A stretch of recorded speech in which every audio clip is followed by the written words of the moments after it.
It's quite late. It's between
Okay.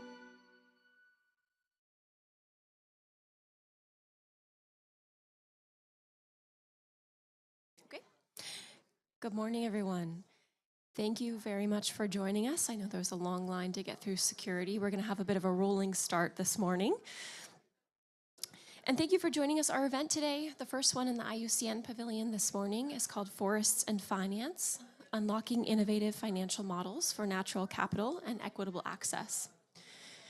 My name is Teresa Keith. I'm the Deputy Director for Climate Engagement at the Forest Stewardship Council, and I'll be moderating today with our excellent panelists. I don't have a lengthy introduction today, just to say thank you for the IUCN Pavilion for hosting us, and really to give more time to the panelists and hopefully those in the room actually to ask questions and have a bit of interactive discussion at the end. So I'll just start by saying welcome and thanks for choosing this session. I'm in many different options this morning. Today we're focusing on finance, which is quickly becoming, if not definitely one of the biggest buzzwords, biggest terms here in Dubai this week. Already in the World Leaders Summit earlier this week, we saw pledges for loss and damage. We're talking adaptation finance and many other topics.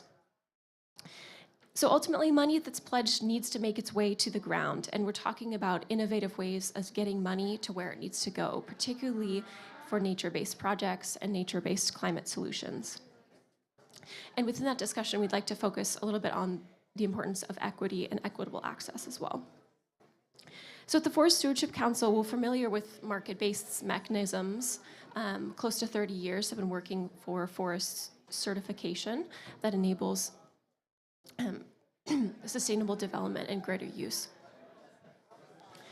So now we're engaging more and more in different types of finance and expanding the ways in which certification can be used to measure the impact of investments, to lower risk in investment,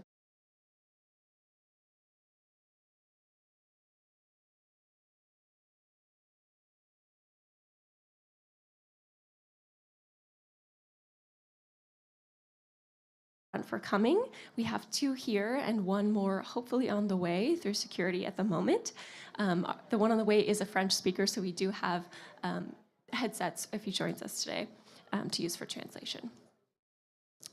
So just briefly, I'll say thank you to Caitlin and John, and I'll pass it to them actually just to give a brief introduction first of themselves, where they're coming from, and who they're with today. So Caitlin, I'll go to you first. Great. Can you hear me? Great. Thank you so much for having me. Thanks to IUCN for hosting us. My name is Caitlin Clark. I lead policy for the BTG Pactual Timberland Investment Group. We are a timberland-specific asset manager and part of BTG Pactual, the Brazilian investment bank based in Washington, D.C. Hello, my name's John Willis. Thank you very much for inviting me here today. I work for a not-for-profit called Planet Tracker. We aim to align financial markets with sustainable practices. So the makeup of our group is broadly half come from financial markets background. So for example, I used to work for Deutsche Bank, and half come from an environmental side. And it's that sort of interaction which can be somewhat lively but enjoyable. Thanks. So I'll just kick off briefly with a question for each of you. So, John, Planet Tracker is involved, of course, across the board in climate finance, sustainable finance.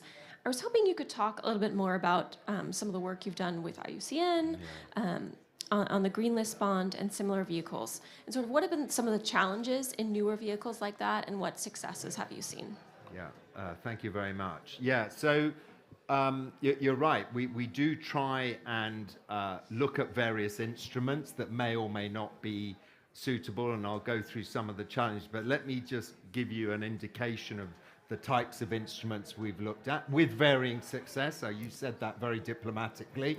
So let me start with the success. That's always nice. So one of the things obviously very relevant here was a deforestation-linked bond, and we initially targeted sovereigns. It doesn't have to be sovereign. And I'm very pleased to say that the Uruguay green bond actually sort of took up that structure. I'm not saying it's down to us at all. They were very kind to reference the work that we'd done. and actually is probably sort of well understood by markets. And your earlier point that actually things are moving very quickly in this area, I think is true. So what we were effectively saying is take a metric that people can understand, deforestation. Now, there are nuances to when is it deforestation, when is it not, but you can agree those up front, and then affect the cost of capital in relation to that metric. And we were proposing step-ups. So if you actually met the deforestation targets that were set, i.e. halting it, not accelerating it, halting it, then your cost of capital would fall. And then if it went the other way, and actually deforestation expanded, you would end up paying a higher coupon rate. So actually quite simple. I think what's really interesting in this market now is these sort of, initially, they actually only went one way. In other words, the issuer was effectively saying, you know, don't punish me if things go wrong. But that, we've moved on from that, and I think that's excellent news. And what's really interesting, a number of the sustainability-linked bonds and sustainability-linked loans are now coming up for that first measurement. So we're actually coming to a very important point. And actually, we've spoken to a lot of financial institutions, and I know we've got an expert here, and actually said, is this actually a problem? Because this is very different for the bond markets. You know, you get your term sheet, you know your rules, you know your issuer, and if you hold it to maturity, you know what you're going to get. Now you don't. You know, it can go up, it can go down, and everyone goes, oh, that's really good. Well, maybe it isn't. But actually, overwhelmingly, the financial institutions actually think this is good. So I think we're coming to a pretty crucial point. So I should probably stop there at the moment. We've got other instruments, but that's been our main one. Thank you. And we can come back to that in a minute. So Caitlin, thanks for joining today. So I'm interested to get your perspective, financial institution.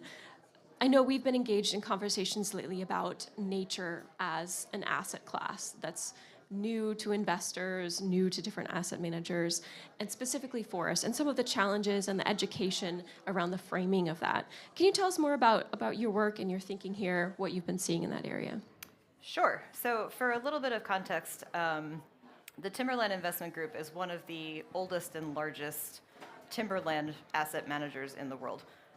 We have about $5.6 billion in assets under management currently. If you compare that to an asset manager like BlackRock, which has $9 trillion in assets under management, like we're a big player in a very small market.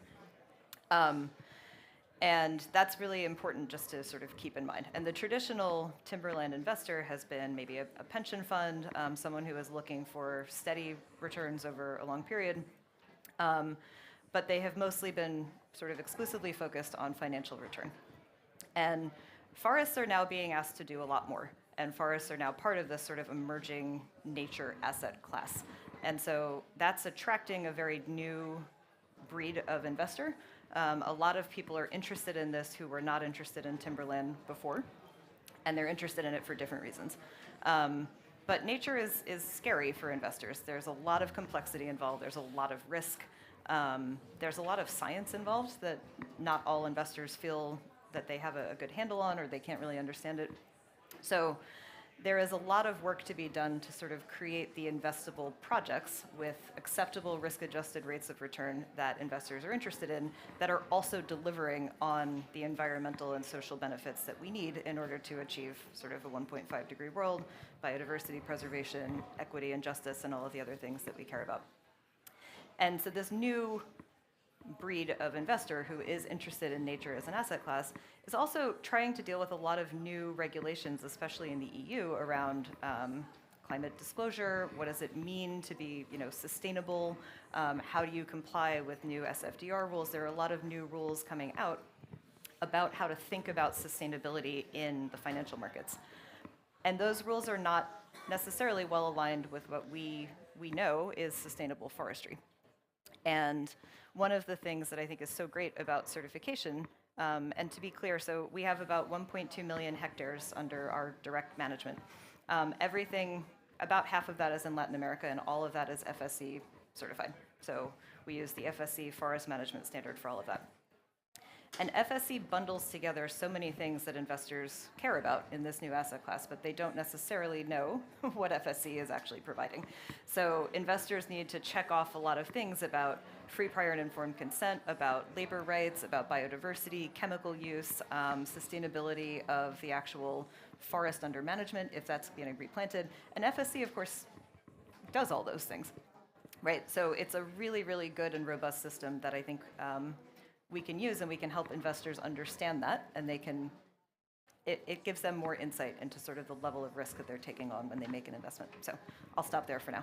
Can I ask, because there's a really interesting issue that you raised there, and I'm actually a bit confused by the answer myself because I get different messages.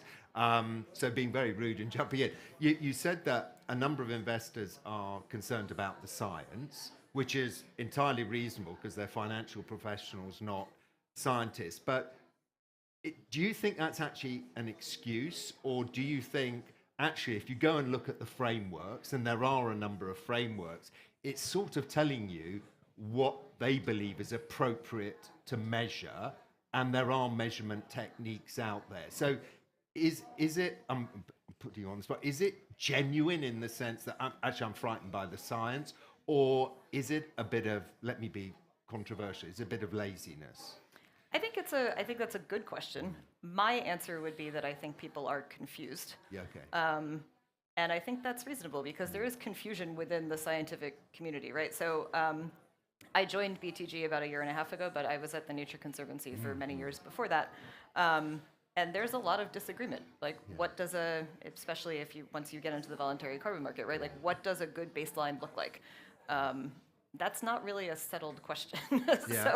So I think it's reasonable that people who are not experts in the field would basically say, well, I'm talking to a bunch of experts and they're fighting with each other. So now I have to decide who I think is right. And that's scary for people, right? So I do think it's quite a complicated field to try to wade into.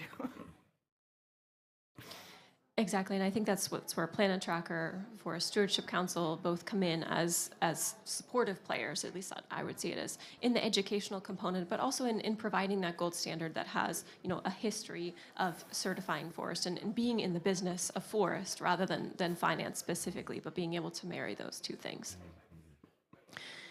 So I'll focus a little bit on this week, since we're here in Dubai. Finance is the buzzword of the day. I guess from both of your perspectives, and I'll go to you, John, first. What do you think we need to accomplish this week, either in side events and official negotiations? What are you looking for out of this week specifically? And then we'll look a little bit farther in the future and after that. Sure. Don't know how controversial it'll be. So I think it's very easy to put everything on the policymakers and say, sort this out. So I'm actually not going to start with the policymakers. And by the way, I do believe that mandatory just makes things easier because it makes for a level playing field. So we speak to a lot of corporates and we hear time and time again, you know what, we'll do it if we're told to do it, which actually, if you think about it, is a bit absurd. And I do worry in litigation down the road, not yet, where someone says, well, I didn't do it because I wasn't told to do it. So you didn't run someone over because it wasn't against the law. Well, it is against the law and it's unacceptable. So why is it acceptable to do environmental damage? Well, because I wasn't told it wasn't acceptable. So I sort of wonder about that further down the line. But leaving that aside, I think actually financial institutions and corporates have got to start getting on with things. And I think that in forestry in particular, it's just a fascinating area. Why? Because you get two for the price of one. Bit of a throwaway. But what I mean by that is this false separation that we've had between nature and climate, and forests are just the best one of the best examples, one of the best examples around where you sort of get two benefits. So we repeatedly hear that people can't move forward because there is no measurement, there's no standard, but there are. But I do think people have got to do a bit of work. So, for example, if you take the Task Force for Nature and its financial disclosure, the TNFD, which deliberately looked at the Task Force for Climate, so, you know, they had the vision to think, you know what, one day we might come together. That was all built in. So they were able, as a framework creator, to think about it. So the corporates could also be thinking about the same thing. And they're provided, you know, all these tools that, you know, they're like a hub. And they're saying, look, there's over 130 tools. But what that means is people have got to do a bit of work. So my first point would be, I think that there should be some self-reflection, and corporates and financial institutions need to think, is it all the policymakers? Now, there's certainly things that policymakers can do. And I think in forests, there's another very uncomfortable issue about this point, about actually, if I do protect my forests, the financial markets turn their back on me. It's tragic, really, because you are encouraging me, I'm not saying they are, but you're encouraging me to do something to highlight the potential damage to get the money. That's just got to be wrong, and that's not a difficult thing for us to comprehend.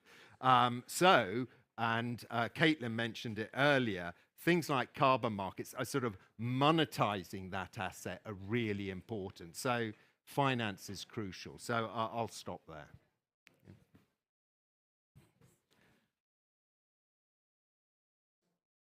Okay, I'll just speak loudly. And just because you mentioned regulation and kind of opened the door a little bit, speaking of EU regulation, reflecting a little bit on the EU deforestation regulation going into effect and potential expansion to financial sectors down the road. What role do you think that plays in terms of bringing the nature and climate sides together, like you said, in the financial context? Yeah, well, I think what's really surprised me is this directive, this EU deforestation directive, has been discussed for some time.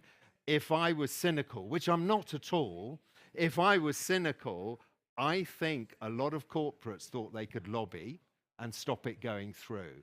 There has been a mad rush. Now, people going, actually, it's coming, and I've got to move, and there's actually a backdating in it as well. But it's not just about timber and forests. There's over 90 commodities impact. This is big news. And I think it raises a bigger issue with corporates in particular about the difference between traceability and transparency. So traceability, I actually believe a lot of corporates, when you speak to them off the record, they actually have, many of them, quite sophisticated. I'm talking about the bigger corporates. They have quite sophisticated traceability systems. The question is whether I want to reveal that. And that's the transparency part. So if you are meeting with big financial institutions and banks, do you want to reveal your whole hand? And you probably don't, because they can ask you some pretty difficult questions. So I think there's a difference between traceability. I'm not saying they've all got the traceability systems and some are scrambling at the moment, but it's a really important area, I think. Caitlin, any thoughts on that before we go back to the pre-scheduled question? Yeah, I guess I'm going to disagree with you a little bit about traceability. So a lot earlier in my career, I worked on the Lacey Act, which was the US's version, basically, of the EU TR, the sort of predecessor, the timber regulation. And it was, the EU DR was modeled, basically, on the EU TR, as you know. And I think it was, both in the US and the EU, it's actually quite a difficult law to enforce for a number of reasons. But one of them was that it was trying to sort of force traceability down supply chains that were never really built for that, especially in the wood product sector. And I do wonder a little bit about the value of traceability as opposed to some of the other things that you could be doing with that money, right? So resources are always limited in an organization. If you're trying to think about where you can get the best sustainability bang for your buck, is full traceability back to the stump the best use of that money? I would argue in most cases it probably isn't. Sort of depending, I guess, on the risk profile of the commodity that you're talking about. It matters. I do think it's important, but I am less convinced that it's sort of a good thing to impose upon all supply chains at all times. That said, I mean, I think the EUDR will have a huge impact. So it's going to be a very, very impactful piece of regulation, and we'll see how it shakes out. We'll see in 2024. So back to my earlier question, speaking of impact, this week, what needs to happen, in your opinion, this week while we're all here in Dubai? Yeah,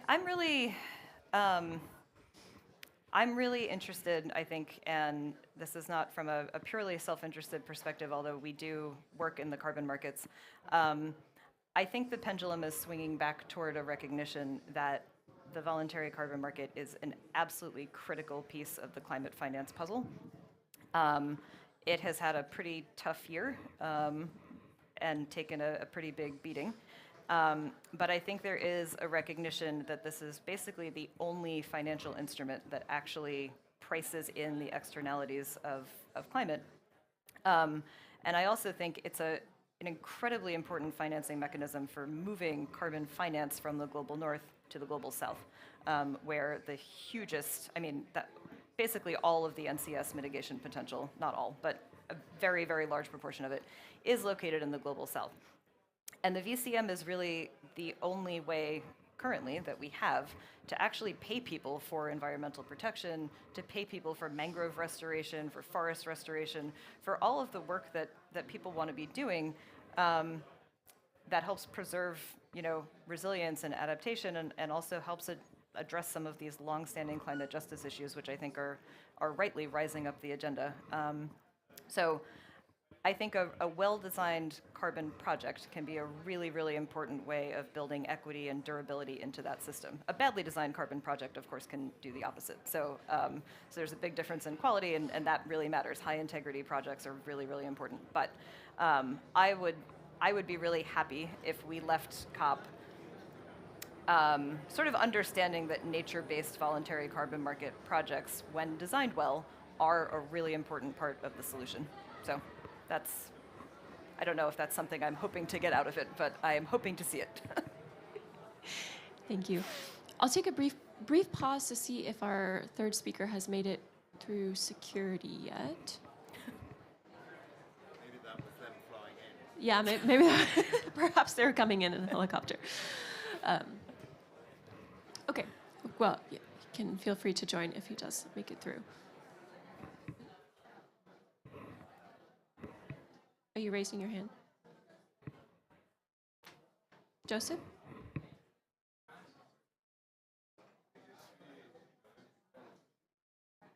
Oh, please.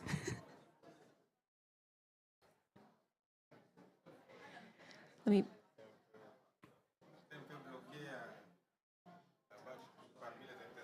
No, please join us.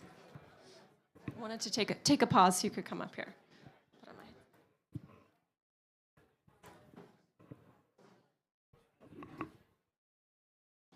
Okay, let's check if the headsets are working.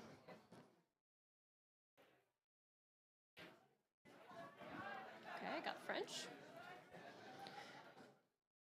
Okay, checking if the headsets are working.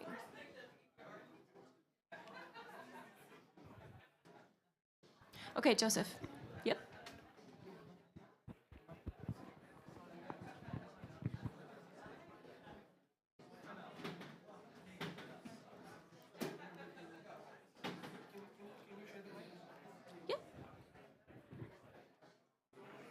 I'll pass it down.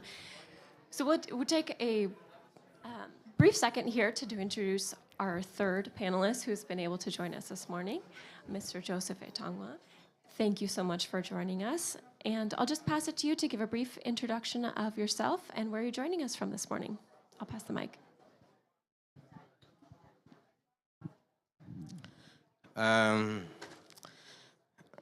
First, my English is not best. I must now speak in French. So, je dois commencer par m'excuser. J'ai beaucoup de responsabilités. J'ai commencé aussi par les coquilles autochtones parce qu'il y avait des questions que je devrais régler là-bas et vous rejoindre. Je m'excuse pour ça.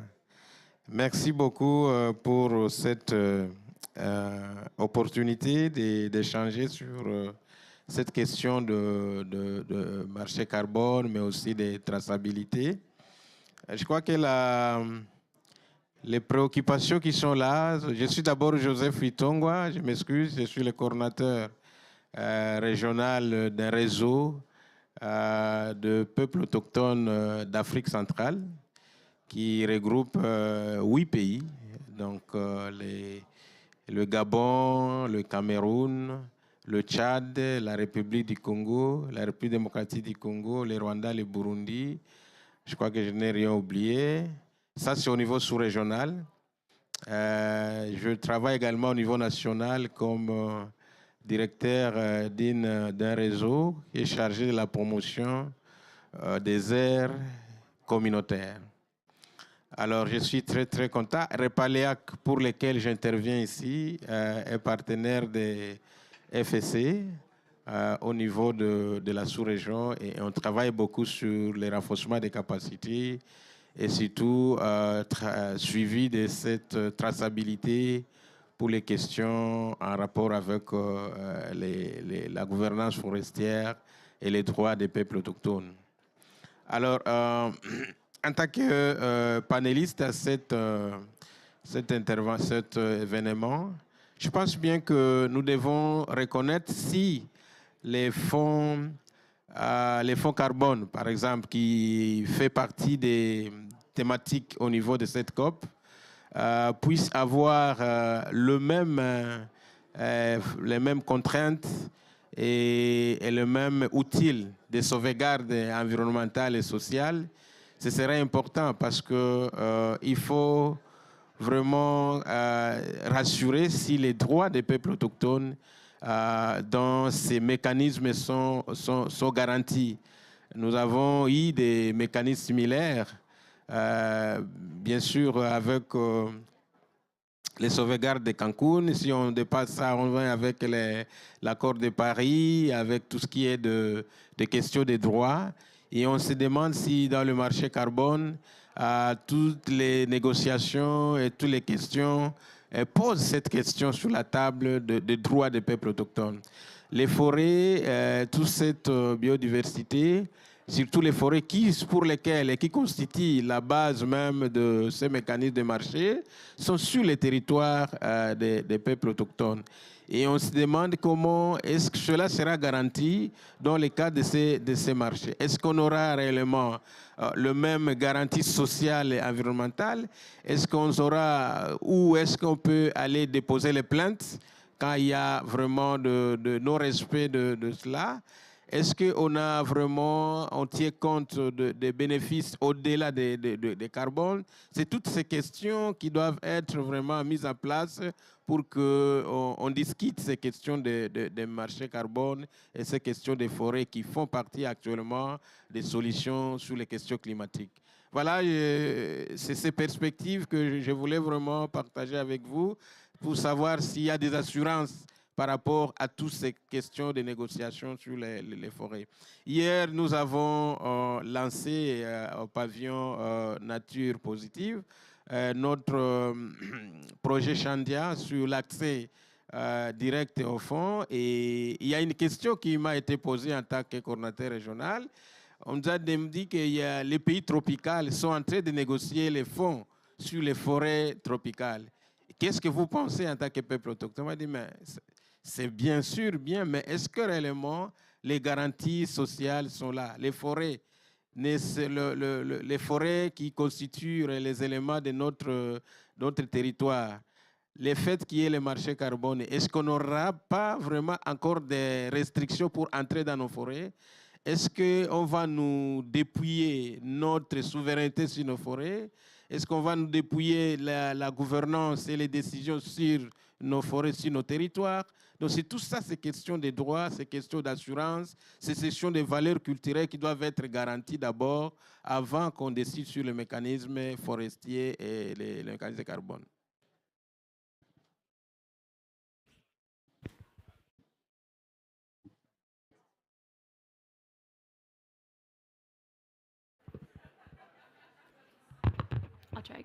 Okay, feel free to keep the mic down at that end.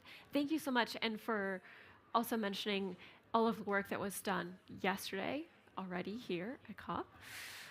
And really important points about the social guarantees, some of the other elements that need to be in place for projects, for finance, to reach nature-based projects. So I'll just ask you the same question that I just asked our other panelists here. In your view, this week, what is the one or two things that we really need to accomplish?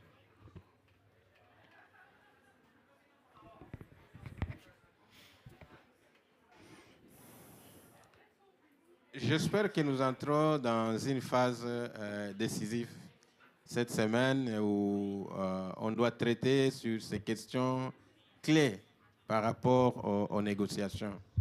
Et les marchés carbone, mais aussi à d'autres aspects qui sont prévus, d'autres sujets qui sont prévus au niveau de ces négociations.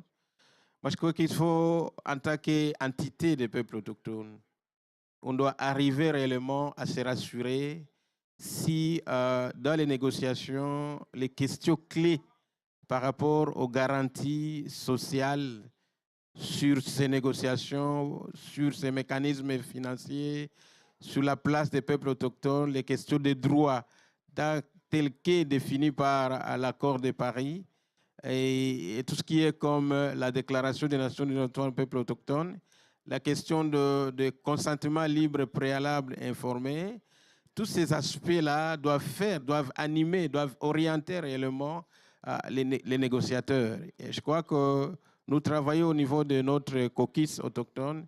Nous essayons un peu de poser cette préalable et de voir comment, parmi les négociateurs, on peut trouver vraiment des gens qui vont faire passer ces questions de priorité, des droits, des consentements, des garanties sociales de peuples autochtones dans les différentes décisions qui vont se passer par ici cette semaine. Wonderful. I completely agree. Thank you. So I think I'll go to one last question for all, and that is just what needs to happen when we go back home? We've talked about what needs to happen this week. What are the important things that need to happen when we get back home? We speak with the rest of our institutions, our partners. Some of it we've talked about already. It's education, it's joining together. And is there a role for NGOs like Planet Tracker, Forest Stewardship Council to support some of that work? So, John, I'll go to you first. What do we do when we get home?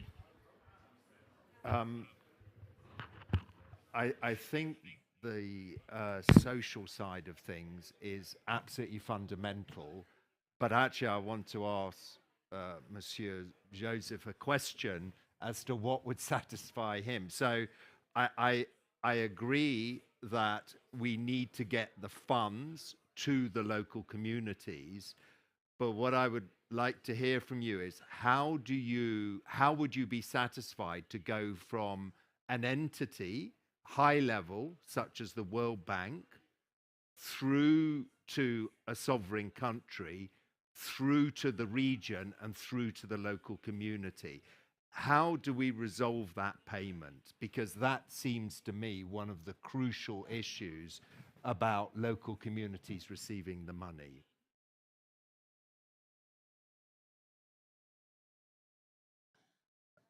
Merci beaucoup. Cette question est pertinente, comme vous le posez. Je crois qu'on doit d'abord partir des outils. Les outils on va mettre en place d'abord et se référer sur les outils. Il y a des outils, si je prends par exemple FSC, on les connaît bien même dans la sous-région. Par exemple, moi je viens du bassin du Congo et FSC a joué un rôle important dans le cadre de la certification. Et ça, ce sont des outils importants parce qu'il faut partir d'abord des outils. Il faut partir des politiques qui existent. Les politiques qui sont favorables, qui doivent être changées, qui tiennent compte de la reconnaissance des droits des peuples autochtones sur leur territoire. Et ça, c'est important. Et après cela, il faut décliner réellement les décisions au niveau de la base. On ne peut pas rester, on est dans les négociations et tout finit ici. comment cela est décliné au niveau national. Les dialogues doivent continuer avec les institutions au niveau national pour savoir si réellement les engagements qu'ils ont pris sont effectifs. Et c'est ça notre travail, de monitorer, de suivre, de rappeler ce qui a été dit et de voir comment les engagements, par exemple, des États puissent être effectifs à partir de, si on prend par exemple l'outil comme la contribution nationale déterminée, on prend les engagements sur les sauvegardes, etc. Ce sont des aspects qui doivent être suivis au niveau de la base. Nous avons au niveau local, il faut savoir à quel niveau les droits des communautés sont renforcés, sont pris en compte dans les politiques et les programmes au niveau local. Et ça, c'est très important. Et à ce moment-là, on peut passer au programme pour savoir, si je prends par exemple le programme juridictionnaire de carbone, par exemple, chez Carbone, il faut savoir à quel niveau, quand on développe les outils de partage de bénéfices, qu'est-ce qui revient réellement aux communautés et comment est-ce que chaque entité peut être mise dans ses droits équitables. L'équitabilité veut dire qu'on tient compte des efforts de chaque entité par rapport à la contribution sur le sauvegarde de l'environnement. Si le peuple autochtone, par exemple, nous savons réellement que nous n'avons pas été responsables de la déforestation. Nous avons une histoire de la bonne protection des forêts tropicales. Et l'équité, c'est que par rapport à ça, on doit tenir compte de ce que nous devons avoir d'abord comme bénéfice, comme responsabilité, comme droits qui doivent être garantis et accès directement à ces mécanismes financiers qui partent réellement de ce que nous contribuons. Mais ce que nous constatons souvent, c'est que c'est plus dans les paroles, les promesses, les décisions, mais la déclinaison au niveau de la base n'est pas toujours effective. Voilà.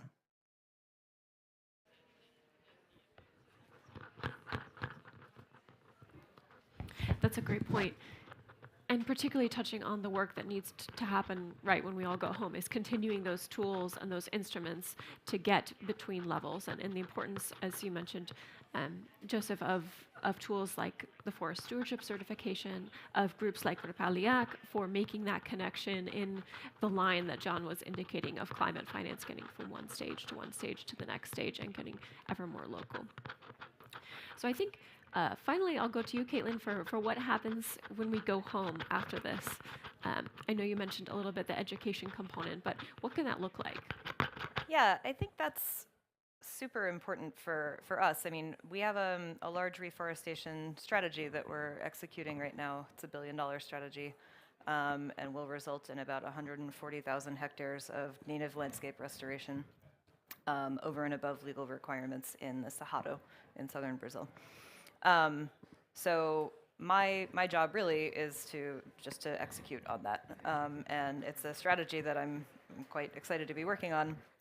I think one of the things that we can do to help unlock more capital for projects like this, and I really hope that this is a business model that we can sort of prove out, and I hope it gets copied and replicated everywhere where it can work.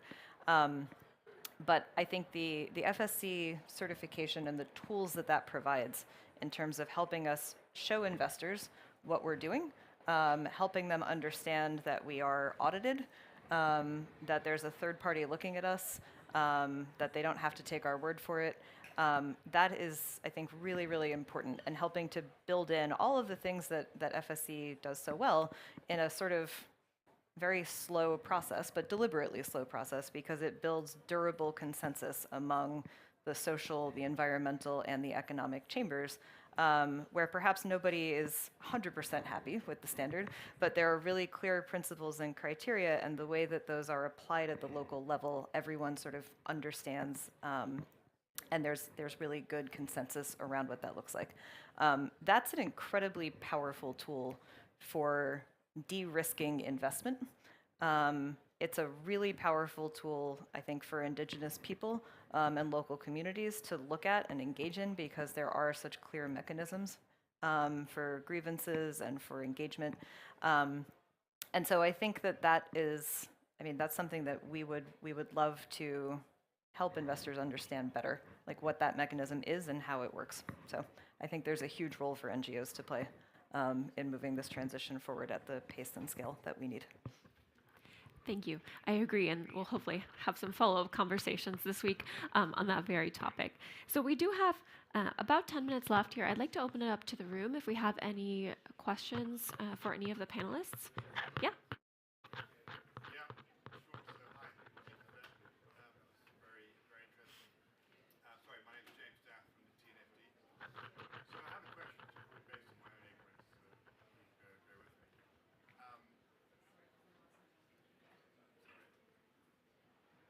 Thank you very much. Yes, a question based on my own ignorance. So we talked about financial market appetite to engage, which is great. We talked about the issues, though, of ensuring that local people and indigenous people are seen as a priority, and there's an education, and that there's a simplification of financial markets with not having the expertise. Is there an issue with regards to certification schemes in general about there being disenfranchising for smallholders? So if we move away from FSC perhaps, so we're non-contentious and talk about RSPO, and you look at the EU deforestation regulations and the need for certification, but you go to Indonesia where I think it's 46% of the market is done by smallholders who aren't certified, and they can't get certification in RSPO, which is only about 19% of the market, because they can't prove land ownership because they have informal arrangements. It's not so much that they're doing anything particularly wrong, but they're really struggling to prove that they own the land. And so what then happens is financial markets come in and say, well, we will support schemes that are certified, and that then is good for the large landowners who then go in and buy land from the smallholders who are disenfranchised, which is not what we're trying to achieve here, right? I think in the food and agri space, 77% comes from smallholders. So if we go down the simplification route, is that not a problem? And how do we solve that problem? Thanks. I can start. Yeah, I think it's a massive problem. I think that regulation in general tends to favor organizations with the resources to comply with them. And it's quite difficult, even at a large organization, to comply with the sort of fire hose of acronyms that's kind of coming at us right now, right? So it would be very, very difficult for smallholders who I think are being very much sort of left out of these markets and left out of high quality markets that people are willing to pay for because they understand what the risks look like. I don't know how to solve that problem. It's something that I worked on a lot in my 15 years at various NGOs, but clearly didn't actually have a good answer. So it is something that I think about a lot when I engage with these the multi-stakeholder processes that are helping to set some of these new rules. You know, I don't represent smallholders. I hope that we can kind of lend our voice to helping people think about them, or at least remember that they really matter. They're a really key part of the solution, and they have to be included. And I do think that they're kind of being left out of the conversation, and people are not considering how these kind of land on the ground. I don't have a good answer to your question, but I do think it's a big problem. For what it's worth, I actually think it's one of the most important roles that philanthropy can play, actually. And it's interesting because we've sort of seen an ask, but from a higher level, in the sense that actually a number of financial institutions know that it's a form of certification, that if they're going to buy a sustainability-linked bond, that is not the term sheet that they've looked at for years and years from every sovereign. So they go, actually, it's quite expensive. So your compliance costs run up, your legal costs run up, and they go, well, actually, this instrument is more expensive. Let's sort of leave it alone. It's a lot more work. So it's interesting that the financial institutions can actually justifiably say it's more expensive. Of course, the more that are done, we will develop templates in the end, and there has been some philanthropy going there. But I'm sort of with you. Probably the money should be going to the certification part, to local communities. I mean, this is really problematic. But the financial institutions and corporates are now trapped because they've got to justify where it's coming from. And as you well know, that is why there's been serious pushback on the EU deforestation regulation and saying a lot of local communities are going to be affected. So I mean, it's easy for me to say a lot of philanthropy money should be going there because I'm not giving it, because I'm not in that bracket. But I do think that's one of the most valuable places it could go. Probably not the solution, but I think they could kick this off. Yeah.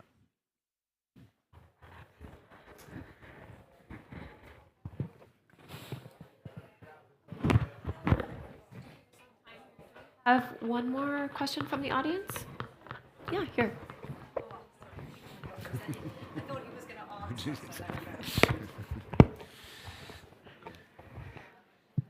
Hi, my name is Humberto. I'm a reporter with Dow Jones. I'm covering biodiversity markets.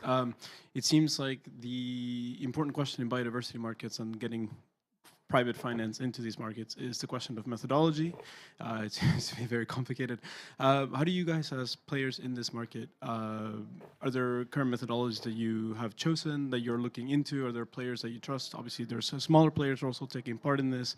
How do you make those decisions? And are there other projects that you're hoping to get involved in the coming year? Sorry.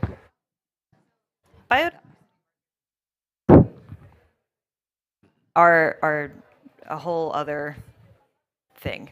Don't quote me on that because that's a very stupid sentence. But I think, you know, they're emerging, right? Very, very much emerging, like early stage. And this is an area where I think we had an earlier discussion about like whether science was being used as an excuse. I think in biodiversity markets, science is really quite far behind where it would need to be in order to sort of be commercialized easily.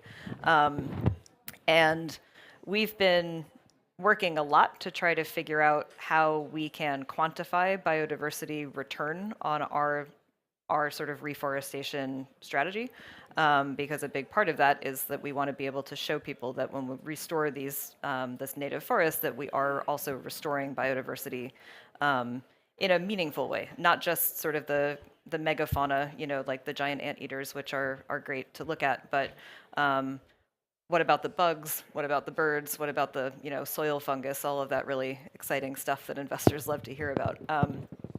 And there are a few different ways of monitoring that and measuring that. We're experimenting with acoustic monitoring, with environmental DNA. There's a few other things that we can do, but we're not monetizing that. You know, if we could in the future, I think that would unlock really interesting capital pathways for more restoration. But biodiversity markets sort of, in my view, contain all of the current problems that we see in the voluntary carbon market, but like 100 times more complicated because we're not dealing with the sort of fungible unit of measurement, and instead dealing with something that is significantly more complicated, yet incredibly important. And I think if we were able to unlock some of those capital flows, I think it could make a really big difference. But I'll stop there. I'm actually very optimistic on this. I might be a bit lonely, but let me just explain why. The first one is something I mentioned before, whereby I think that I'm going to use nature and biodiversity as the same term. I mean, we can debate the differences, but I do think all that area can learn from climate. So you look at the discussions taking place on biodiversity credits, they've absolutely looked at the carbon credit and offset market, what went right, what went wrong, and a lot went wrong. So I think they can learn from those lessons. And I'm also going to repeat that I think that once financial institutions, because it's the monetary flows that we need, once they've sort of got over looking everywhere else for give me the answer, which I know sounds dreadful, but give me the answer, we're actually going to get there. And what I mean by that is actually, if you take someone like the TNFD, they were being asked, what is the carbon equivalent that you're going to give me in nature? Just give me the answer. And it's actually the most common question that we get at Planet Track. Just give me the measure. Is it, well, it's obviously not CO2 equivalent, but that's the currency. There's a benchmark of 1.5. What's the equivalent? To me, that's an absurd question. And it's an absurd question because what you're saying is, give me one measure to measure the planet. Well, as soon as I say to a financial institution, okay, give me the one measure to measure the financial markets, they say, well, that's stupid. Are you income? Are you growth? What asset? Completely reasonably. So what I do think a number of these frameworks do is they're saying to the financial institutions, what do you value? Do you value the local community? Do you value the biodiversity? Because there are measurements around. And actually, Caitlin's just been measuring. I mean, there's really exciting work going on about marine DNA. We're already looking at forests and saying we can measure the species. It can be done.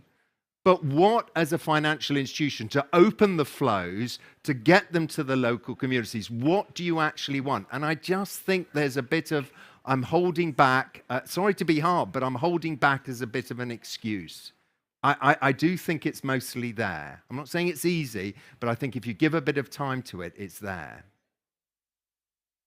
Well, with that very strong call to action, we're being signaled to wrap up here. So I'll just ask everyone to join me in thanking our three panelists for joining us today. And thank you to all of you for coming as well.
Your Excellency Director General of the IUCN, Excellencies, ladies and gentlemen, welcome to the first annual high-level meeting of the Climate Refugee Nexus Initiative.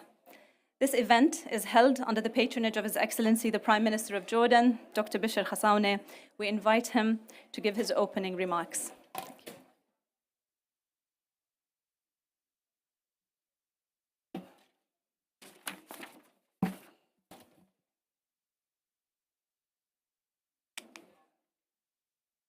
It comes with the job. I'm beginning to lose my eyesight, so. Bismillah ar-Rahman ar-Rahim.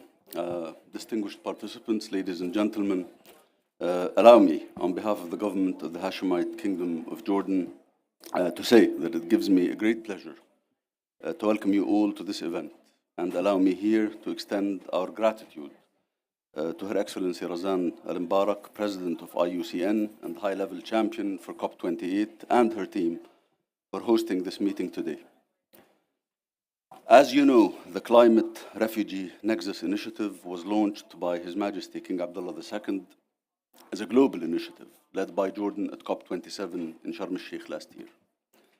In his remarks then, His Majesty underscored the particular pressures faced by countries like Jordan, who shoulder the dual pressure of climate change impacts and hosting a significant refugee population. His Majesty invited countries to endorse this initiative, which aims to prioritize support for host countries that bear the brunt of climate change, with almost 60 countries supporting the initiative to date. We reiterate today our invitation to all of you to join.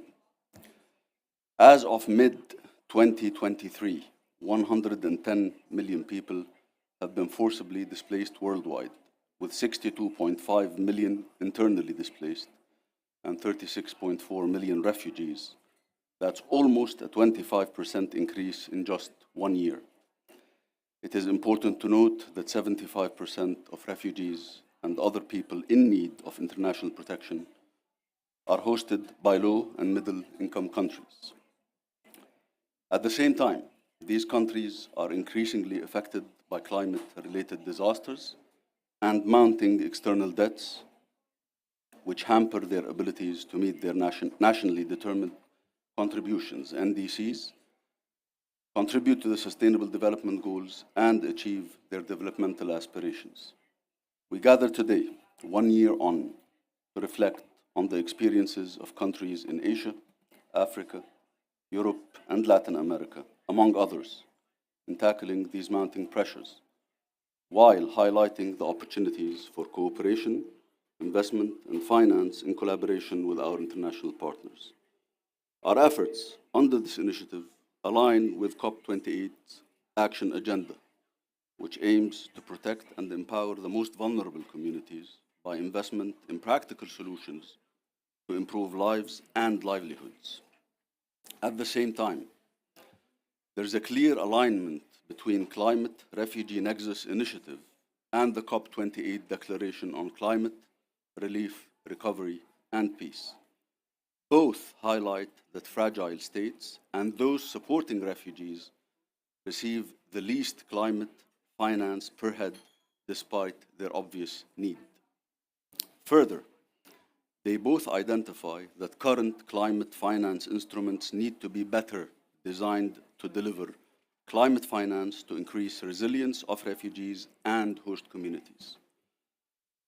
Accordingly, we believe the Climate Refugee Nexus Initiative can serve as one of the global solutions that can support the achievement of the commitments in the declaration. In Jordan's case, climate change is translating to higher temperatures, reduced rainfall, and increases in extreme weather events, including both droughts and floods. At the same time, we have experienced a drastic increase in our population due to an influx of refugees, who represent today 1/3 of our 11.4 million population, having fled to Jordan due to regional conflict zones over successive decades.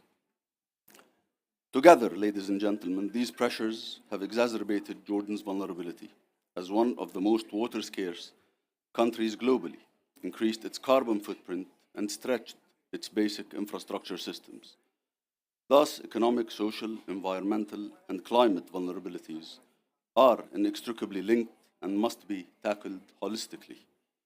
In response, Jordan issued and launched its economic modernization vision and related executive program in 2022.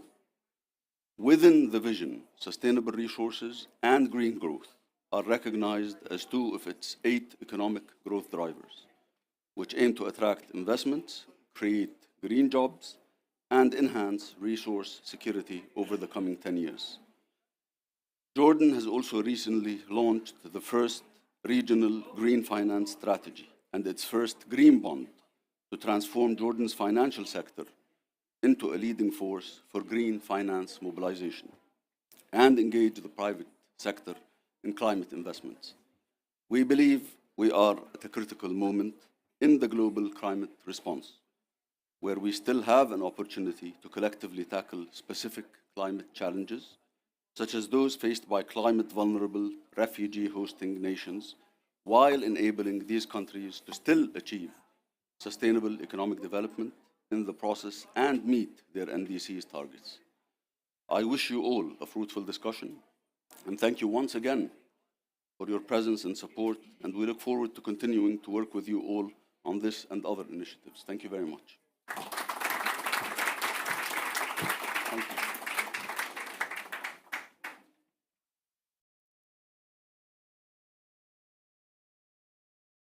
you. Your Excellency, for those inspiring remarks.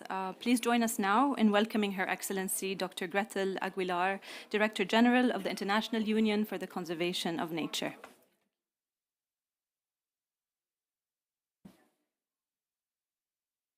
Thank you. Good morning. His Excellency Dr. Bishek Hassaoune, Prime Minister of Jordan. His Excellency Dr. Moaya Radai, Minister of Environment of Jordan. Her Excellency Jasmine Faoud, Minister of Environment of Egypt. Her Excellency Vijay Rangajan, Director General of the United Kingdom Foreign, Commonwealth and Development Office. His Excellency Dr. Stefan Korbe, Director for Strategy and Operations at the World Bank.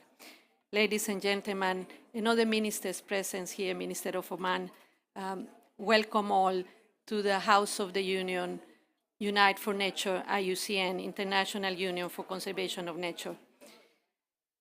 On behalf of IUCN, I am pleased to be here today to share some insights and perspectives on this topic, which has also many important lessons for the international community. The Climate Refugee Nexus (CRN) initiative, launched by Jordan as a global initiative at COP27, sheds light on refugees hosting countries that disproportionately suffer from climate change impacts. The compound impacts results in an increased pressure on natural resources, environment, and infrastructure, and negatively affects these countries' resilience and climate change adaptive capacities.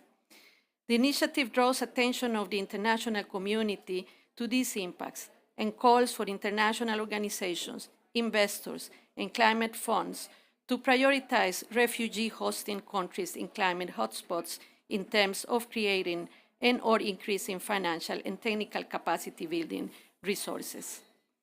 This situation raises so many difficult questions. How can we ensure that both the host communities and the refugees have their needs met? How can we meet these needs while also protecting the environment and enhancing climate resilience? How can we foster cooperation and coordination among different sectors and stakeholders and avoid trade-off of conflicts over the scarce resources? Or how can we address these complex and interrelated challenges holistically and in an integrated way? The Nexus approach can help us answer these difficult questions. It is why of thinking and acting that recognizes the links and interdependence between water, energy, food, and ecosystems. It is why of thinking that aims at optimizing the use of and management of these resources sustainably and equitably. The Nexus approach can help us identify synergies and opportunities, such as using renewable energy resources to power the supply and treatment of water, or by promoting agricultural practices that are water efficient and climate smart. As you can tell by this name, the Nexus approach requires integration. And it is not just technical or scientific in nature, but it's also political and social. It requires a shift in mindsets and behaviors from a silo and fragmented approaches to a cross-sectoral and collaborative one. But do not just take my words for it. In today's event, we will hear from various distinguished speakers who will share their experiences and knowledge from applying the Nexus approach. We will also have the opportunity to discuss how we can scale up and replicate the Nexus approach in other contexts and regions, and how to link it with the global climate agenda and the Sustainable Development Goals. Excellency, Prime Minister, ladies and gentlemen, ministers, to overcome the climate and biodiversity crisis facing humanity, we need innovative solutions. And I hope that today's discussion will inspire and educate, and that it will contribute to advancing the Nexus approach as a key strategy for climate resilience and sustainable development. For us here at the International Union for Conservation of Nature, it's an honor to have you here, Prime Minister, and an honor to have all of you here in your home. Thank you very much. Shukran.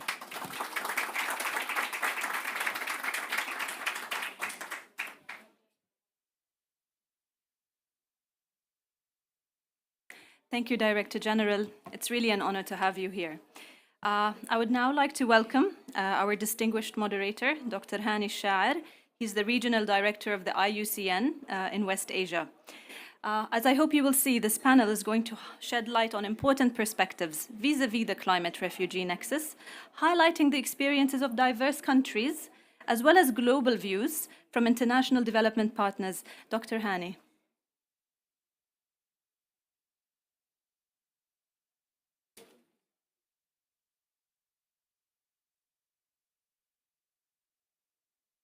Thank you, Shada.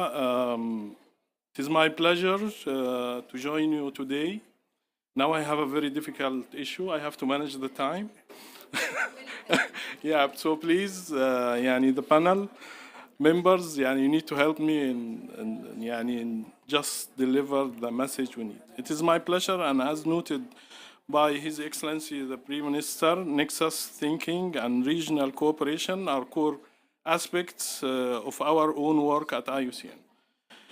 And an approach that it is clearly being adopted by the Climate Refugee Nexus initiative through this panel. We hope to highlight successful experience, challenges, and opportunities for the initiative moving forward with a diverse perspective from Asia, Africa, UK, and beyond.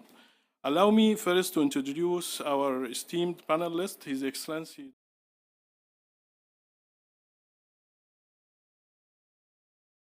of the Regional Office, and His Excellency Dr. Yasmin Fouad, my previous minister in Egypt, and really I'm proud to be here with the Minister of Environment in Jordan, the hosting country, and Egypt, my country, my home country, and also I welcome His Excellency Dr. Vijay Renegrand, the Director General, Afghanistan, Pakistan, and Overseas Territories, Middle East, and North Africa from FSDO, United Kingdom. Welcome.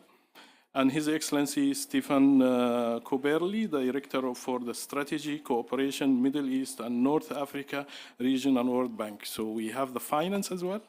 We have two ministers in the panel list, and I'm sure they will enrich the discussion. Your Excellency Muawiyah, Dr. Muawiyah Redaida, please, your speech or your interaction. So can you put it on, please? Okay, well, that's better. Thank you, Hani, and let me start by thanking all of you for being here today, and a sincere appreciation and a token of friendship to the IUCN for Her Excellency Razan El Mbarak and my dear sister Gretel for hosting us here today, and as well as Your Excellencies for being here and joining us. I truly appreciate that. The Climate Refugee Nexus was launched at COP27, and that's why I insisted that my dear sister, Dr. Yasmin Fouad, is to be here with us today. Egypt was the first country to endorse the initiative as the presidency of the COP. And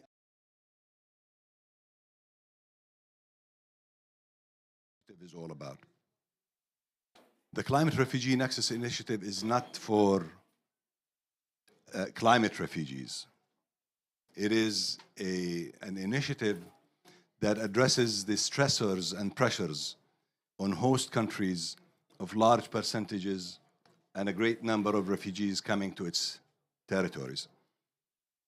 And that's primarily due to crises.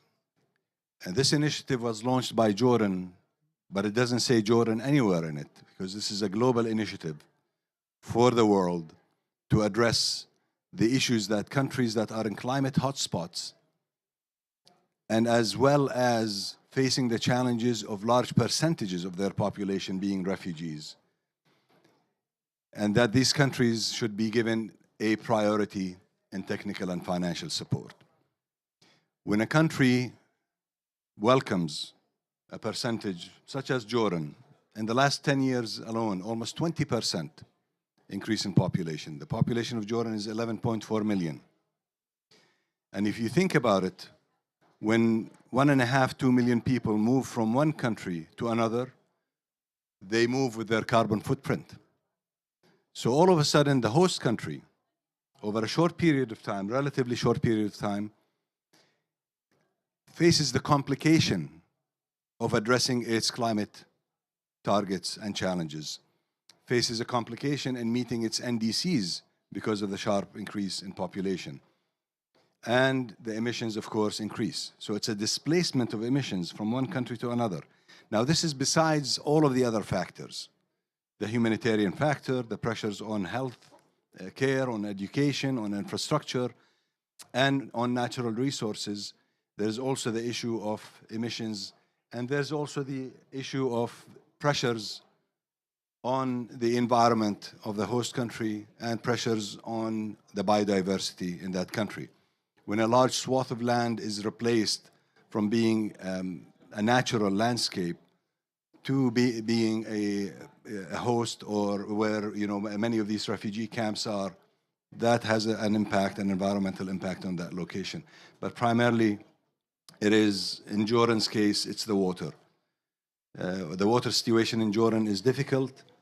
It's been a challenge for many years. The share of an individual in Jordan of water has dwindled from the early 70s until now to almost a fifth of what it used to be, and that's for two reasons: climate change impacts and the increase in population, both organically and naturally because of the displacement and movement of many people as refugees.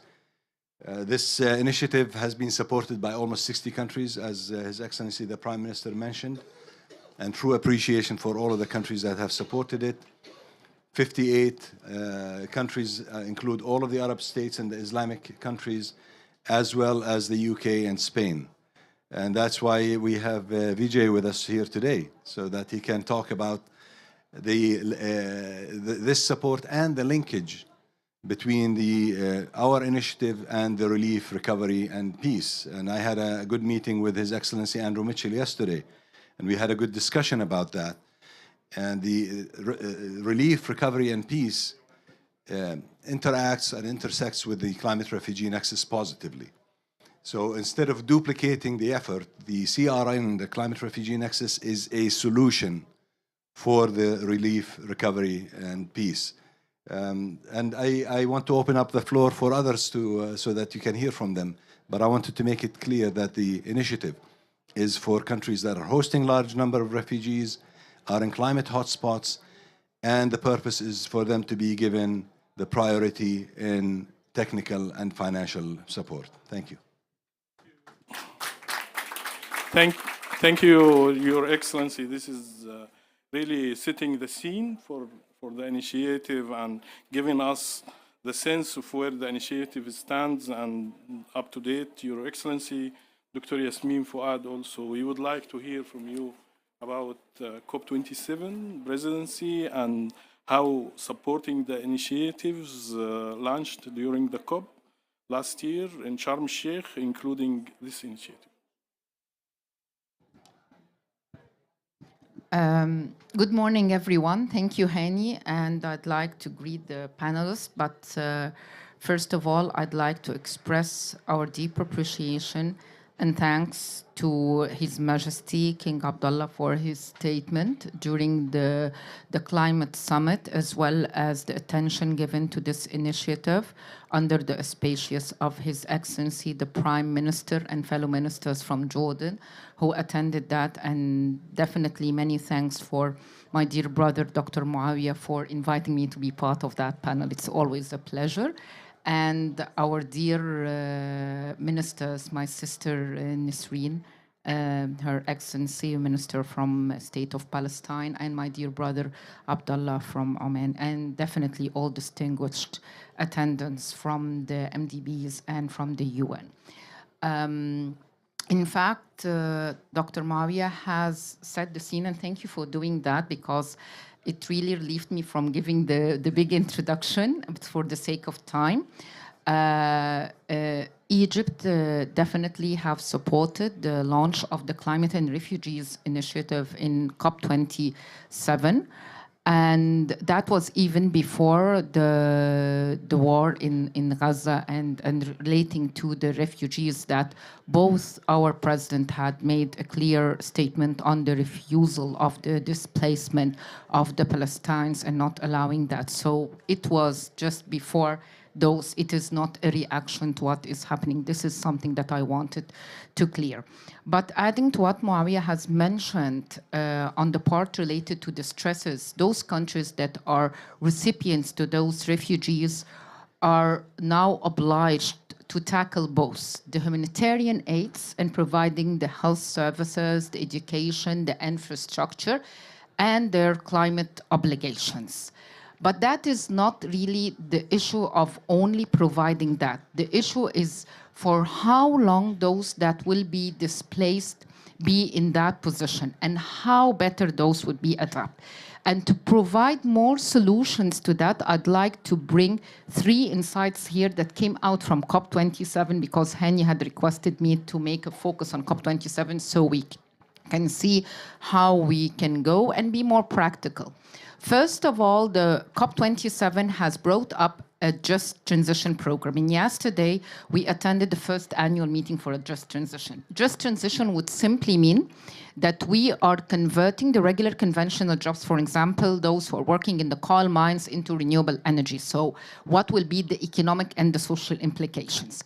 I can see here that the Just Transition program can still have the climate and refugees as part of that. How are we tackling the economic and the social implications of those refugees and tackling the climate targets of those countries in their NDCs?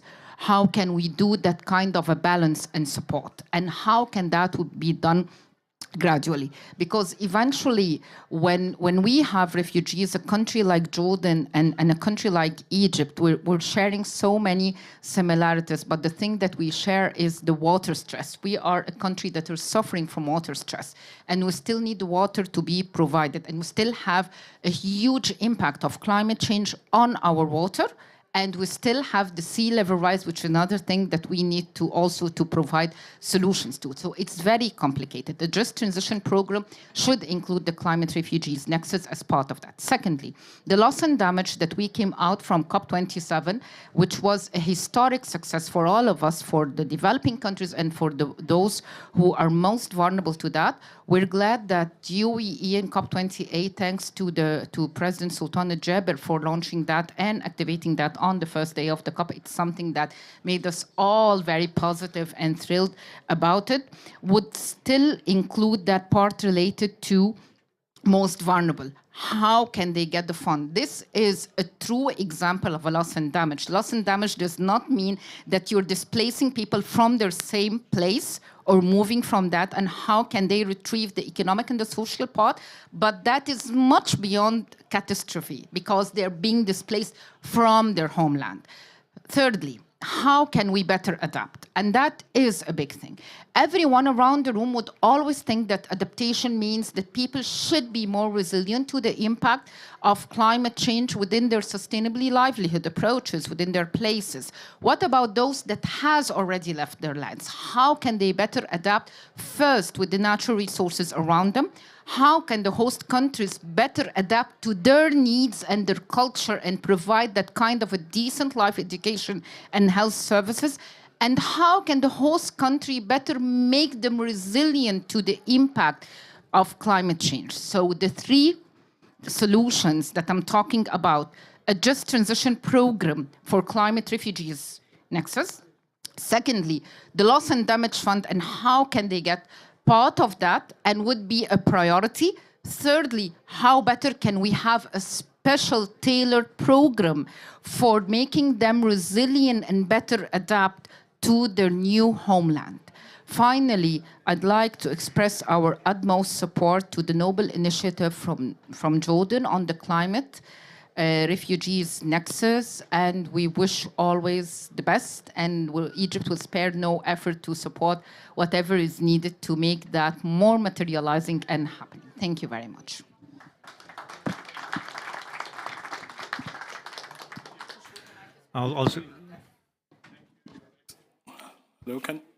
Thank you, Your Excellency, for those enlightening remarks.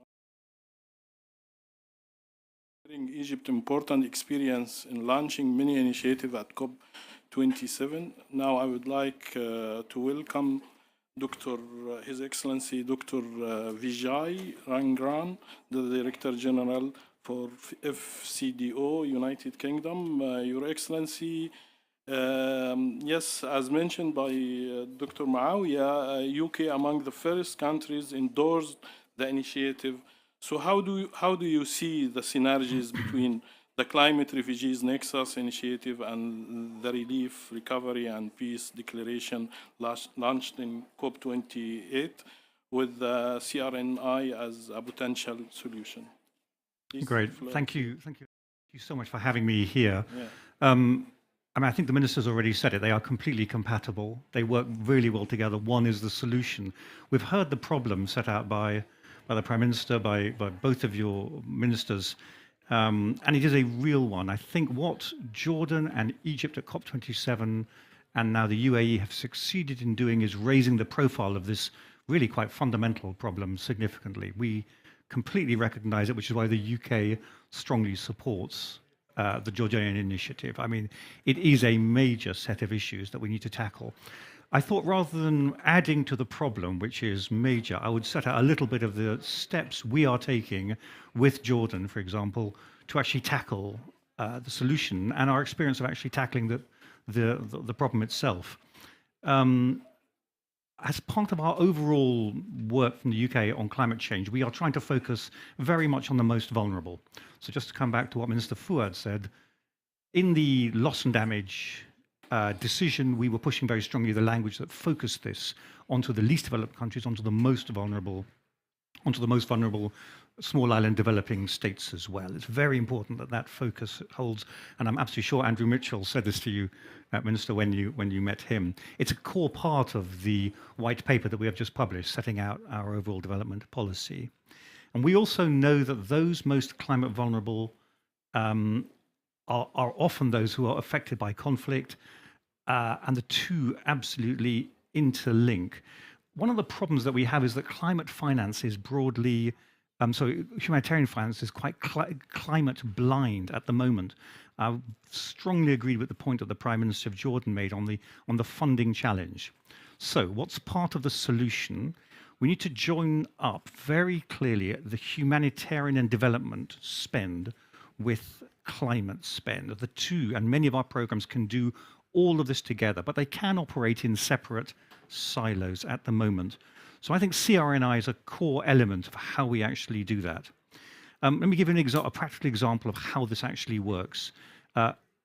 Given the incredible generosity of Jordan in hosting a really massive number of refugees, which has already been referred to, the UK is working with Jordan to actually integrate the children there. I think we are currently helping 140,000 of them into the Jordanian education system.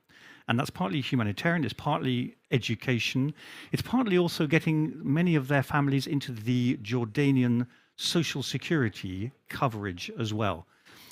And just to take a step back, why does that help? It first of all helps reduce actually some of the obvious things like heat stress, access to water, sustainability, because that's what the programs are trying to do. Of course, reduce reliance on fossil fuels. And there's a lot of technology coming in that we are trying to develop and implement at scale to help that. More broadly, I'm just trying to stress the emphasis, I think it was already mentioned, on household resilience. Unless there's a real stress on social security systems and household resilience, we are taking some of the most vulnerable people and keeping them in a position where any climate shock or any other shock will push them over the edge again. And that is both incredibly costly, but also terrible as a humanitarian objective. So broadly, how do we actually prevent that? Resilience of the households, and I would add, early warning systems. We need to know when there's going to be a problem, and we need to be able to act much more quickly. And I'll come back to one point on that in a second. Finally, just the sustainable and resilient development. We need climate-smart agriculture that reduces water consumption. As the Minister said, water stress is one of the biggest long-term challenges that we all face. We need to improve drought tolerance, and we need to use nature-based solutions to revegetate degraded land and replenish water tables. All of these are possible. The technologies are now being developed, are developed. We just have to implement them at real scale. And hence, I think the Jordanian initiative will really help focus on what we can do there. My final point, Annie, just to keep it brief, is, as always in a COP, you have to come back to money. You have to look at how the finance works. So we would like to use really the significant amount of humanitarian and development finance in a way that reduces and helps climate stress, that reduces actually the burden on the humanitarian funding as well by increasing resilience. We also need to move faster. It can take a long time for money to reach the most vulnerable people when there is an event. So we have been pushing very hard on not just relying on humanitarian appeals and so on, but pre-arranged finance like disaster risk insurance, fast disbursement. How can we actually have pre-arranged contingency plans when we can look ahead? We know some of these things are coming, but the finance needs to get there quite quickly. The figure I've got is only 2.7% of global crisis finance is currently pre-arranged, and we would like to increase that significantly. In parallel, disaster risk finance, we should be scaling up, and an initiative the UK has been discussing with many and many supporting is climate resilient debt clauses. So when a country has a serious climate shock, they can pause paying back their debt or whatever their external payments to debt are, and they immediately have access to that finance at no cost to them. It just doesn't have to go through a great decision-making process internationally or nationally. And again, speed is important. So look at the underlying drivers: water stress, agriculture, extreme weather. Look at early warning systems, but in particular, look at the spend we already have and make sure that we're actually making the families of those displaced, the countries that generously host them, much more climate resilient. And that has to be done with the host communities, with countries like Egypt, like Jordan, like many others. So I just like to end by saying thank you very much to Jordan for the initiative, and you have our strongest support. Thank you. Thank you, Dr. Vijay, for that important perspective.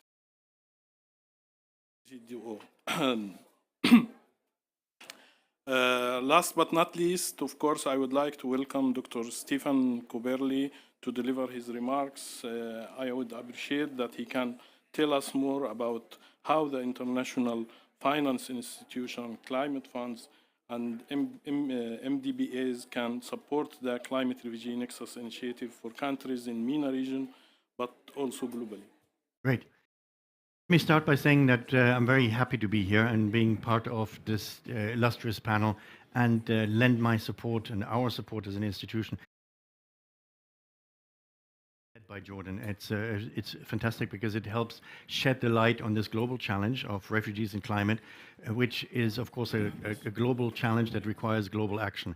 From the perspective of the World Bank, we see our role very much as trying to help both, not on the financing side, but also on the analytic and capacity building side. An initiative like this also really helps shed the light on countries that are hosting refugees and the development paths that need to be explored in more depth as part of our analytic work. I'll just give you a few examples. So, for instance, how exactly is it that the lives and livelihood of refugees are impacted by the climate-related vulnerabilities and shock, particularly those vulnerable with limited socioeconomic resilience, as has been said before. Secondly, identifying how much exactly climate change can amplify the international movements of people in the coming decades. We have a report that's come out that under a pessimistic scenario says that the refugees that are moving right now as a result of climate pressure and that are currently mostly moving within countries, by 2050 could be half of all internal migrants as a result of climate stress. And then another development path that bears analytic underpinnings is how countries exactly can be supported in managing the fiscal and socioeconomic impacts of the refugee presence. And we heard a few of these examples right now. So we think as an international development institution, we're quite well positioned to help with those challenges and support the most vulnerable with a blend of analytic and financial work. On the analytic side, we have a number of analytic reports. We call them country climate and development reports. 20 in the last year, and another 18 have come out this year, and we're utilizing them basically to underpin our operational work. And in terms of financing, of course, we have in host countries, we're supporting them with a variety of financing initiatives that help with with education, help with social protection, and with green growth initiatives. We are very interested in seeking support to replenish the financing facilities such as the Global Concessional Financing Facility that provides financing for middle-income countries that are hosting countries for refugees, the new Global Public Goods Fund, and of course the Loss and Damage Fund, which will be now housed by the World Bank in the future. It really bears stressing that Jordan has really had a leadership in this respect. It has an important role on the global stage in really promoting the progressive approaches as a refugee host and as an early mover here on climate change. So we're very much committed from part of the World Bank to secure concessional support to safeguard this win-win approach by Jordan in building an inclusive national system that can benefit refugees and host communities and address significant climate adaptation challenges as the water scarcity, which has been highlighted as a key challenge in the analytic work. And we're very much happy to support you with financing and advisory support in the future. Yeah. Thank you so much, Dr. Stephen. Since I'm Egyptian, I will ask Dr. Yasmin one more question in 1 minute.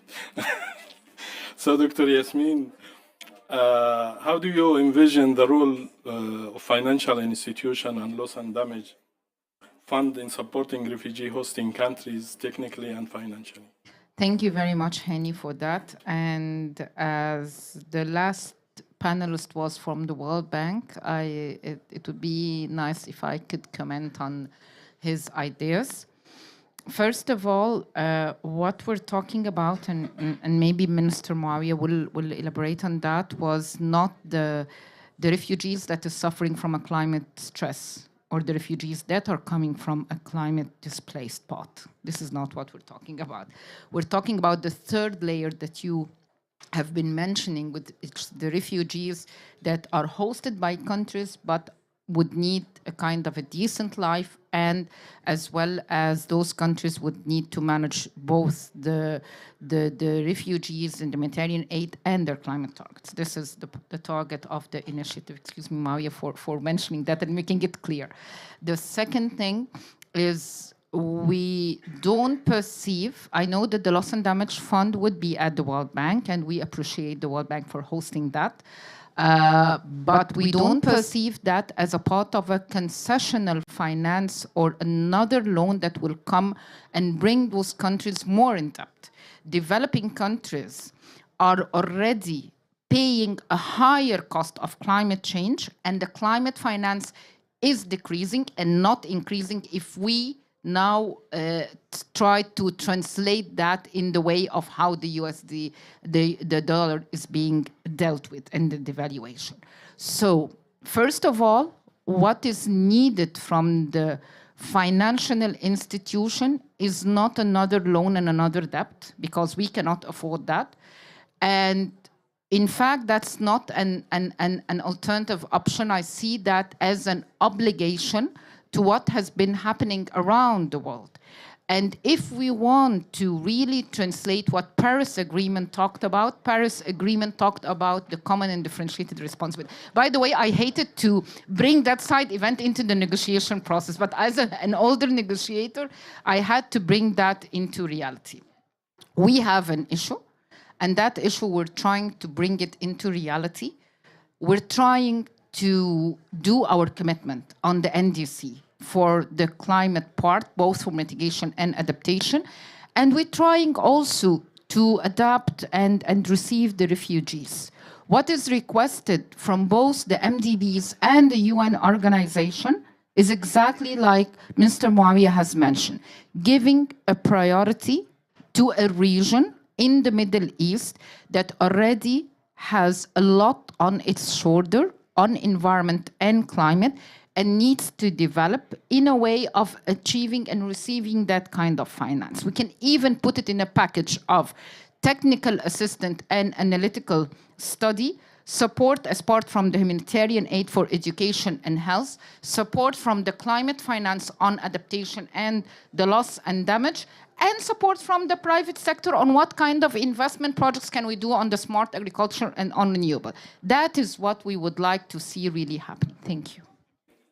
Thank you, Dr. Yasmin. Dr. Muawiyah, before we end in 1 minute, because the highlighting from the back that we need to finish, do you want? Yeah. And I really don't want to overstay our welcome. So, but really, thank you, IUCN, for hosting us.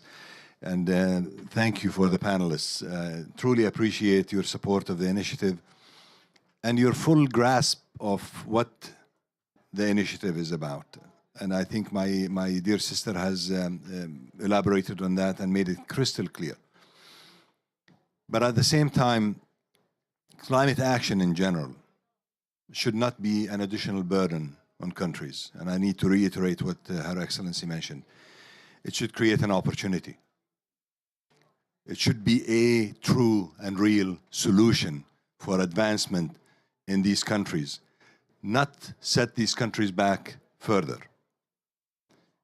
The developing world is a small contributor to greenhouse gas emissions. Jordan is a 0.06% contributor. But yet Jordan is a vanguard in the region, is setting the pace in the region. 27% of our electricity is from renewable. 24.5% of our cars are hybrid and electric, of our passenger cars. We've taken major steps towards climate smart agriculture and circular economy. But the support should be coming in the form of grants and in the form of debt swap, not in the form of additional debt. Because it'll be very easy for many countries in the world to sit back and say, thank you, this is your problem, you go solve it. If you want us to engage, then there should be another formulation of this. The Loss and Damage Fund, the whole discussion about the Loss and Damage Fund, and by the way, kudos to the UAE for a stellar beginning of the COP, agreeing on the agenda, and on the loss and damage fund. This is a first, and the UAE is doing a great job, UAE leadership and the leadership of the COP. Loss and damage fund should be fast, should be scaled, and should be meaningful. I know there's a lot of discussion about the slow onset and historic responsibility, but at the same time, if we look at the picture, the big picture, what COP27 has done in Egypt, laid the foundation for it, Transition Committee accelerated its action, came to COP28, and now it's in action. It has been operationalized. And that is amazing. Let's not run this fund the old traditional way. Let's run it differently. Let's not have another bureaucratic beast. I was asked about the climate refugee nexus. Are you going to have governance? Are you going to have a financial structure? Are you going to have a governing council? And I said, I don't want to do that, because if we do that, it'll be countries jockeying up for position who's going to lead it this time. This is my agenda, this is your agenda, 5-10 meetings a year, and we'll be embroiled in the process, not the result. Very simple. 2 check marks in the evaluation of countries that should be receiving accelerated finance. Are you in a climate hotspot? And are you a host of a large percentage of refugees in your country? Then that brings you up in the priority to receive technical and financial support. Again, thank you so much. Thank you to the panelists, and thank you for the support, and thanks for the IUCN for hosting this. Appreciate it. Thank you. Thank you. Thank you for the panel. Thank you for the audience. Sorry for the limited time, but really I enjoyed. Thank you so much.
Hello, ladies and gentlemen. We would like to start the next event in 5 minutes.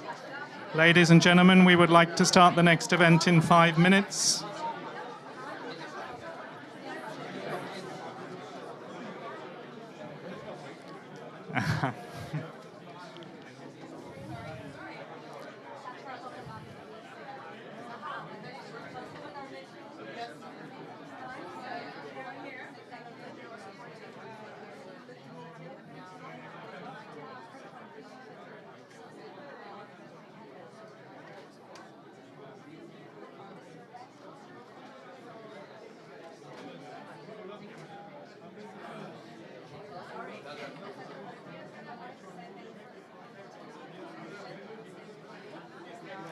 Okay, thank you very much, ladies and gentlemen. We would like to start the next event, please.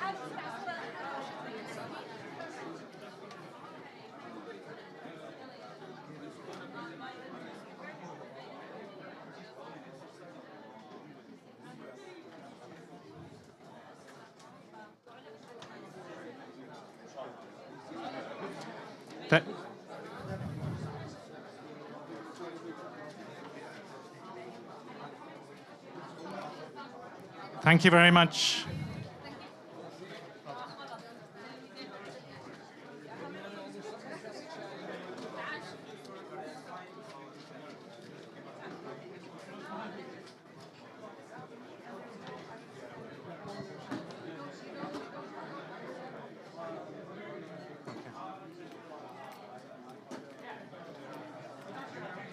There you go. Thank you.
Ladies and gentlemen, the session is about to begin. Please be seated.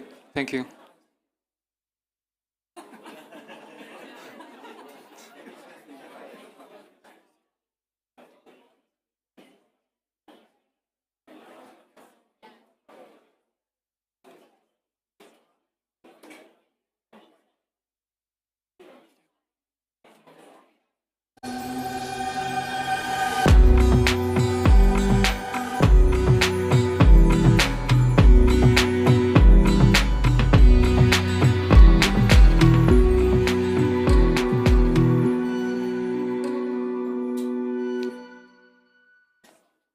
Distinguished guests, ladies and gentlemen, welcome to the event International Recognition of Tidal Flats as official blue carbon.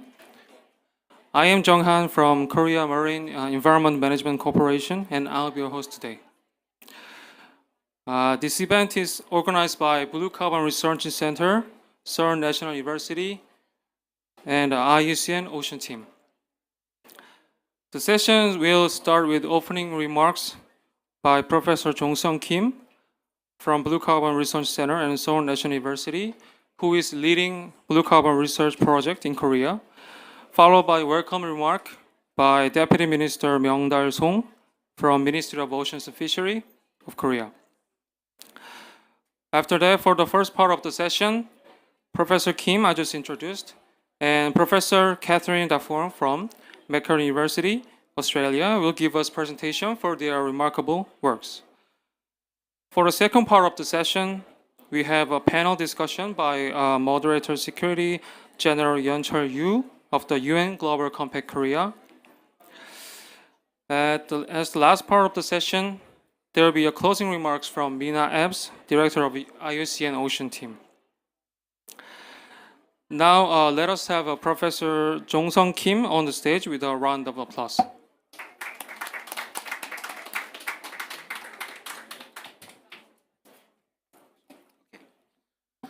Thank you, Dr. Han. Hello, everyone. My name is Jong-sung Kim from Seoul National University and the Director of Blue Carbon Research Center. It is my great pleasure and honor to deliver the opening remark at the UNFCCC COP28 Blue Carbon IUCN side event. I sincerely thank all the distinguished individuals who supported, organized, and participated in today's events, and hope we will have productive outcomes by sharing updated information and knowledge for the blue carbon science and policy. Especially, I would like to express my sincere gratitude to Mina Epps, Director of IUCN Ocean Team, and Mr. Myung-dal Song, Deputy Director of Minister of Oceans and Fisheries, Korea, and Professor Catherine Dafforn from Macquarie University in Australia. Your presence has enriched this event, and I deeply appreciate your contributions. As well known, about 40% of the total emitted carbon is sequestered by the ocean. This is called blue carbon to distinguish it from land-based carbon sequestration, namely green carbon. Blue carbon is defined as carbon stored in coastal and marine ecosystems. There has been increasing research demand focusing on blue carbon in recent years, given their significant role in climate change adaptation. Upon the national acknowledgement and needs, we identified in the first phase of the Blue Carbon Project that tidal flats in Korea are an important carbon sink, absorbing maximum 480,000 tons of carbon dioxide annually. Now, we are in the second phase of the Blue Carbon Project, which title is Development of Living Shoreline Technology based on blue carbon science toward climate change adaptation.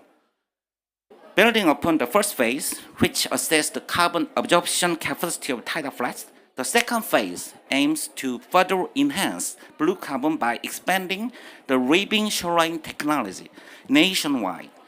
Based on these efforts, we are striving to obtain international certification for the tidal flats as carbon reduction sources. As part of this endeavor, we are collaborating with the IUCN to prepare a special report on carbon sequestration in tidal flat ecosystem. In addition, we are establishing networks with various international organizations such as IPCC and NAMSAR, etc. It is anticipated that this event will also make a significant contribution to the international audience and toward international certification of tidal flat as carbon sink.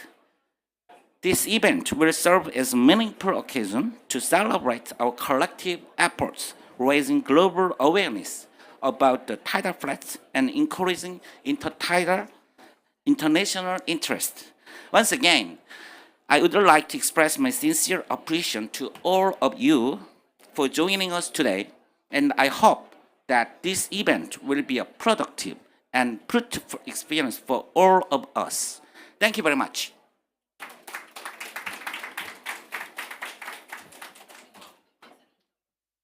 Thank you, Professor. Now, Deputy Minister Myung-Dal Song will provide the welcome speech, mainly about the blue carbon implementation strategy of Korea. Please welcome Mr. Song with a big applause.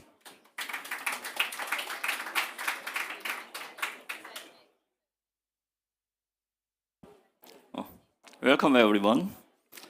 I'm Myung-Dal Song, Deputy Minister of the Ministry of Oceans and Fisheries of Republic of Korea.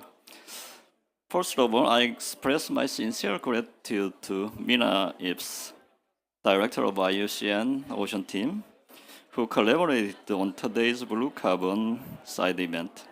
I also would like to extend my thanks for Professor Catherine Depan from Macquarie University in Australia, Secretary General Yeon Chol-yu of the UN Global Compact, Professor Jong-Sung Kim from Seoul National University, and all the participants who contributed to the success of this event.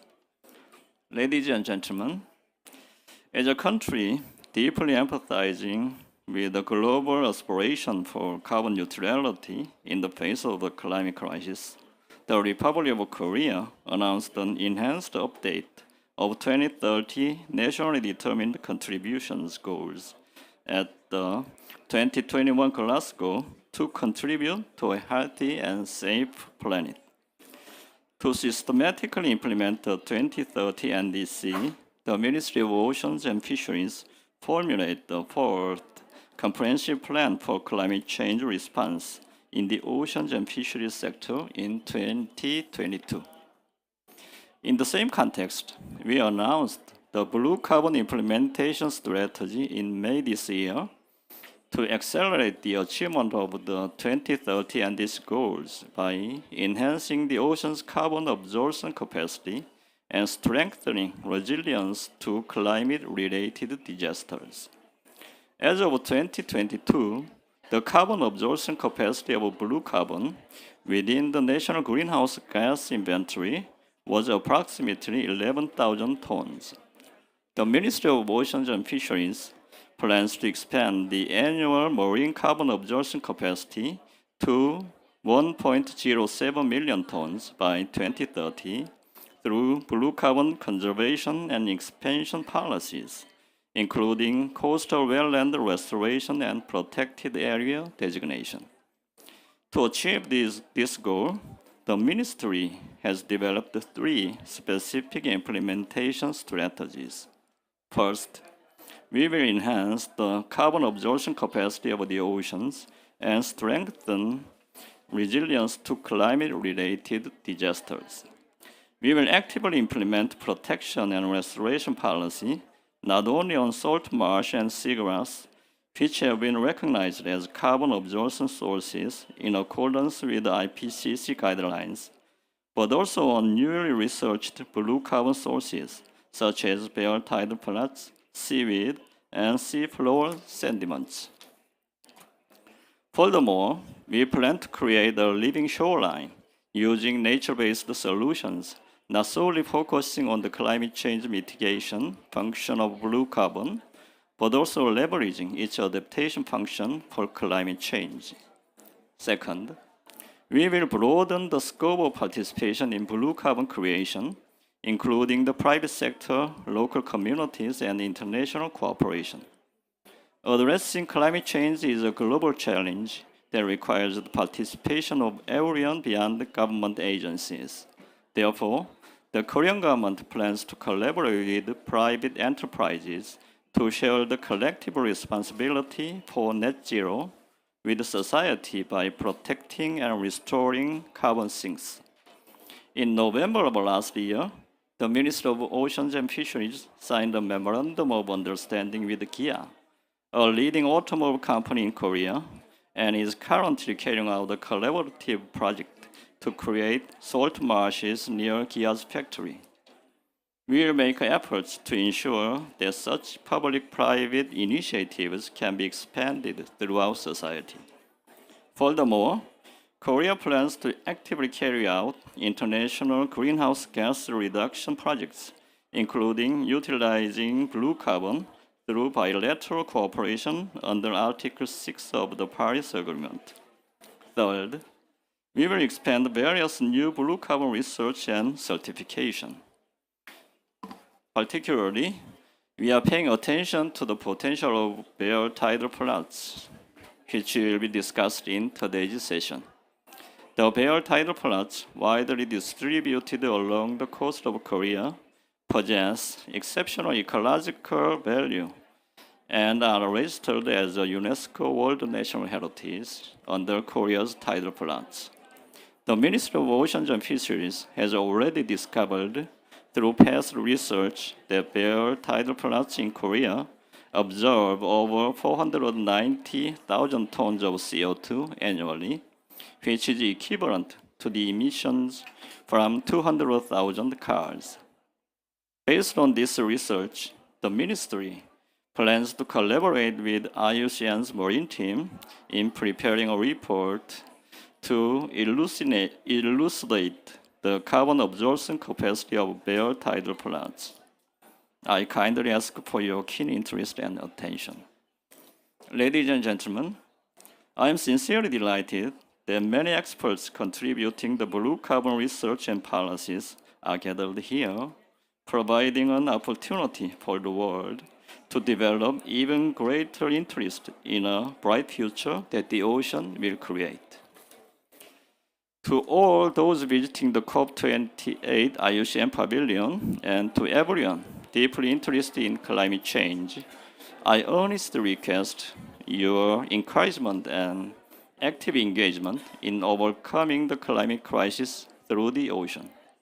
Furthermore, I kindly ask for your full attention to the discourse on international certification of the new blue carbon, including the bare tidal plots today. Once again, I offer my sincere thanks to all those who have contributed to this occasion and everyone who is attending today's event. Thank you very much.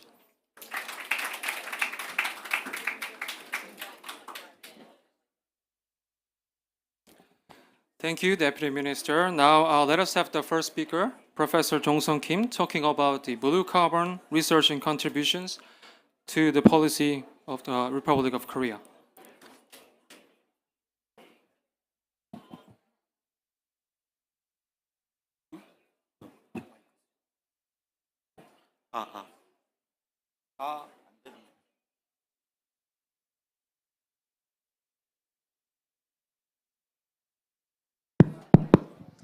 Thank you very much. It's my great pleasure to show some of our blue carbon research science from Korea during the past 5 years. And then I hear that blue carbon research and contribution to policy of the Republic of Korea. I have only 10 minutes, so briefly, backgrounds in Korea blue carbon science and key findings and further remarks. As you know, net zero emissions, our global agenda, and we are among 14 countries which has registered the carbon neutrality and green growth law, which supports our 2050 carbon neutrality. And then now we have greenhouse gas emission reduction by 40% from 2018 by 2030. So that is our goal. A little bit low compared to other advanced countries, but we having very difficult time now. So even now, Ministry of Oceans and Fisheries, they announced like a carbon negative emission strategy. So now more attention and interest having been focused on the absorption resources, like blue carbon. So back in 1990, there has been increasing concerns about the blue carbon starting from 2009, and then we have a blue carbon inventory adopted by the IPCC 2013, and then in Korea we started blue carbon research project since 2017 by the planning work, and then followed by first and second phase. So very long history we have as blue carbon science in Korea, and then we are focusing on tidal flood especially.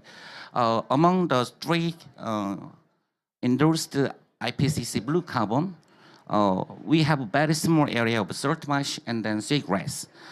While still, tidal flood has not been endorsed by the IPCC, but we have plenty of area and then very high potentials as carbon reduction sources. So we investigated our tidal flood along the west and south and east coast Korea, and then we found very high potential as for carbon stocks, 48 million tons of carbon dioxide, and the sequestration 0.5 million tons of carbon dioxide annually.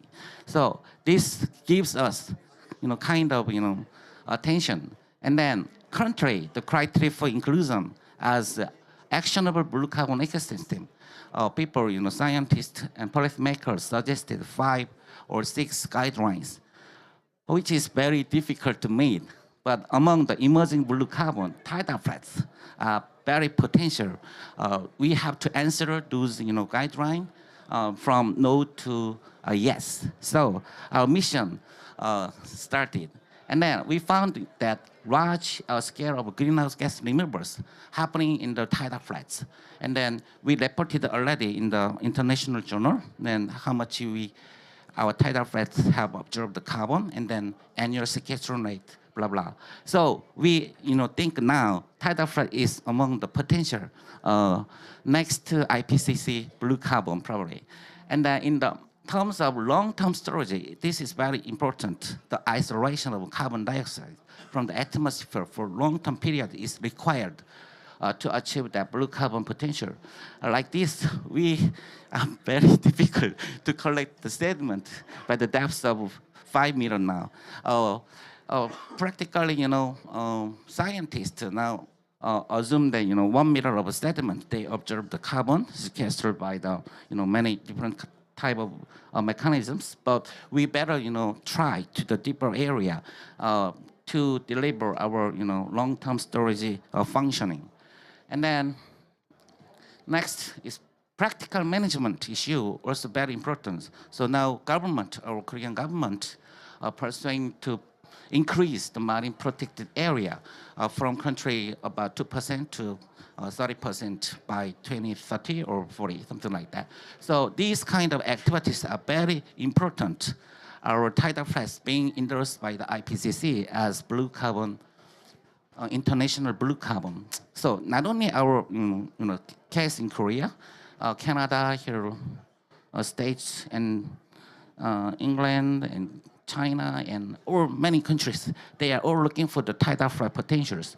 So most recent publication by Singing Wei from Australia, we say here tidal flood as a significant carbon reservoir in global coastal sediment. This paper includes our data about a lot of our data, and then become like efforts, combining such kind of collaborative efforts from blue carbon, focusing on tidal flood would bring some significant effect, finally being endorsed by the IPCC, I believe. And then our Korean tidal government also assigned the K Blue Carbon National Strategy very recently, which now includes all the blue carbon potentials. Not exactly endorsed by the IPCC or international government, But we are now pursuing this kind of activities, and in the near future, we believe those candidates can be included in the real actionable blue carbon in the future. To achieve this goal, we like to publish many articles, but at the same time, communication between science and policymaker, scientists and policymaker would be very welcomed and acknowledged.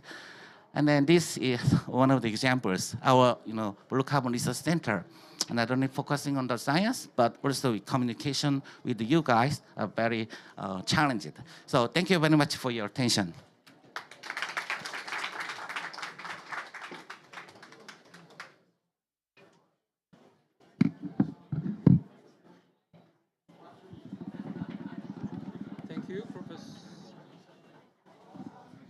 Thank you, Professor Kim. Now, the second speaker, Professor Taforn, will share an interesting project, Living Seawalls. Professor, the stage is yours.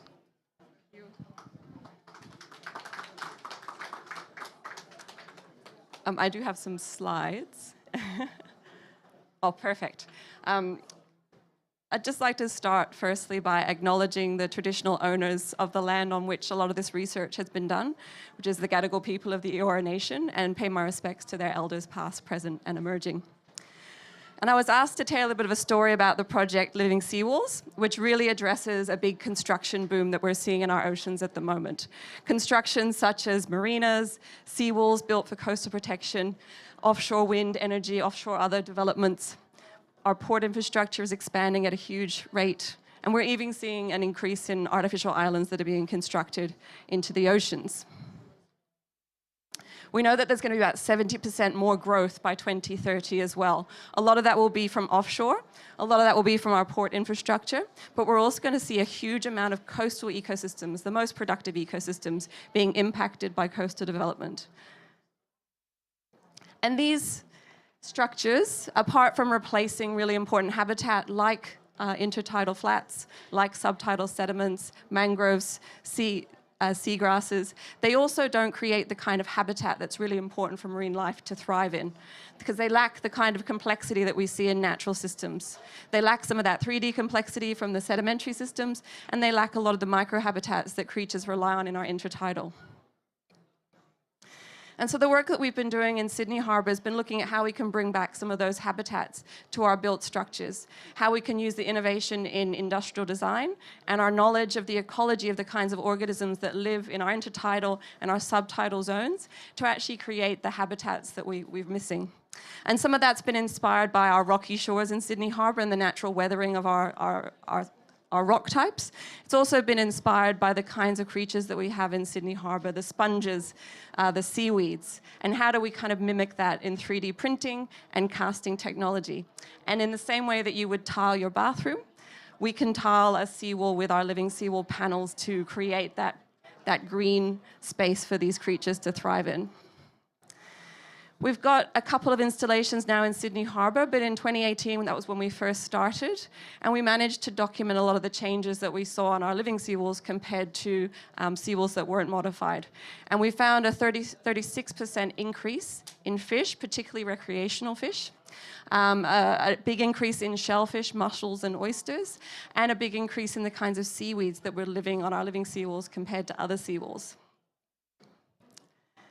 And of course, the shellfish really important in contributing to water quality in Sydney Harbour. As an urban system with quite high pollution, we're really trying to encourage restoration of those species. And the seaweeds growing on our panels, when they die, they fall off into the sedimentary systems that are around the seawalls as well. Looking at some of our designs in particular, we found that our rock pool design, which mimics the water retaining features of a natural rocky shore, supports 3 times more species than a flat surface on a seawall, and creates a condition that's 10 degrees cooler than what intertidal marine life would experience on a seawall. So we know there's some really important climate mitigation properties of these panels as well. And I mentioned before that we've seen seaweeds naturally recruit to our panels, but we've also put in a big effort to try and restore some of the urban seaweed forests that are missing from Sydney Harbour. And we've done this at a site called Barangaroo, which is actually overshadowed by a casino. But underwater is where we've installed 384 of our panels of varying kinds of designs. And we also collected seaweeds from pilings that were being removed from Sydney Harbour and transplanted them to our site. So we gave some urban seaweeds a new lease on life by planting them into this underwater artificial reef that we've created. And we're really committed through the project to reaching out and educating people about the issues of urban seascapes. And through that, we've joined various festivals within Sydney Harbour. We obviously speak at a number of different kinds of events that are happening around the world. And we reach out to school groups to try and make sure that we're educating the next generation about what the environment is important in the marine environment and how they can help to contribute to its protection. And we have a training program for schools in Sydney Harbour to learn how to go and monitor some of the sites that we've installed our living seawalls at. We've also worked with a number of artists to create sculptures to communicate the work that we do, and we've been represented in a few galleries around the world now. We really want to document the kind of recreational amenity that this nature-based solution has, and so we've been working with some local tourism groups in Sydney Harbour, in particular a kayaking group that have funded their own installation to try and help them provide guided tours and educate the people who are traveling with them about what this nature-based solution is providing for the Sydney marine environment. So I'll just quickly sum up how we are representing this as a nature-based solution. So we're increasing biodiversity with some of those really important protective habitats, particularly in the intertidal, where we're mitigating some of those high temperatures that intertidal species are experiencing. We've shown that a lot of shellfish can recruit to our panels, and we've done some experiments to measure the kind of filtration capacity that those shellfish have. We've also looked at planting seaweeds and trying to, apart from restore some of those really important habitat-forming kelp species, how could that also contribute to long-term storage of blue carbon around some of our sites? And as I mentioned before, we've been trying to educate about urban seascapes and the importance of urban seascapes and provide some of that recreational amenity that in a harbour like Sydney Harbour, people are really crying out for these beautiful sites to be protected. Since 2018, we've been working on this project now for 5 years and started with about 70 panels at one site in Sydney Harbour. We now have 2,500 panels around the world, and it's growing all the time, lots of different countries getting involved with this. So just finally, an acknowledgement to the people who work on the project with me. That's the people who are in the photo there. And a big thank you to the Blue Carbon Research Centre. Wonderful to see a project that brings together so many different universities, institutions to collaborate on such an important problem. And thanks very much for listening. Thank you, Professor. We're gonna have a discussion here. Let us invite our discussion panels on the stage, please.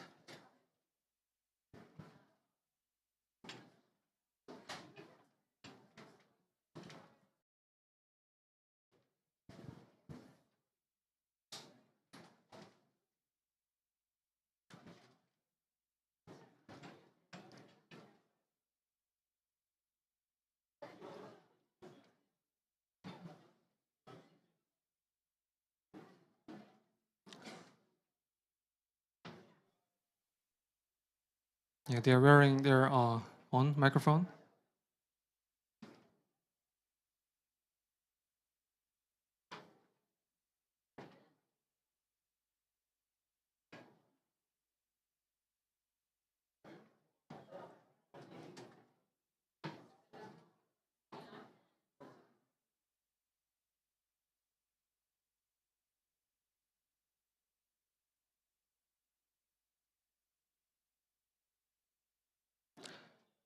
The panels, you can use your own mic, or if you prefer this mic, I will hand over to you.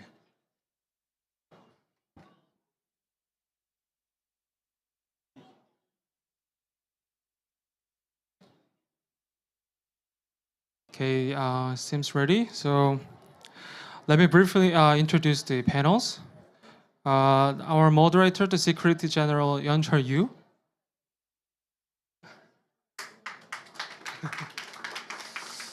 And the second, Professor Myung-Ju Lee from Myung-Ju University. and Professor Bong-ho Kwon from Kunsan National University, and Professor Seung-do Kim from Hanlim University, and Deputy Director Daeun Lee from Ministry of Oceans and Fisheries. And lastly, Thorsten Thiele, am I right? Sorry, Thorsten Thiele from FLS IUCN. Okay, let's have a discussion. So over to you, Mr. Yu.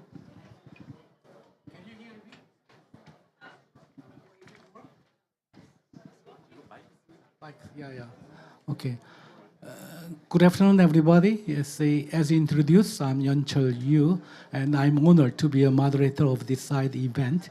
And we are also honored to have two great presentations made by Professor Jong-sung Kim as well as Catherine. Yes, and the both presentations provided us with a very informative and quite insightful the perspective on blue carbon.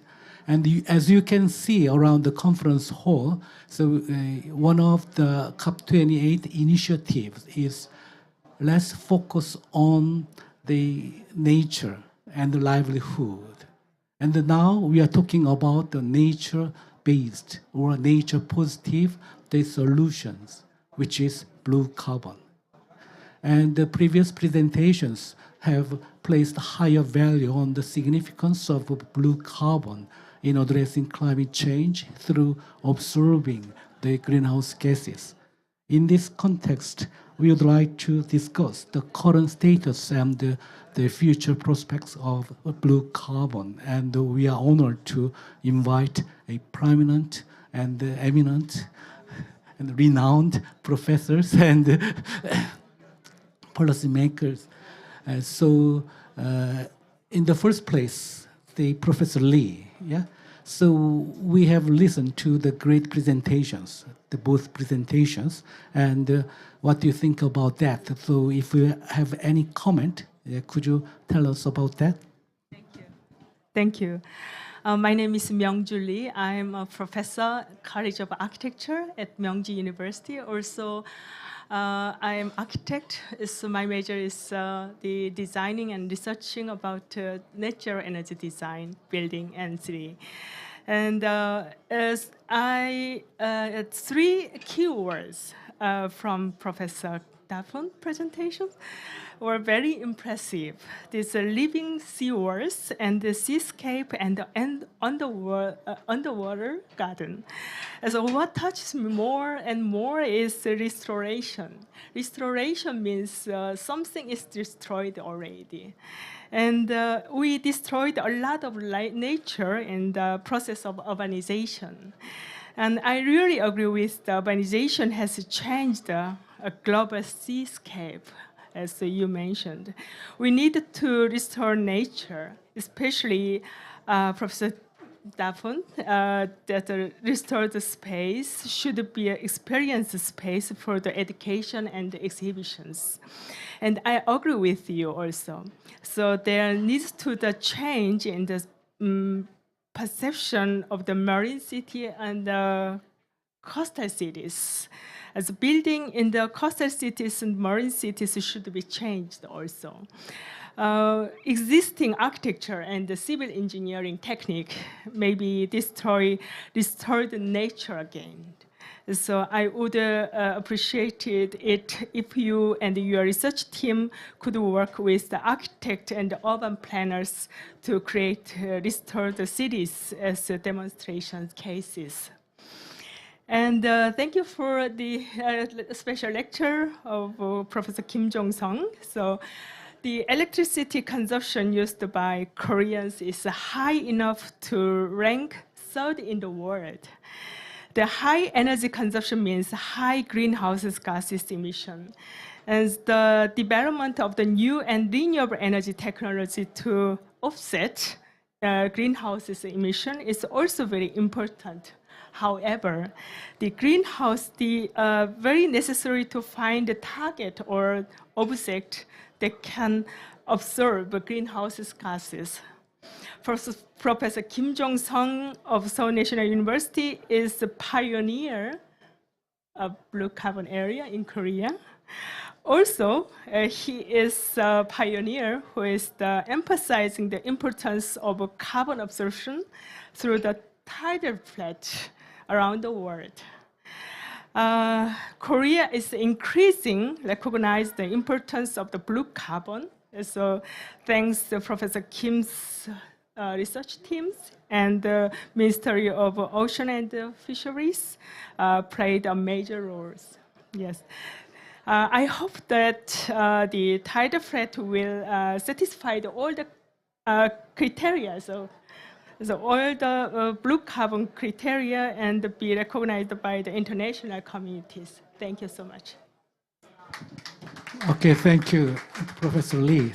I fully share your views on the impressive words from Catherine's presentation, the living seawall and the seascape rather than landscape, and the underwater gardens, and one more, the restoration of nature. And yours emphasized that the Professor Kim is really, indeed, a pioneer in this field of blue carbon. Thank you for the contribution. And next, Professor Kwon. One of our purposes is for the tidal flat to be recognized as official blue carbon. And we need to have a sufficient scientific evidences in the first place. So could you tell us about the current status of the scientific evidences of blue carbon? Thank you, Ambassador Yu, and good afternoon, everyone. I'm Bong Kwon from Kunsan National University. I'm working with Blue Carbon Research Center in Korea, and I engaged in Blue Carbon Research Center for discovering new blue carbon, including non-vegetative tidal flat and benthic sea sediment also. In order for unvegetated tidal flat to be recognized as the blue carbon, two scientific issues must be resolved. First, scale of greenhouse gas removals or emissions are significant. I was very happy to see come to the IUCN Pavilion when I found the picture of the diatom. The diatom is a carbon source of tidal flat. So maybe Mina Epps, you prepared this photo. Yeah. It's secret, okay.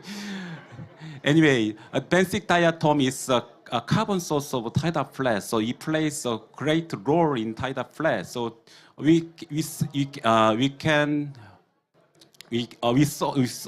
think that there are no vegetation in tidal flat, but benthic diatom is a good carbon source. Second issue is the long-term storage of carbon dioxide. According to the recent research, the Professor Kim mentioned, the first two problems appears to have been resolved to some extent. Additionally, the scientists from many countries, including UK, China, and Australia, and then US, are interested in conducting research for the tidal flat blue carbon. Just as a report published by IUCN in 2009 made blue carbon widely known. I believe that if the tidal flat blue carbon report is published by IUCN, it will great role plays an important role. It is a good news that the discussions are currently underway between Korean Ministry of Ocean and Fisheries and IUCN regarding the publication of the tidal flat blue carbon report, right?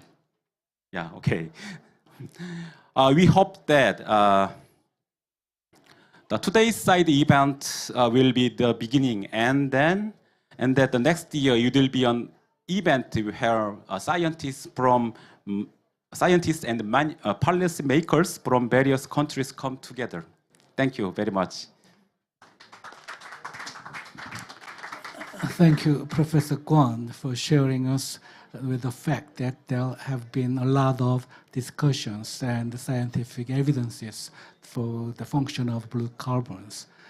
And then next step is to recognize the tidal flat as official blue carbon. And as Professor Kim in his presentation mentioned that the blue carbon criteria for the tidal flat should be included in IPCCs, the greenhouse gas accounting guidelines. So Professor Seung-do Kim, what are the procedures and necessary steps for the blue carbon criteria for the to be included in the IPCCs, the greenhouse gas accounting guidelines? Okay, so unfortunately I lost my document. But I'm working as the lead author of the IPCC guideline, and I'm also working as a lead review of kind of country report, national inventory report submitted by Annex 1 countries. Okay, so I think I know the procedures for the IPCC guideline and the national inventory one. So first of all, we need to know what are the criteria for the new emission source and the removal sink by the IPCC and UNFCCC. They're only interested in whether any new sources and sink are included in IPCC guideline. That is a critical thing. They only take a look. So it is very important to include any estimation methodology for the new sources and sink. So it's very critical things. So we need to know the way. How can you include our new sources and sink in the IPCC guideline? There are three ways. Okay, first one is we can. IPCC usually have a kind of the period to revise the IPCC guideline. So usually they have a scope meeting, and that time they determine which sources or sink can be included in their guideline. So scoping meeting is very important. So we need to participate in the scope meeting, and we need to urge our new sources and sink included in the new IPCC guideline. For the blue carbon case, we have a 2013 guideline, that is the wetland guideline. So it is 10 years already. Usually IPCC guideline revised or refined within 10 years cycle. So it's almost 10 years. So it's time to change the guideline. And I think all experts in blue carbon field urge it and ask IPCC to refine the guideline, including the blue carbon, which is not approved by IPCC. That is the first step. That is the easy one and normal procedure, I think. And the second one, we can submit our proposal to UNFCCC Substar. They'll consider the possibility of their including the new emission source or removal sink to develop the guideline. If they accept, they will ask IPCC TFI to develop the new guideline. That is the second process, but it takes a long time, frankly speaking. Third one is we can directly contact with the IPCC TFI. We need to submit this kind of country proposal to allow the to consider to develop the estimation methodology for the new sources or sink removals.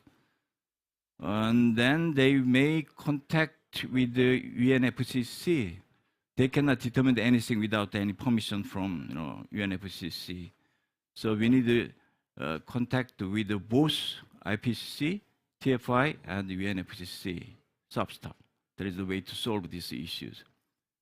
Sorry for the thank you. That's all I can say. Thank you, Professor Kim. I lost my document. You are really expert, and I respect you. I was very impressed. I can respect you in the sense that even though your script was missing, but you gave us the full account of the procedures in line with IPCC and the UNFCCC's Substar. Thank you so much for your contribution. Thank you. And let's move to the policymakers' perspective. And the Deputy Director, Don Lee, as a policymaker in the Korean government, could you tell us about the Korean government's efforts for supporting the blue carbon and the international collaboration with other organizations with a particular emphasis on the IUCN? Okay, you have the floor. Yeah? Thank you for having me here. I'd like to share you about our Korean government, what Korean government do for blue carbon, especially about national business and international cooperation. The Minister of Oceans and Fisheries in South Korea actively supports policies related to the protection and restoration of blue carbon, including national cooperation and research. In terms of protection and restoration policies, ongoing efforts focus on improving the health of tidal flats through seawater circulation projects, while expanding marine protected area for ecologically valuable tidal flats to permanently preserve their blue carbon value. And we have been working on a country-specific carbon dioxide emission factor of tidal flats based on accumulated data for 5 years of research. Through these efforts, we plan to include tidal flats in national greenhouse gas inventory with concrete scientific evidence. Although methodologies for measuring carbon stocks and sequestration of tidal flat are not in IPCC guidelines yet. International cooperation is also a crucial aspect of our efforts. To achieve international certification for blue carbon ecosystems, I think we should have 4 steps. First, utilizing accumulated scientific data, and second, enhancing public awareness of these new blue carbon areas, and third, expanding the scope of international consensus through continuous communications, and the last one, building common understanding. To move forward, the Ministry of Oceans and Fisheries is consistently expanding international collaboration and joint research with organizations like IUCN and RAMSA, as well as countries such as Indonesia and Japan. Today, in collaboration with IUCN, we aim to identify new capacity building projects for blue carbon and plan to publish joint report on non-vegetated tidal flat. Additionally, an international forum on potential blue carbon is scheduled to take place in Seoul on the 18th this month, and we invite your huge interest in it. As such, the Republic of Korea is doing our best to respond to the climate change crisis through carbon sinks, and we are trying to realize greater possibilities with all of you here. Please show a lot of interest and cooperation. Thank you. Okay. Thank you, Deputy Minister Lee, for sharing the Korean government's support in the blue carbon as well as the international collaboration with IUCN in particular. And we are now approaching the final stage. And the last but not least, we have a very, very special guest from IUCN. His name is Torsten Sil, am I right? He is an expert at financing. So how to mobilize the financing is another important task for the blue carbon. So if you don't mind, could you tell us about how to mobilize the financing for the blue carbon? Thank you very much indeed. And indeed, it's a great pleasure to be here. In 2012, at the World Conservation Congress of IUCN in Jeju, I had the opportunity to see some of the work that you already started at that point in this space. And so it's really interesting to see how it evolves. I'm originally from an area of tidal mudflats from the Wadden Sea of the northern part of Germany. And we've fought very hard to work on more protection for those areas because, as you've described, these are really important habitats. If you think about the social cost of carbon, the US EPA today set the price at $190 per ton, just from the carbon sequestration value. So anything we can do to deliver better protection and more investment in carbon restoration of these blue natural capital ecosystems is critical. One of the activities IUCN has been doing in the space is, for a number of years now, identify concrete projects and opportunities around that. And so we've worked with the government of Luxembourg under the Blue Natural Capital Financing Facility to support a whole range of projects in various countries that show how you can integrate the nature-based solution with the local opportunities for communities in a way that it actually protects and improves both livelihoods and nature.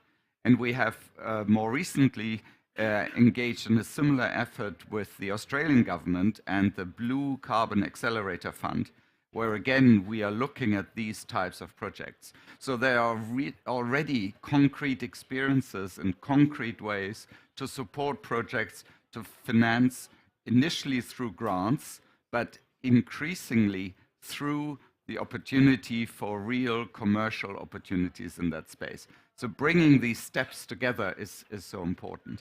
Now, one of the areas in the blue carbon space IUCN has been working on for some time is the mangrove space. And this morning, upstairs, we were announcing the 4 billion mangroves breakthrough.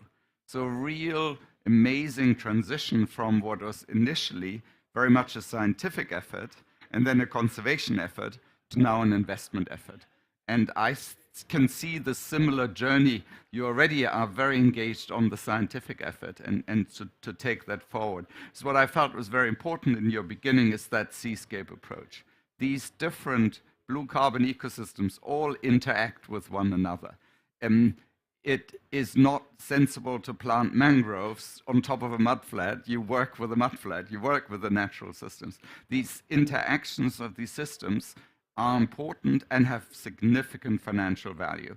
And of course, what we've seen in the broader carbon markets is that we've had what I would call a decade of experimentation, of trying things out, of setting standards. I think what we're moving towards now, and that's why this COP is so important, is in the context of Article 6, which was already mentioned, we will get to a more regulated type of markets, which allows actually the larger investors, the institutional investors, the larger corporates, to seriously consider spending money on this kind of quality carbon credits. And so we worked on better standards for high quality carbon and more regulated environments. And so I think we're entering a really interesting opportunity by adding to the supply in a very structured and organized and scientific way. As the demand is increasing, as companies are signing increasingly up to net zero pledges, as structures that help to deliver finance from these larger players into the individual projects are emerging.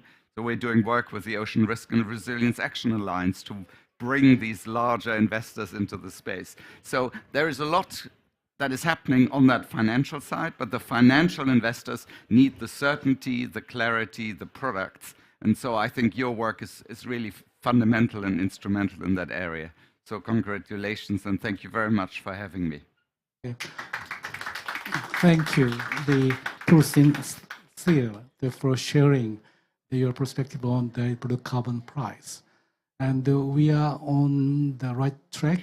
And one of the moderators' mission is to keep the time management. And thanks to the cooperation, so I'd like to close the panel discussion with saying this. First of all, I highly appreciate to all the panelists for sharing your perspective on blue carbon, and also I'm most grateful to the IUCN side for making this the side event possible and successful, and to all the participants. I hope it will be very helpful for you to understand the blue carbon. And I sincerely hope that IUCN will be a driving force of solutions for the blue carbon, and let's collaborate with each other for that to happen.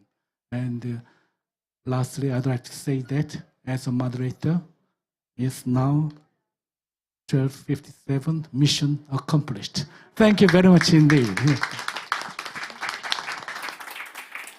Thank you, Mr. Yu. As the final part of the session, I'm delighted to invite Director Mina Epps to share her closing remarks. Please join me to welcome her.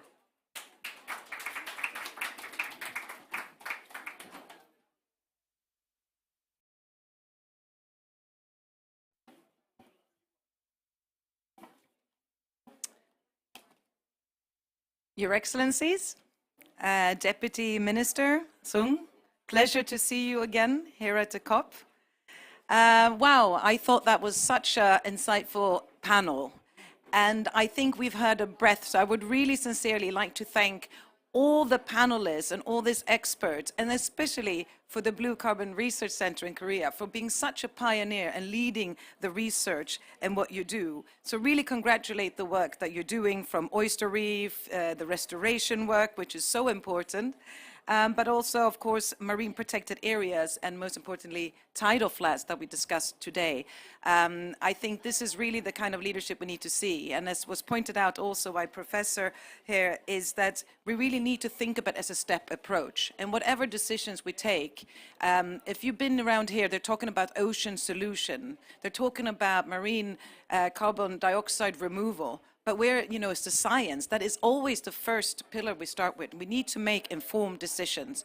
So, of course, once we have the science and then we create more public awareness together with this, but really to see what is the kind of scope as well, to have that international consensus to bring it forward. So we know that only 3 marine and coastal ecosystems are currently included here that you can include for in your nationally determined contributions, the blue NDCs, we like to call them. But again, look at how much carbon that's stored on the seabed floor. There's a lot of carbon also in circulation that is not accounted for. And even the high sea, the open ocean, that's 45% of our planet. The high seas is 2/3 of the ocean. So in this moment, what can we do? And when I've mentioned new emerging blue carbon ecosystem, it's not, I remember also at the COP15 in 2009, when we started talking about blue carbon, and including marine and coastal ecosystem, we were laughed at. And I'm really proud that IUCN was really part of that conversation early on. But as they say, you know, what is it? The first they ignore you, then they laugh at you, and then fight you, and then you win, right? So this is really the winning spirit that we're going to kind of aim for. So I would say to all the professors, distinguished speakers, you know, as Martin Luther King said, you know, I have a dream. You have a dream. Your aspiration is for blue carbon, well, the tidal flats to be incorporated. And we know that it's a long way away.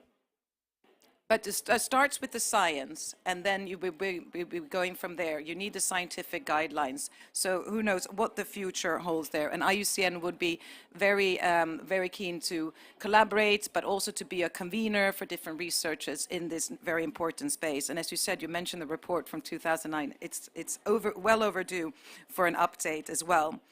And I also like to draw the attention to a recent report on actionable blue carbon ecosystem of our climate change for mitigation and adaptation. It's a partnership. It was led also by CI, Conservation International, the Blue Carbon Initiative, that's really looking at the science to policy interface. And it really highlights this emerging blue carbon emerging ecosystem to actually become actionable in the future. And that includes everything from microalgae, benthic sediments, mudflats, as well as ecosystem that currently may not have a current mitigation pathway, but it offers critical benefits for climate adaptation and resilience, but also biodiversity, livelihoods, and including things like the Oyster Reef. And I would like to also especially thank you, Mr. Duffer, in terms of your inspirational, because I think this is really why we're here, to learn from each other and see from the best practices. So with that, I'm really honored to have partnered with you for this side event, and we look forward to working with you. And last but not least, I'm personally very much looking forward to visiting Seoul on the 18th of December for the first Tidal Flat Blue Carbon Forum. So once again, it's a pleasure, and thanks to the audience. You've been a very captive audience. Thank you very much.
Good afternoon, everyone.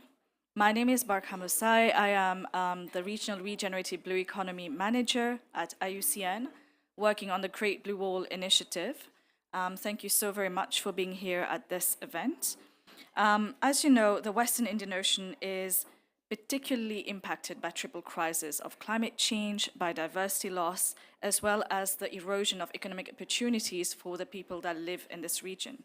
It is especially critical considering that this is one of the fastest growing regions demographically in the Indian Ocean Basin, as well as one with the youngest population. One of the responses that Africa designed is the Great Blue Wall Initiative. It is a very proudly African-born and African-led initiative that connects the countries of the Western Indian Ocean region together through a series of seascapes, a living belt, as well as by the power of its people. So today's session will look at how are we actually unlocking that potential? How are we actually regenerating nature for a climate resilient blue economy? And how are we actually implementing the Great Blue Wall? So in this, we are honored to have very special partners with us. And this event also looks at our at the RESEA program that has been one of the pillars of the Great Blue Wall. And we are also very privileged to have a range of implementing actors who are present in this room, as well as numbers of initiatives that are fleshing out this Great Blue Wall initiative. So this event will look at some of the fantastic work that's happening in the region. And I hope that this will create the snowball effect of generating more and more momentum as such. So with that, I have the honor of calling to the stage our distinguished speakers. First, I will call up from the Tanzania Marine Parks and Reserves Authority, Dr. Sware Semesi, who's the manager. Fantastic. Please, could you have a seat? We also have with us from the Mihari Network from Madagascar, Mr. Guy Celestin, who is the Executive Secretary. We also have from GROOTS Kenya, Dennis Nyunge, who is the Head of Program for Quality and Learning. And we also have with us Dr. Katrina Carlman, who's a Chief Program Officer at TechnoServe. So we have a very distinguished panel. And also, I shall eventually call up to the floor our dear Denise Nicolaou, who is the Regional Coastal and Oceans Ecosystem Manager. We have a small change in program. Okay. Yeah, so we have a small change in program, and I also have the honor of acknowledging our Regional Director, Dr. Luther Anukur, who's here with us. Yes, as I mentioned, we have a small change of program as our keynote speaker is currently navigating the vastness of Expo City and shall hopefully be with us and out of the maze. But because we are so short on time, I shall suggest that we dive straight into the panel discussion because there's so much to say. And on a logistics point of view, unfortunately, I am told we don't have English-French translation, but I will do my best to translate from English to French, if that's okay. So we shall kick off with the first round of questions. And the first question would be addressed to Dr. Sware, because of course, you know, we have to let women be the first to speak, always. So, based on your experience and your activities on the ground, what does implementing a regenerative seascape approach look like? How does it support livelihoods? How does it actually enhance the conservation of key marine and coastal ecosystems? What does it mean for you? And how is Tanzania's MPRA working on this? And you can take this question from where you're sat as well. Thank you very much for the opportunity. It's an honor to be here and talking of the marine governance and conservation overall. I'm from Marine Parks and Reserves, Tanzania. I'd like to point out earlier on that IUCN has been our core partner in marine conservation activities in Tanzania. So we appreciate the efforts and the support that we receive from IUCN. So from the field in the implementing part, our core business, of course, is conservation. And the modality of our work is based on co-management. That means we involve the communities, local communities within the park areas to manage and conserve the resources. And most of these communities are of rural setup and rely 100% almost, I would say, on the coastal and marine resources, especially in fisheries or seaweed farming and so forth. So in order to implement the nature-based solutions and interventions in this, number one, for us is the people, because they are the sole influencers or dependent on the resources that we manage and conserve. So we do carry out capacity building programs as well as engage the communities on site in coming up with the modes of regulations and guidelines on how to tap on the resources and conserve the resources. Number two, we concentrate on the ecosystems themselves. So we first have to know the status and how they are interconnected and how they influence the economic activities of the societies on the site. So if there is challenges and so forth related to the ecosystem, so we first monitor, analyze, and then we come up with solutions, either it's restoration programs or just to create the resilience of these ecosystems in order for them to be productive. And then, of course, we have to have a legal arm, the rules and regulations, as well as the political buy-in in terms of governance, so that from the local government authorities up to the mother sector, the fisheries, the Ministry of Fisheries are on site, and then you have to have some rule of law taking place. And the other one, of course, is the, excuse me, education and awareness, because we don't live in a silo. There are multiple sectors that influence the coastal and marine ecosystems, plus the overall aching challenge that we have the world now sitting here, the climate change.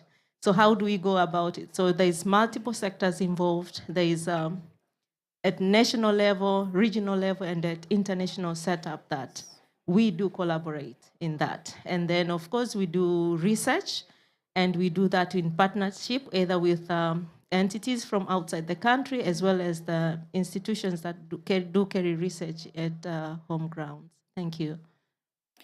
Thank you very much, Dr. Swari. Quite a lot to unpack here, but we'll proceed to our friend, Mr. Guy Célestin from the Mihari Network.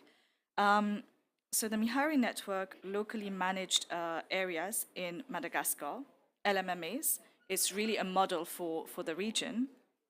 How do these LMMAs complement each other?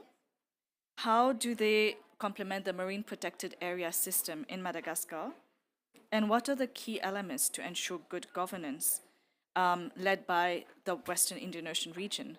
So we would love to hear the experience of Madagascar.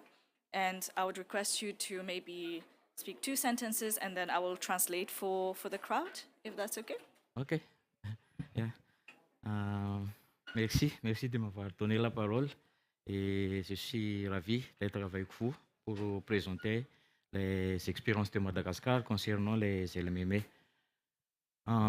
Tout d'abord, permettez-moi de situer un peu le contexte de Madagascar par rapport à la promesse de Sydney, parce que Madagascar fait partie des participants de ces congrès national du parc, mondial du parc, et Madagascar s'engage à faire le triplement des aires protégées à Madagascar. Il y a aussi les objectifs 30x30 du CDB que Madagascar voudrait avoir aussi. Le 30% des surfaces des espaces marins soient conservés. Et donc, tu pouvais... So the experience of Madagascar is extremely unique. And the LMMAs feed into the aspirations of Madagascar to achieve the 30 by 30 targets of the Global Biodiversity Framework. OK. Et donc, nous, en tant que réseau MIAR, notre réseau a été créé en 2012 et on est mandaté de compléter les caps sur les initiatives du gouvernement de multiplier les aires marines protégées à Madagascar à travers les LMM ou les aires marines zéro localement. Et donc, nous sommes fait partie du comité de pilotage de mise en œuvre de ces objectifs du gouvernement malgache pour le triplement des aires protégées. Notre objectif, c'est de capitaliser ou supporter et de sécuriser aussi les efforts communautaires qui gèrent les aires marines localement depuis 2006. Parce que Madagascar, c'était en 2003 qu'on a eu l'initiative de mettre en place les aires marines localement. Et c'était en 2006 qu'on a eu le premier site géré, site aire marine géré localement par les communautés de pêcheurs. Et en 2012, nous avons plus de 78 sites LMM à Madagascar qui contribuent. Ce sont des sites adjacents des aires marines protégées. C'est comme une sorte de corridor marin qui assure la protection des aires marines protégées, en fait. Et à partir de cela que les gouvernements malgaches ont constaté que l'initiative de mettre en place des zones à ceinture bleue plutôt, pour les aires protégées est un moyen à considérer pour contribuer le triplement des aires marines protégées. Et c'était en 2023 qu'on a pu augmenter jusqu'à 280 sites LMM à Madagascar. Et ces sites LMM, ça couvre environ 1 700 000 hectares des espaces marins. Et par rapport aux aires marines protégées, parce que nous n'avons que 22 aires marines protégées de catégorie 5 et 6 pour la catégorie d'IUCN. Et... OK. Well, I'll try to remember all of this. Oh. So essentially, this is really fantastic. So what Mr. Guy said is that from a starting figure of, I think, 78 LMMAs, the Mihari network came into being in 2012 and assisted the government in enhancing its protection and conservation efforts. And now there are about 280 or more LMMAs that now complement the 22 marine protected areas that exist. That's good. And these are part of the initiative to create blue belts around the countries. And in 2003, the first sites were identified by small-scale fishermen who are very instrumental to this equation to lead the development of these blue corridors. So this is in direct complementarity with the marine protected areas, and that was a 30 by 30 objectives, and in meeting the criteria of IUCN's marine protected areas. Et donc, pour répondre à la question concernant les éléments clés qui contribuent à la bonne gouvernance des aires marines à communauté dans la région Océan Indien, pour nous, donc, le renforcement de la participation des communautés locales à la protection des espaces marins, tout en favorisant aussi les échanges entre pairs, entre les réseaux de l'océan Indien. Et il y a aussi le développement des programmes de formation qui contribuent parfaitement à la gouvernance des aires marines en général. Et le second point, c'est qu'il faut développer aussi des alternatives de revenus pour les communautés locales afin d'accroître leur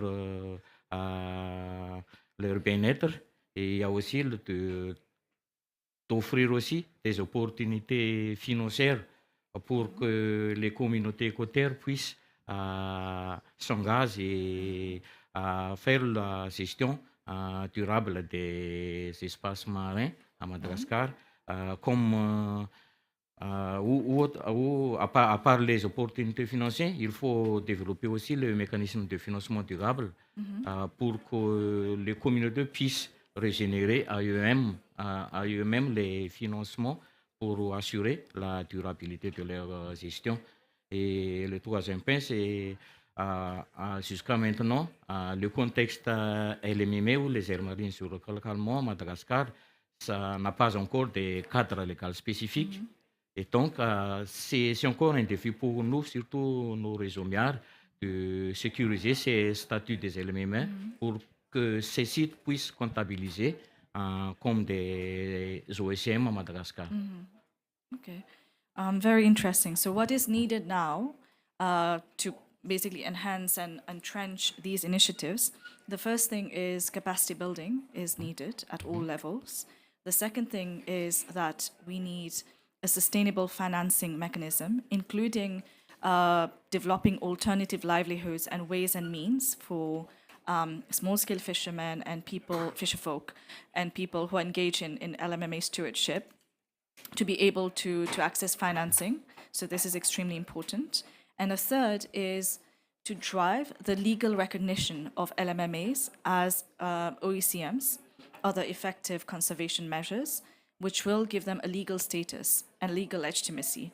So these are very critical. Thank you so much for these very brilliant insights, and apologies for the translation. I hope I did my best. Now we're going to move to our third speaker, who is Dennis Nyunge, with the Roots Kenya program. And recently, a month ago, we had the formal launch of the RESEA project in the Northern Kilifi Seascape, together with our partners, Roots Kenya. So if you could just tell us, so Roots Kenya works with some of the most vulnerable women and girls through equipping champions who can help build voice and agency, which is extremely important. How does this translate in the context of Seascapes, where essentially we need to find the right balance between socioeconomic needs and conservation needs, as well as making sure that the restoration of ecosystems are a priority? So we would love to hear your experience on this. All right, thank you so much. I hope you can hear me clearly. My name is Dennis, as I was introduced, and I work for Roots Kenya. And actually, Roots Kenya is an acronym. Just to clarify, it's actually grassroots organizations operating together in sisterhood. It's quite a long one. And I want to applaud IUCN for this session, because it's very important that we start thinking about the way we are engaging our communities in the different parts of the seascapes along the Indian Ocean. And for Roots Kenya, we tend to believe that in this project, we are the gender partner, like I would say, the gender partner, because Roots Kenya has been in existence for 28 years. And our role majorly is actually we leave our TOCs to build a movement of grassroots organizations, because it is our belief that with a strong movement of grassroots organizations in their own communities, they can be able to shift a lot of change and make change in their own communities. One, I want to say that the assumptions that communities are not aware of what needs to be done, or they do not know their problems, is not a true assumption. Communities are well aware of the challenges that they are going through. Communities are well aware of the solutions that they need for them to make a change. And I keep saying that even before these projects were designed, communities still existed. Communities in Mozambique, communities in Tanzania, they've been in existence. I think the question that we have to keep asking ourselves is, what have they been doing and what works in that particular context? And in this particular project, and in responding to the question, we all know that seascapes, just like any other natural resource, is a finite resource. and it is prone to a lot of challenges. Of course, you all remember the 1968 poem by Garrett Hardin on the tragedy of the commons. You know, where everybody wants to use the resource, but no one wants to pay a cost to that particular resource. And as such, resources and seascapes are prone to damage. They are prone to overexploitation. And in the recent past, for some of us in Tanzania and some of us in Kenya, even prone to privatization, even though they are public resources. You've seen lots of information that governments are denying of agreements that have been made out there to privatize some of the public resources. So, and I want to put into perspective, that is exactly where a collective action gets in. Because some of these things that we are dealing with are not things that can be handled on individually. I come from Kenya, and if Wangari Maathai had no movement behind her, we wouldn't have what she commonly called Karura Forest, which many of you who have been to Kenya have gone to walk, or those of you who are in the UN complex in Kenya have come and walked in there. And for Roots Kenya, our role entirely is to try and bring together women and girls into collectives, because we believe that in their own collectives they can be able to push and change structural and social norms that are already bestowed on them. And it has worked for us. In the neighboring county, so this project is happening in Kilifi County, which is in the coastal part of Kenya. And in the neighboring county, in the last 3 years with the European Union, we've been able to work with communities, organize over 100 groups. And as we speak today, they have more access to productive resources, especially land. We actually, in the last year alone, we've been able to mobilize and get certification for over 350 hectares of land to women groups. These are communities that are in communal land that in the past could not be allocated to these particular women. But in this particular context, what I want to say is that if we are able to build stronger movements and we scale them, communities are objective, communities want growth, communities want to change their situations. So we have to build their capacity, and that's the investments that we have to make. But one thing that we have to understand is that these investments do not come over 2-year projects, 1-year projects, 3-year projects. No. Building a strong movement, Roots Kenya has been in existence for 28 years, and building a strong movement takes a lot of time because it involves shifting the belief system of communities. Today, and I applaud this particular project, the RESEA project. Roots Kenya has done preliminary work before we even launched this project. And actually today, from information that we have collected, women and girls are only engaged within the seascapes on fishmongering. They are only engaged on very, very small scale fishing, and they are involved in salt mining. Very, very poor jobs. The rest of the work that's available, that is more lucrative, goes to men. But this is the saddest truth. Even when these women go out fishmonger, they have no control over the money that they make. Ultimately, the man will have a decision of what that money can be used for in that particular household. And that's why it's very, very critical that as we make investments in this particular project and as we move ahead to implement this particular project, we have to put into consideration the social aspects of building a stronger community and a movement in this project deliberately. It cannot be something that we find along the path and pick along. Because sometimes we bring on board designed projects, pre-designed projects that never engage the communities, and we want the communities to actually do exactly what we designed in those projects. But we have to be very deliberate on how do we consistently engage, validate, and make sure that what community aspects work for them and with them. So I'll get up to that and I can add more. Yeah. Thank you. No, that is absolutely fantastic and interesting that Groots Kenya is as old as the COP process, which in a way is a very sobering fact that for 28 years, which is the lifetime of many young people of our generation, we are still discussing this question, which is fundamental to our livelihoods. And it's very important also to recognize women, the limitations that still face women and girls, and how many projects and templates that are designed often with a good intention are not necessarily responding to what women and young girls actually need. And with that, I will lead on to our last speaker for this round, who is Katerina Coleman. TechnoServe launched Regenerate 30 to reach 30 million beneficiaries and reduce 30 million tons of CO2 emissions.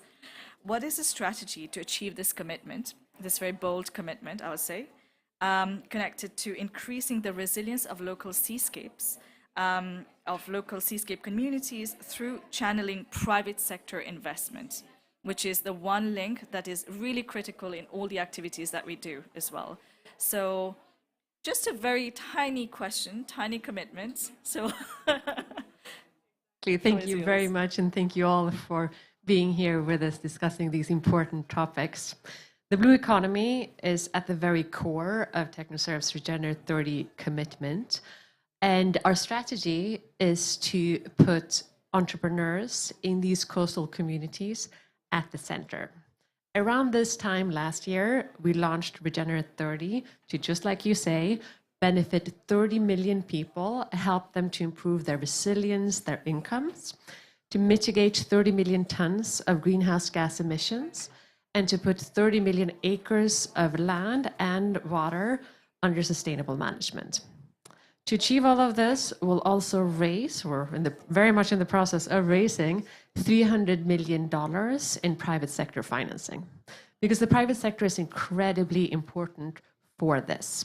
TechnoServe works with a lot of companies, and we work in about 30 countries in Africa, Latin America, and Asia, including Tanzania, Kenya, and very soon Madagascar, I'm happy to announce. And in that work, we very often partner with large companies, and we're really happy to see how they are starting to recognize two things. First of all, to have a sustainable supply chain, you need to engage with the communities that you source from. And then secondly, to meet the very bold commitments around climate and nature that these companies have made, they need to collaborate with the suppliers and help them adopt regenerative practices. And that's good for all of us. We can't achieve a just transition without these companies. Financing from the public sector and from philanthropies is just not enough. We need the private sector as well. However, in all of that, we can't forget where the real focus needs to lie, which is with these entrepreneurs in the communities. You said it really well. In the end, it's all about people. That's why TechnoServe is here at COP. That's why we care about climate and nature in the end, for the people that we serve. And who are those people? One example is Manali, who we work with in Zanzibar, in Tanzania. She's a seaweed farmer, and that has served her relatively well. She has managed to put her kids through school thanks to that, but she's facing major challenges related to access to markets, access to infrastructure, to dry, to harvest, to store the seaweed, and also access to finance and access to time. I think Dennis mentioned around the challenges of being a woman in many parts of the world and juggling both childcare, taking care of household chores, and then also running a business alongside that. So the solutions that we develop in rooms like this really need to work for business owners like Manali for entrepreneurs in coastal communities. If they don't, they're not replicable and they're not going to scale. No, that is a brilliant way to end the first round of discussions. So I'm extremely pleased to announce that we have with us His Excellency Ambassador Abdullahi Imam, who is the Director General of the Ministry of Foreign Affairs of the Union of Comoros. And why this is significant for us to have the Union of Comoros here in this room with us is that the Union of Comoros is currently chairing the African Union. So in this person, we actually have, well, a whole continent here in this room with us, no pressure. And Comoros as well has been historically the first small island developing state to assume the presidency of the African Union. And off the cuff, Comoros placed issues relating to climate change, blue economy, equity, and small island developing states at the heart of its presidency, which is something that has never been done before. So we really have to applaud Comoros for this. And it was not just words. What we call a small island developing states in the name of Comoros has actually been a big ocean state, because we held the Moroni conference.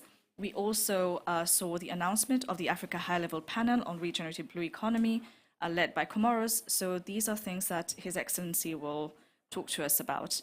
And again, apologies, we do not have translation, but I will translate in English if that's okay after your statement. So please, you have the floor.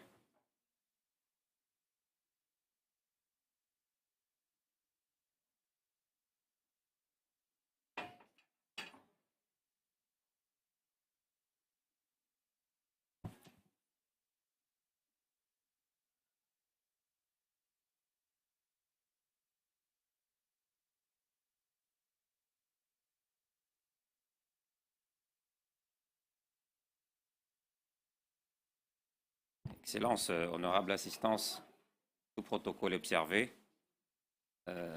Je suis honoré d'être parmi vous aujourd'hui à l'initiative de l'IUCN dans le cadre de ce panel consacré à la Grande Muraille Bleue. Faites la traduction.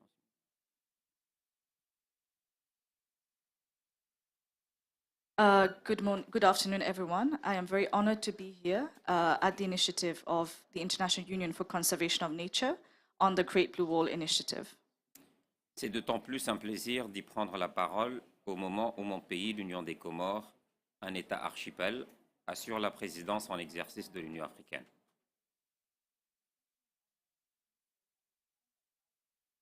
The Union of Comoros is assuming the presidency of the African Union.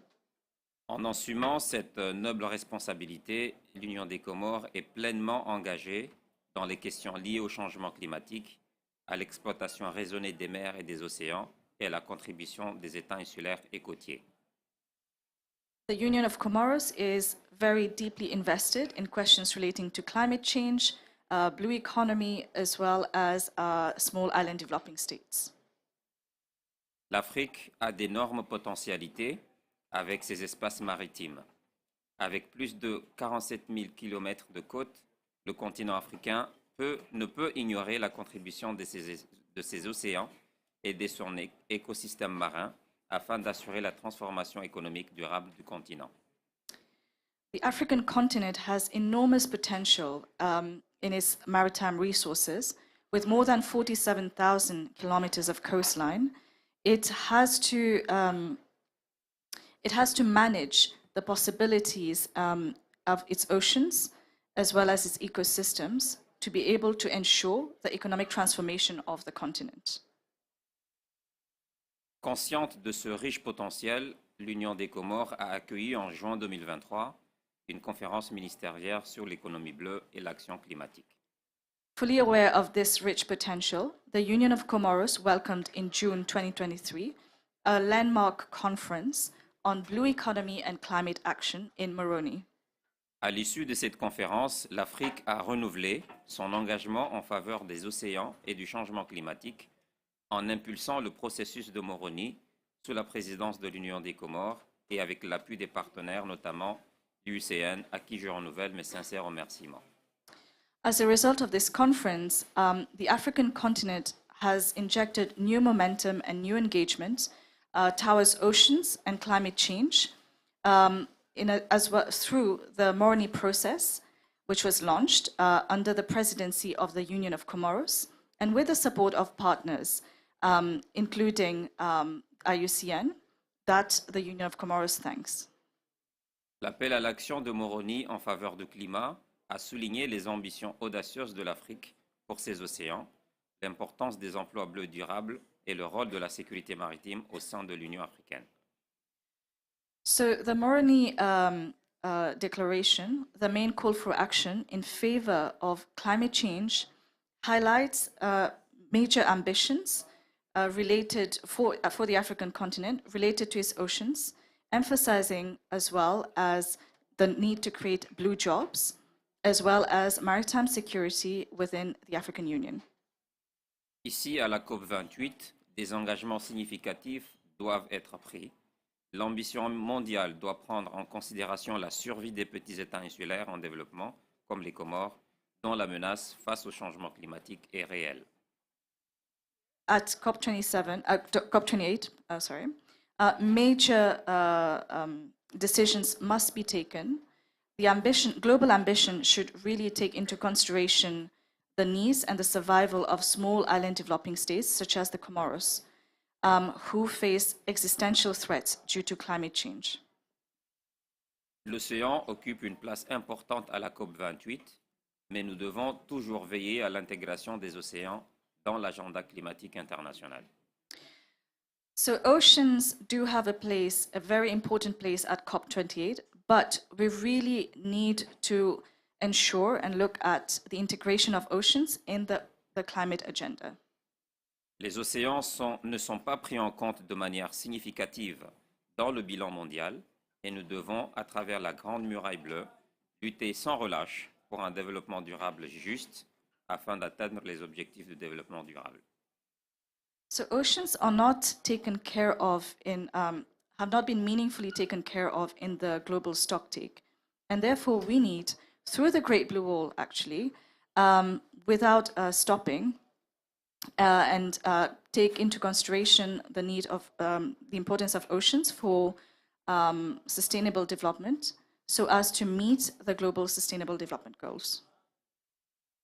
L'un des principaux domaines d'intérêt de la déclaration de Moroni est son soutien sans équivoque à l'initiative de la Grande Muraille Bleue qui incarne l'ambition et l'engagement de l'Afrique. One of the main outcomes of the Moroni Declaration is its unequivocal support for the Great Blue Wall, which reflects the ambition and the engagement of the African continent. Cette initiative défend une action océanique holistique pour le climat, la nature et les populations, mettant en valeur le leadership unique de l'Afrique en matière de conservation des océans centré sur les populations. This initiative defends a holistic ocean action for climate, nature, as well as Africa's populations, putting in place the importance of leadership, of Africa's leadership in issues relating to conservation of oceans and also focused on Africa's populations. L'initiative Russie, avec le soutien du gouvernement du Canada, contribue à son opérationnalisation et il convient de s'en féliciter. The RISI initiative, together with the support of the Government of Canada, actually contributes to the operationalization of the Great Blue Wall, and we congratulate the Government of Canada for this initiative. La création d'un panel de haut niveau pour une économie bleue régénérative permettra de mettre en évidence les principales priorités océaniques du continent africain et de réaliser nos ambitions. The creation of a high-level African panel for a regenerative blue economy will allow us to highlight Africa's main ocean priorities and meet our ambitions. En effet, notre vision s'aligne sur les aspirations mondiales, notamment l'agenda 2063 de l'Union africaine et l'agenda mondial 2030. Nous aspirons ainsi à une économie bleue qui s'harmonise avec la nature, la société et le climat, en mettant l'accent sur la résilience socio-écologique et l'innovation pour le développement durable.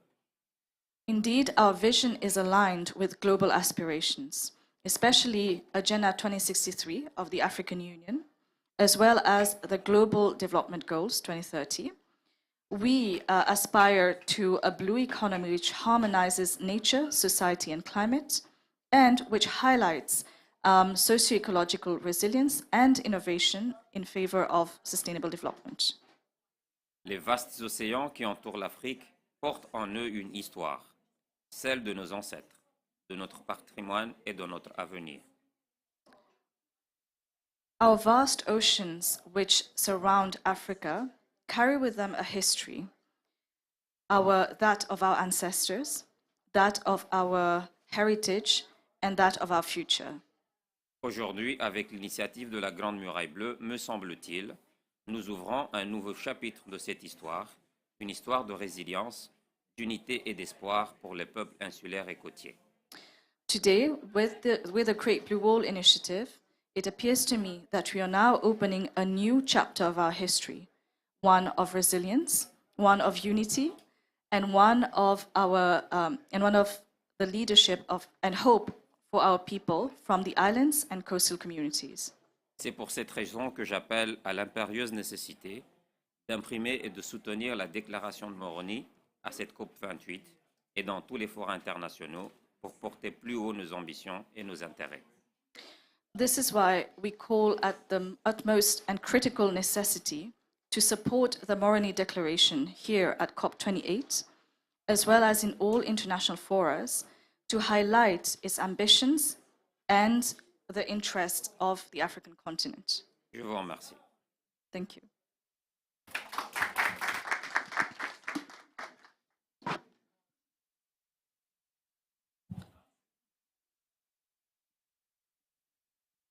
Thank you very much, Excellency. It was extremely important for us to hear those words and to have the perspective of the chair of the African Union.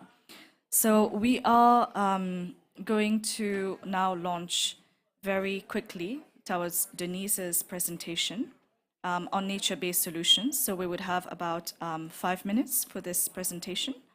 And after this, we would unfortunately have to curtail. We had planned, if we had time, to have a second round of discussions, but we'll just leave some time for Q&A before we hear the closing remarks from our regional director, Dr. Luther Anakor. So Denise, you have the floor.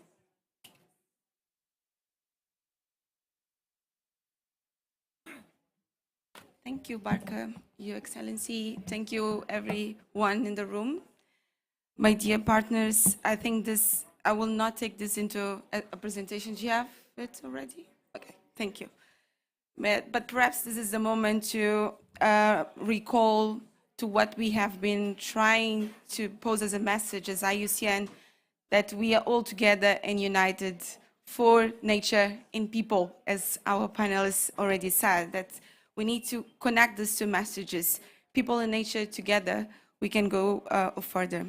So I think IUCN is bringing here a great opportunity to actually, move from global standards and global discussions and principles to actually work towards tangible and measurable results on the ground. That we all spoke about that. We need to have results. We need to have livelihoods, financing. We need to have human engaged into business. We need to have youth engaging into decision-making process. We need to have leadership from the government. So I think nature-based solutions actually builds up on that concept, where we have strong leadership, the health and productive ecosystems, building and supporting resilient environment. So that's why IUCN is promoting this global guidelines and principle to actually work with the RESI project in the region, in the WIO region, based and building on the Great Blue Wall Initiative, to actually tap on the main issues, the challenges and opportunities that our partners shared here. There are many others that are not in this room, but they share the same vision as us. So I think the Great Blue Wall actually creates that umbrella where we can bring up the nature-based solutions as a pathway to actually accelerate the climate resilience, but as we build opportunities around ecosystems and people. So I think the RESEA project with a great partnership of different countries in the Wire region, including Comoros, Seychelles, Madagascar, Mozambique, Kenya, Tanzania, and Somalia, and many other partners that have joined us, we are now looking to actually deliver results on the ground, because that's a big question. What are we achieving on the ground with people, and for nature? So through the Seascapes, we are able to bring up the nature-based solution, create a facility where financing have been, we have been all hearing about financing and the need to be innovative along COP. So I think the RESEA project, the Great Blue Wall Initiative, and the nature-based solution are tapping on that as well. Look for innovative financing while we build resilience and, more health and productive ecosystems. The Western Indian Ocean region actually has one of the largest mangrove area in Africa. We have 1 million of mangrove forests and over 200,000 hectares of coral reef and seagrasses. So the potential is huge, and we need to take opportunity to bring up the conversations and opportunities around innovative financing, but also results and benefits for our communities to be more resilient as we are all facing climate changes. My country, Mozambique, have been hit 4 times last year with cyclones. So it gives us a huge challenge because we have, for example, in Mozambique, 65% of our population living in coastal zones. I will not even talk about Comoros, Madagascar, and other islands in the continent. So the challenges are very big. And we need to be proactive and work towards this global agenda while we are delivering opportunities for our people. So the nature-based solutions under the RESEA project, the Great Blue Wall Initiative in the Wire region will actually tap on the potential that mangrove, seagrasses, and coral reef gives to communities, but for the nature as well. Looking for protection, not only working with the government representatives, but also exploring opportunities around LMMAs and communities engagement around conservation of fisheries resources and habitats. We're also looking for the potential to bring innovative financing that looks to potential, opportunities that we have been discussing at COP around regenerative blue economy, business for women, blue carbon, and other initiatives. So this is a kind of initiative that, I will not only focus on nature-based solutions, but the nature-based solution gives us the guidelines so we can track our progress as we are all moving to the 2030 targets.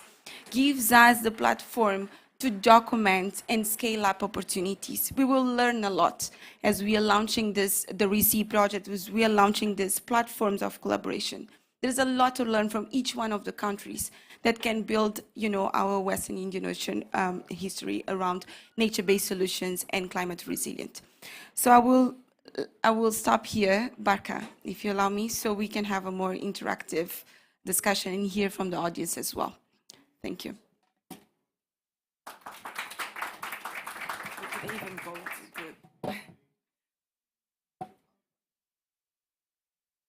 That's fine.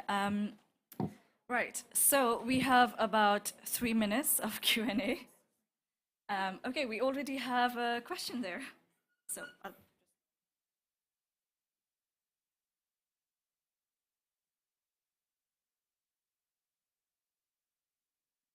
Yes. My name is Urki Garin. I'm from Underwater Culture Heritage at UNESCO. And we have actually been working a lot in the countries that you cited in Kenya, in Tanzania, and just creating an underwater culture heritage center in the fortress and the island of Mozambique. There's quite a lot ongoing. So for me, the question is, you are working on ecosystems, but very often they are closely intertwined with underwater culture heritage sites, shipwrecks, sunken prehistoric sites, sunken historic sites and cities. How do you count to somehow build synergies with your initiative? The heritage on this coast is extremely important, has been very much impacted by climate change, but is also an informant of climate change. So for us, it would be very interesting to have a close cooperation. Thank you. do we have another question? We'll just gather them and try to answer them in one fell swoop. Okay. Yeah, So we have just one, and the gentleman there, those would be the only questions that we have time for, unfortunately.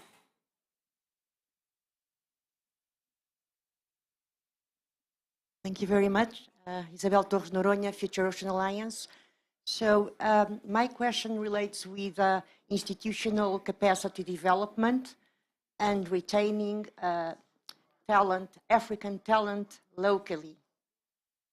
Because that's the real change and empowerment of African societies. What are the plans of African Union in terms of this developing this capacity so that ocean climate action can be implemented on the ground sustainably on the long term, even with other partners, but with African people? Okay, and then one last, very, very last question over there.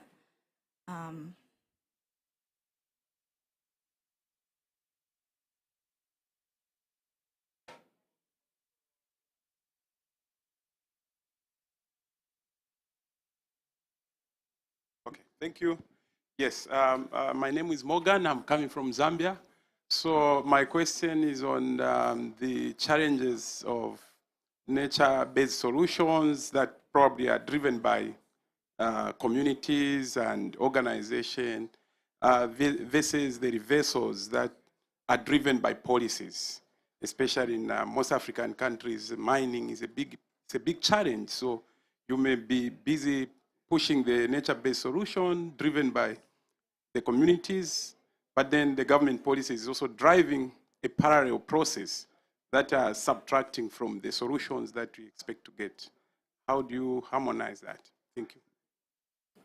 Hey, fantastic. Yeah, let's just start on the panel straight away. Okay, so I will just quickly answer the first question before we hand over to our panelists for the other two.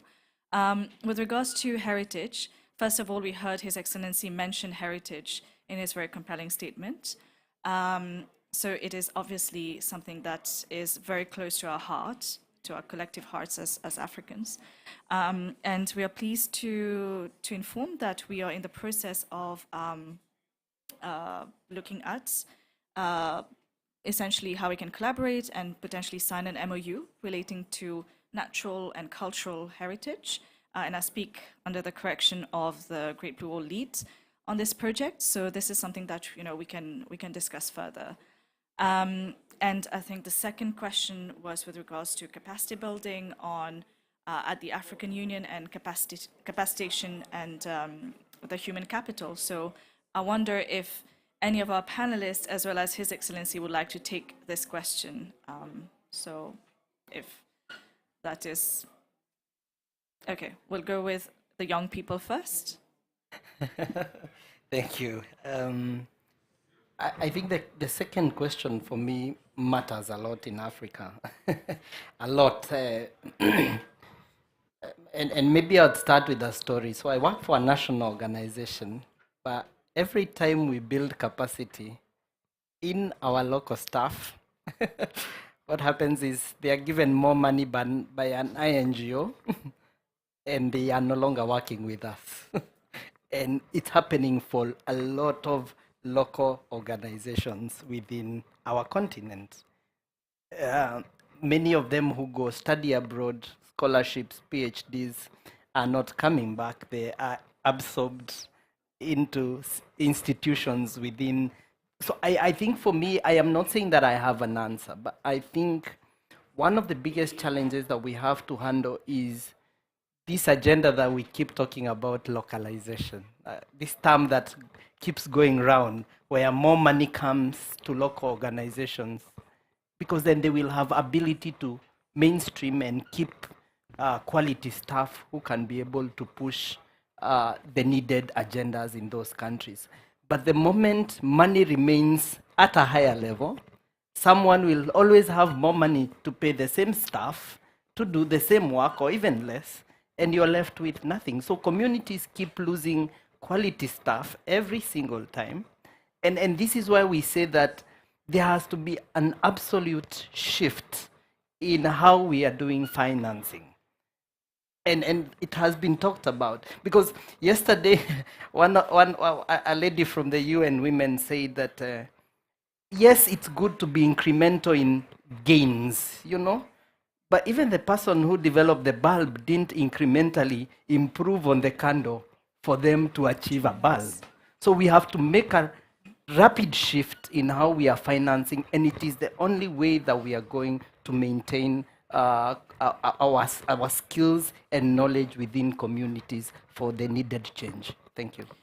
Thank you very much. So our room coordinator informs us that we have to wrap up now, unfortunately.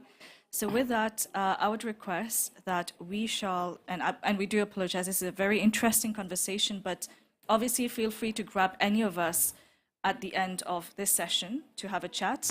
And I'd also like to acknowledge our friend Eli Nasi, who is from Tanzania, also part of the Great Blue Wall team.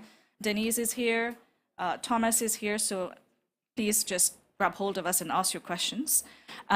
So how are we gonna end this session? We're going to hand over for the closing remarks to Dr. Anukor, and we'll have a small video, which hopefully we can project after the closing statements. So with that, I have the honor to invite our director, Dr. Anukor, to the floor for the closing remarks. Thank you. Thank you very much, Baka. And thanks so much to our panelists. I think we need to give them a round of applause. Since we don't have much time, my role is just to say thank you to every one of you for your participation. The Great Blue Wall is a very important initiative for not just IUCN, but actually for the communities and for the countries of the West Indian Ocean. And it seeks to do two things. The first one is to protect and preserve the biodiversity of a very rich, interconnected seascape. But at the same time, it is also to empower local communities and to address the issues of climate change through a regenerative blue economy. And this is not a simple task, but we thought that working at that scale would be the right place to actually address these issues. But we're also making sure that in the development of the Great Blue Wall, it's a purely locally owned and managed initiative. So we are happy, His Excellency, that the Comoros led this initiative of signing the Moroni Declaration, which actually anchors this initiative to the African Union Agenda 2063. So that's quite important. The other thing I wanted to mention is the fact that from the stories that you have heard here, there are a number of things that are coming out. One is policies. How is this going to be linked to policies? We are happy that 8 out of 9 of the West Indian Ocean countries have actually included nature-based solutions into their NDCs. And so that's a very, very good step in terms of taking on the regenerative blue economy agenda ahead. The other bit we have also had is the issue of communities and those disenfranchised part of society being part of this. The overall vision and philosophy of the Great Blue Wall is actually that we take the whole of society to be a part of the involvement of the design and implementation of this program. And then the other aspect that has come up is the issue of the private sector. How do we actually unlock and bring in private sector investments? It's not necessarily that private sector is not interested. Private sector is interested. Private sector follows where there's a return. Someone said one time, we're talking to bankers and said, if you pour water on the ground, it just follows the gradient. So why isn't the gradient following where the need is? Why isn't the gradient, basically why is money not flowing to the West Indian Ocean? There are certain risks, there are certain impediments that we need to unlock. And so the approach of the Great Blue Wall is actually not just to ask for money, but to unlock those hindrances that will allow the flow of this financing. And then I think my colleague there talked about the issues of moving away from a projectized thinking, which is time-bound, 3 years, 5 years, to actually having a horizon that helps to address these issues for the long term. And so the Great Blue Wall is not a project. It is an initiative that will anchor the small island states and the West Indian Ocean into the future. And so we are glad and happy that we are going to be a part of this. And to do that, it's not about IUCN. It's actually about collaboration. And so that will be my very last point. We all need to be collaborating. And so UNESCO, very much welcome. Everyone else, very much welcome. Let's join hands and make a difference. I think I'm supposed to make some announcements. There's supposed to be something happening tomorrow. Yes. Maybe, Baka, you could come and end with that. Otherwise, thank you so much and wish you all the very best.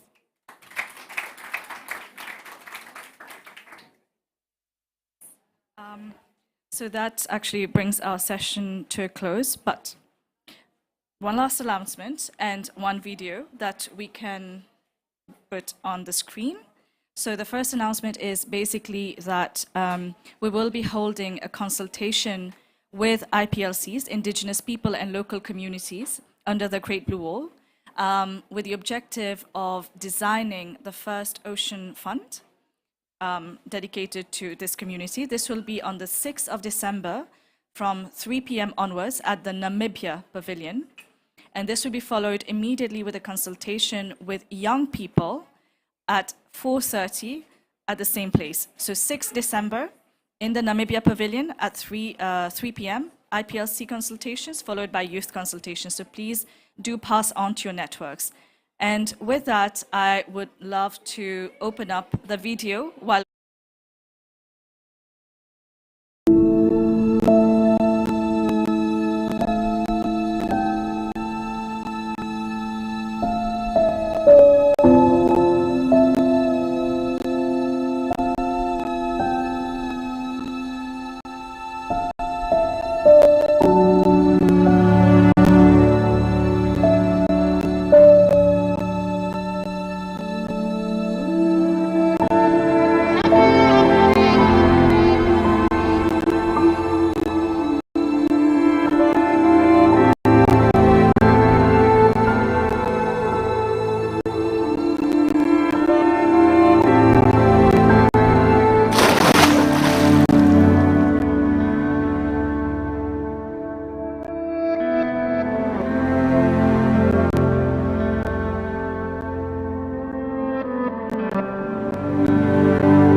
Mozambique is blessed with land and sea and the diversity of life throughout the whole country that is exceptional. In the 21st century, look around the world. So much has already been lost. For most countries, it's a matter of recovery.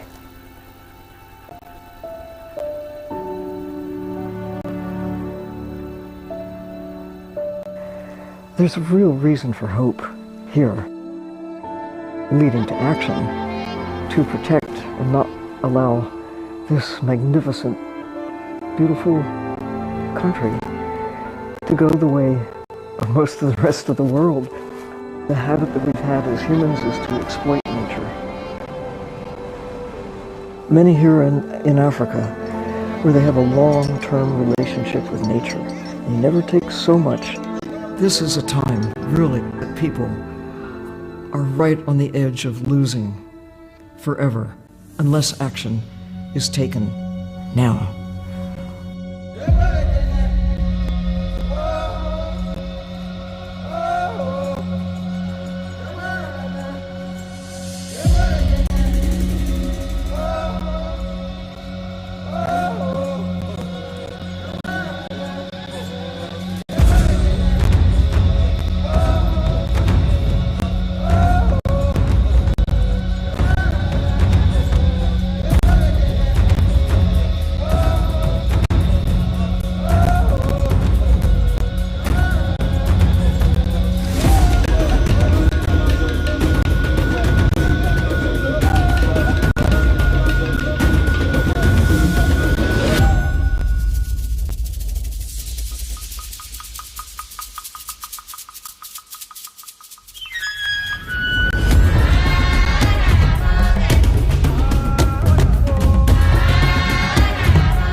here. So, and if we can get the slide online. There we go.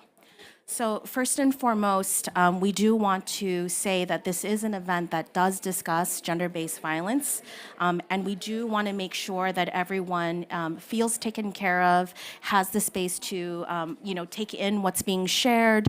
And so for that, we do have a corner in the back. If my colleague Laura can raise her hand.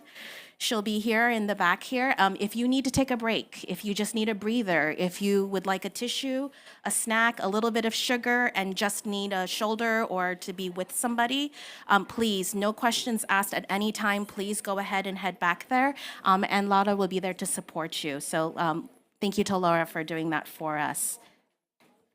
We also want to contextualize today's event that actually the entire COP convening takes place during the 16 days of activism to end gender-based violence. This year's theme is aptly Unite, Invest to Prevent Violence Against Women and Girls. And so this event, we're going to be talking about exactly these topics.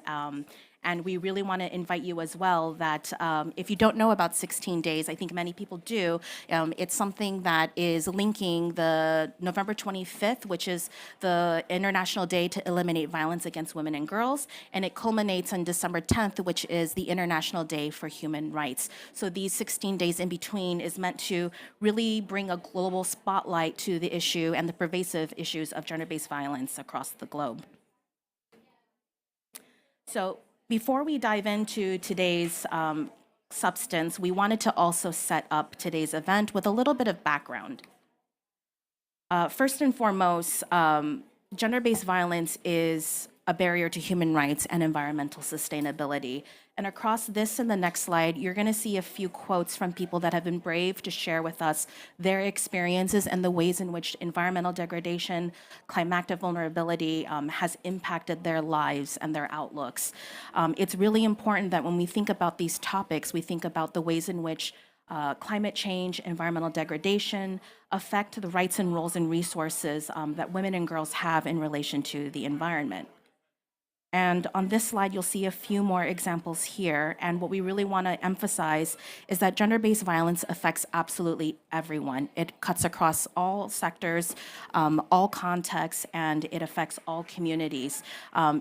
All of us ourselves know survivors, and therefore we too are survivors. It affects all communities and families, and it's really important that we address this as a whole of society and not as a separate issue or a topical issue.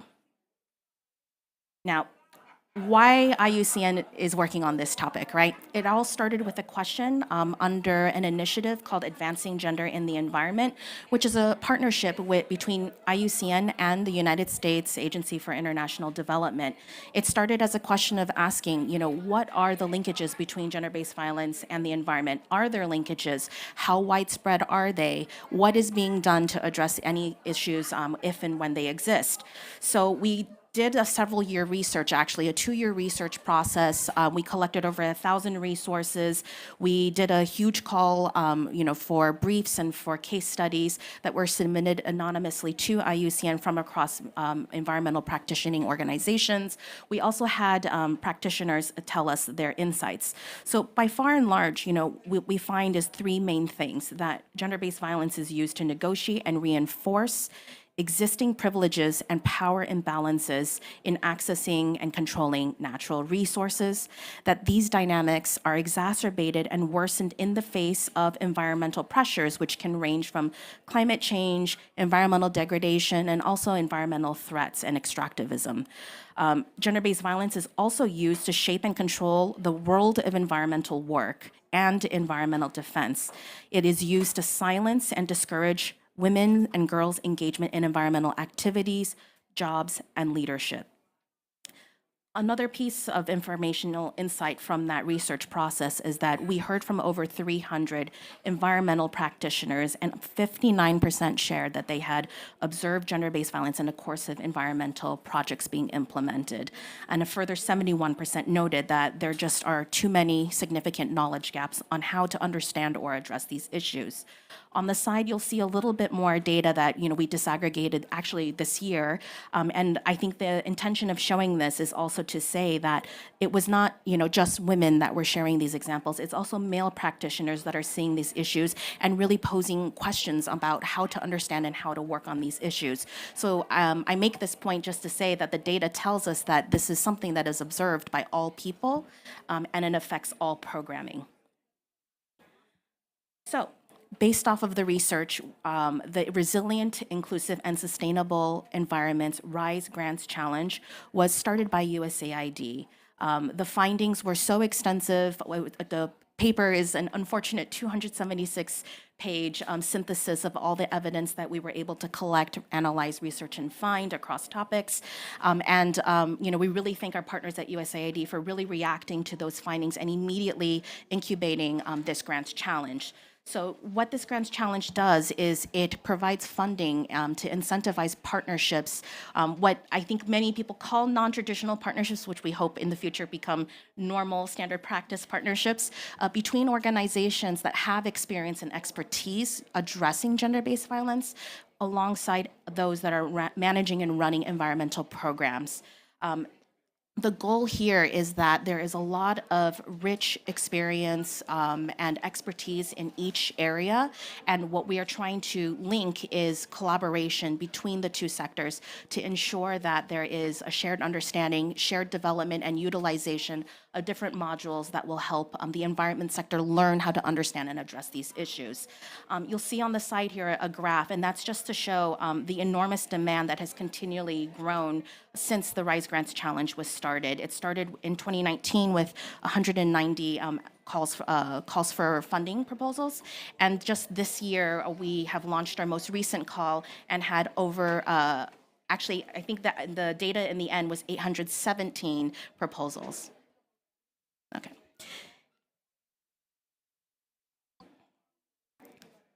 So, sorry, just having a small issue with the slide. Okay, so what we also want to say is that RISE enables learning and documentation. You're going to hear from our panelists today, but by far and large, there's a couple of things that we can share. First, that there are promising practices that are emerging, and I think these are things that those that have worked in GBV issue areas are familiar with, things like engaging men and boys to support women's leadership and engagement in climate and conservation activities, working with GBV referral pathway service providers, and also centering local partnerships and local partners to ensure that the work is really conveyed from the experiences from the ground. We have also used the RISE Grants Challenge to collect information about linkages that we perhaps didn't necessarily know in the 2020 study. I'll just read for you a couple of examples of data that we collected this year from this year's call. In one example, in Lao PDR in Cambodia, a study among 153 women environmental human rights defenders found that 73% reported witnessing or experiencing gender-based violence while executing their role in defense of the environment. And of these, 42% cited safety concerns as the greatest barrier to participating in natural resource management. In Pakistan, many transgender people were denied relief after a major flood. Several environmental projects noted that their climate and conservation activities actually failed due to the use of gender-based violence to prevent women from engaging in women's empowerment activities in these projects. In Honduras, a recent report found that deaths, attacks, and acts of criminalization against women environmental defenders has tripled in the last 6 years. And in another example, in Kenya, an investigation found that more than 70 women out of 100 spoken to experienced sexual harassment on foreign-owned tea plantations. So I think these are some of the examples that are emerging that are sharing with us some information about what is happening. Now, if I can ask, we'll have a brief video about RISE. Thank you.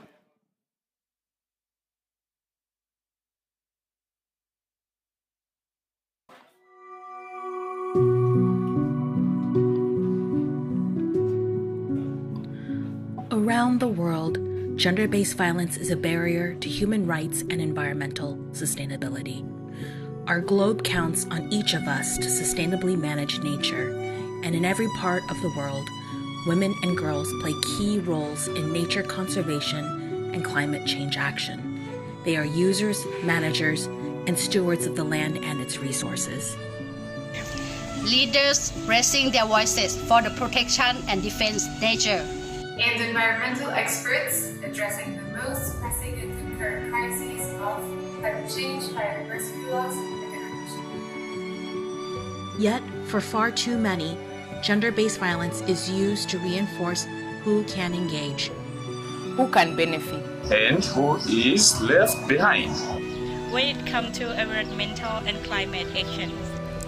But there is hope, because action is underway.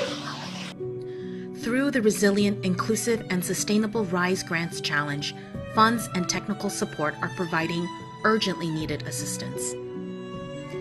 Built on its research on gender-based violence and environment linkages, the Rise Grants Challenge is managed by the International Union for Conservation of Nature and is possible with thanks to the funding from the United States Agency for International Development. It is designed to support environmental organizations, to build collaborations with those who have experience with addressing gender-based violence, to work with community members and community-based organizations, to co-develop strategies to prevent, mitigate, and respond to gender-based violence as it's related to environmental action, to work with men and boys to change norms and prevent violence, to mitigate vulnerability by building our economic empowerment, to better respond to risks. Because we are all worthy of dignity and safety to have an equal place. So my right to a safe place to defend nature are skills. So that I can have a safe place in fisheries. So I can have a safe place in conservation. So I can have a safe place in coastal ecotourism. So I can have a safe space in community protected area. To contribute to environmental action.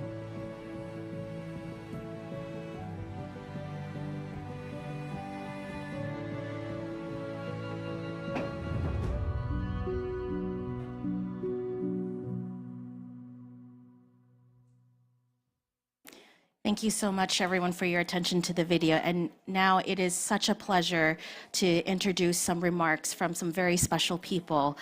The first is Dr. Grethel Aguilar, who is from Costa Rica and assumed Director General of the International Union for Conservation of Nature in October of 2023. Dr. Aguilar brings with her 30 years of experience in conservation and sustainable development, having worked extensively on developing and applying environmental law and policy in collaboration with governments and civil society. She is deeply passionate about the rights of Indigenous peoples and local communities and is a leader and a champion for inclusion. Thank you.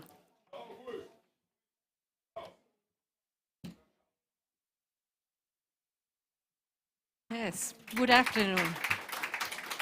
Good afternoon, buenas tardes. It is wonderful to see this room full of women. So I'm very, very honored to be speaking to all of you today. Also, welcome to the men, because we need everybody on board. So around the world, women and girls play key roles in nature conservation and climate action. Yet, and unfortunately, gender-based violence is too often used to reinforce existing gender inequalities and to control who can access, benefit from, and participate in the management of natural resources. At IUCN, the International Union for Conservation of Nature, we know that gender-based violence is a barrier to human rights and environmental sustainability. In 2020, we released a groundbreaking study commissioned by USAID, which found how gender-based violence can become worse when gender is not considered well with environmental action. We are proud that since the publication of the study, IUCN has spearheaded two initiatives. First is the Gender-Based Violence and Environmental Linkages Center, which mobilize experience and supports policymakers and practitioners to close their knowledge and capacity gaps. And second, the Resilient, Inclusive, and Sustainability Environments Grants Challenge, also known as RACE. These innovative funding and technical support mechanisms address gender-based violence in environmental work. In 2023 was the second year IUCN managed this grants challenge. Last year's calls for proposals and received 375 applications. This year, applications are more than double to over 800. And I think that it could be even more. As more the people know, the more applications we will get. So money is not enough, I have to say. This shows the urgent need for funding, with the applications revealing new and heartbreaking realities we were previously not aware of. For example, while the sexual exploitation of women in fisheries was already known, we learned that mothers and guardians are also pressured to involve their daughters in this exploitation. You will hear some of these examples firsthand from the RISE Grants Challenge winners here today. We thank them for their strength and courage. Particularly, we thank them for their courage. It is now that the grantees these grantees that I wish to speak about. I am grateful that I had the chance to meet Samantha, Devi, and another winner, Maria, in person during the 7th Assembly of the Global Environmental Facility just this August. I learned about the violence that people of different genders, including indigenous women, experience in the communities they work, and how their organizations are addressing it. We were able to share personal stories and really connect on why we all do this. I am relieved to know that through the Grants Challenge, we can support them. I'm also so glad that today you will have a chance to hear from them directly. Thank you again, Devi, Elizabeth, Samantha, Mosonda, and Tunisia for being here today and for trusting IUCN. We are also grateful to USAID for the long-term partnership with IUCN and their confidence in us to address the very complex links between environmental work and gender-based violence. RISE is unique, and we need financial support and commitments to scale it up. We also encourage the global community to use and spread the knowledge that already comes from our projects. IUCN hopes to diversify funding and hopes that other donors can join the United States government to end gender-based violence in the context of environmental degradation and climate change. Before I finish, allow me to also thank the dedicated gender team at IUCN for their work to elevate women's voices in climate policy and to help end gender-based violence in the environmental world. Friends, ladies and gentlemen, just this morning, I spoke at another event called Her Land, Her Rights, Our Future. It is clear that gender issues are increasingly being recognized as something that impacts much more than half of the global population. We have to be inspired to continue pushing for gender rights, because this is indeed about the future of humanity. And let me say that in the event I participated this morning, I was really taken by the fact that, if women do not have land, if they cannot hold their rights to land, it is very difficult. It is very difficult because natural resources are very connected to the land. And women depend on the natural resources. So they depend on the land they live in. And without those rights, life is very, very difficult. And the lack of rights to land, rights to education, it is impossible for women, to prosper. I think that what we are doing in IUCN is very good, because IUCN, we cannot work on natural resources conservation without recognizing the rights of women, the rights to women to land, the rights to women to education, the rights to women to speak. Silence is the hardest of all. And I come from a region, I'm from Latin America, where sometimes women just keep quiet because it's easier. And then, land titles and many other things go to man, not because we want to, but because such a violence that we, sometimes it's better to be silent. But silence has become something very bad. Shouldn't be, but it is there. I personally come from a family of strong women. And I have to say, and I was raised by my grandmother, who was a lady from a community at the coastal zone of Costa Rica. And I have to say that we women confront so many difficult moments and challenges. I was the first in my family to go to university, the first woman to go to university.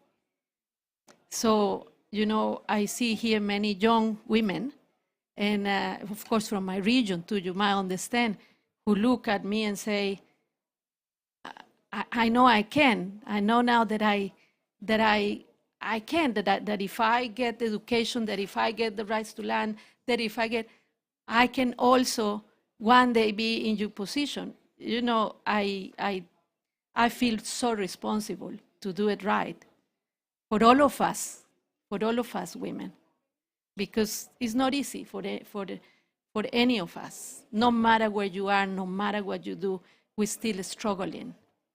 And today I want to say that I am very proud to be at IUCN and be pushing for gender equity, equality, and for all of us together. So thank you very much.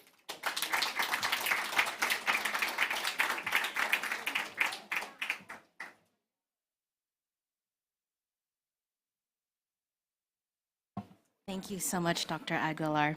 And now I have the pleasure of introducing all of you to Ms. Bama Athria, who serves as the Deputy Assistant Administrator for Gender Equality and Women's Empowerment Hub and the Inclusive Development Hub in USAID's Bureau for Inclusive Growth, Partnerships, and Innovation. Ms. Athria is an expert on international labor issues, gender and social inclusion, and business and human rights. She is on the board of directors of Green America, the advisory board for Worker and Info Exchange, affiliated as a fellow with Just Jobs Network, and a regular contributor to inequality.org. She also hosts a podcast on future work called The Gig.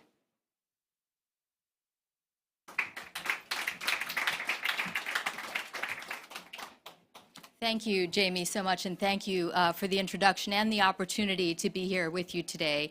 And I have to say, after the presentation about RISE and, Dr. Aguilar, after your comments, I really just want myself to get out of the way so we can hear from the panelists. I am very excited about the work we've done at USAID with IUCN. So once again, my name is Dr. Bama Athria. I am a Deputy Assistant Administrator at USAID, and I also am a longtime gender champion who has worked closely with the team that brought this idea forward to IUCN, partnered with you, and brought it to fruition. And it's really an amazing program. So I have very little to add about the program to what's already been said. So why am I still up here? Well, partly, Dr. Aguilar, because I think we were mind melding. My comments are to reinforce something you said near the end of yours. I'm here because the US government has stepped forward in the past couple of years with a really substantial new commitment to ending gender-based violence around the world and in the United States. Last year, we updated the U.S. Global Strategy for Preventing and Responding to Gender-Based Violence. That was the first time in several years. It's a joint strategy that USAID works on with the State Department. It's led by our U.S. Department of State. It is global in nature. And as we worked through the update to this strategy, we recognized and grappled with all of the new and emerging forms of gender-based violence we are recognizing and the knowledge that we have that we didn't really have just a few years ago. We also have the first ever U.S. strategy to address gender-based violence. And this is tremendous, and it's tremendous for a couple of reasons. Obviously, it's very significant to have a national strategy. Every government should have a national strategy, and that should certainly be a starting point for our engagement on these topics here at COP. But we didn't. Why not? Because, as you said, silence is the norm in how we deal with gender-based violence worldwide. And it's not accidental. Silence is a weapon that is used. It's a weapon that preys upon the existing trauma and fear that makes it so hard for survivors to reveal what's happened, to make common cause with others, to seek resources that might support them. And when we allow our knowledge of gender-based violence to be isolated in incidents, anecdotes, things that someone has said, and not in systematic data, not in national strategies and national approaches, we are reinforcing that silence. So I'm here today because not only am I a believer in the RISE Challenge, not only are we proud to support the initiative, but we need all of you to spread the word. So first of all, when you leave this session, to make sure that our conversations about the nexus between environmental challenges and gender-based violence doesn't just remain restricted to these conversations, doesn't even just get restricted to Gender Day conversations, because if we continue to pretend that gender-based violence lives on its own as its own little problem set and fail to recognize how endemic it is in every other type of work we do, we unwittingly continue to enable that silence. So let's speak in every space during this entire set of meetings at COP about that nexus and about the fact that we know now, and we have amassed data that demonstrates, first of all, the pervasive nexus between environmental degradation and all sorts of human rights abuses, including gender-based violence. And second of all, the ways in which failures to recognize that nexus and complexity of environmental degradation and violence then mean that even when we try to apply well-meaning solutions to the environmental challenges, we fail to address the human rights challenges. We must do these things together, and that's what this entire initiative is about. So I'm here to really ask you all to help us be champions as we seek to expand the understanding of the reasons why we must address these issues together. Since it is Gender Day, I'm also here to say we want to unlock opportunities, gender equitable opportunities for everyone to participate in emerging blue and green economies. The United States was very, very proud to announce just a few weeks ago the new WISE initiative, Women in Sustainable Economies, which has, with partners, brought together $900 million, and this is just a start. We intend to expand this initiative to put forward 4 different new lines of effort to advance gender equitable climate finance globally. And this opportunity rests on the shoulders of our removing the barriers. So on that note, I will turn it back to our moderator. Again, I just can't wait to hear the panelists, and I encourage all of you to please be champions with us, both in the RISE initiative and in our broader work to ensure gender equitable blue and green economies for the future generations. Thank you so much.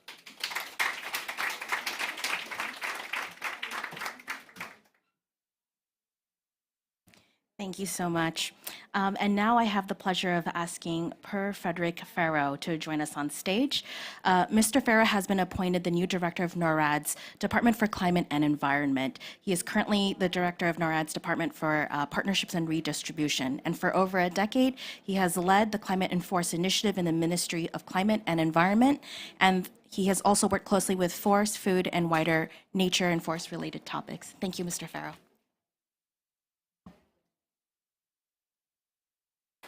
Thank you so much. Delighted to be here. Very little I can add to what's already been said, but I can tell you that I am really proud to be part of this, and our government is really proud to be part of this, and I can tell you what we are trying to do.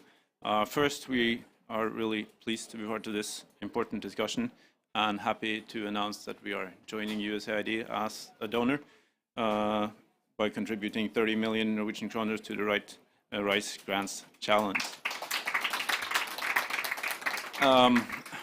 Of course, IUCN's own study shows that gender-based violence is prevalent in every sector that we are targeting in our climate and environment work.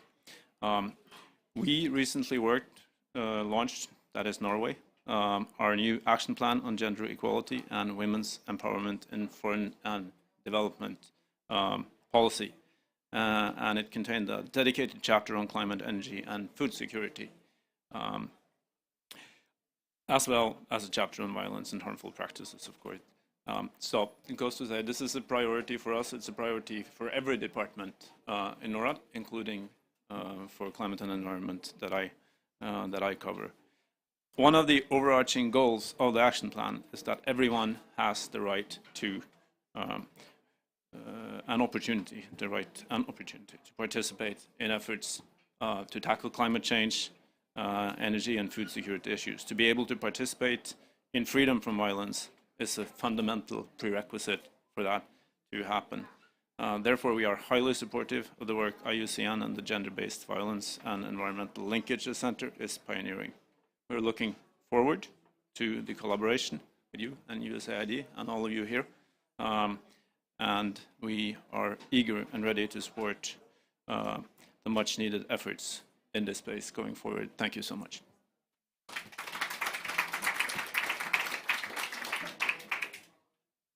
And now, if I may ask Mr. Farrow if you can stay on stage, and Ms. Arthrea, if you can join us on stage, and Dr. Aguilar, we'd love to take a photo if that's all right.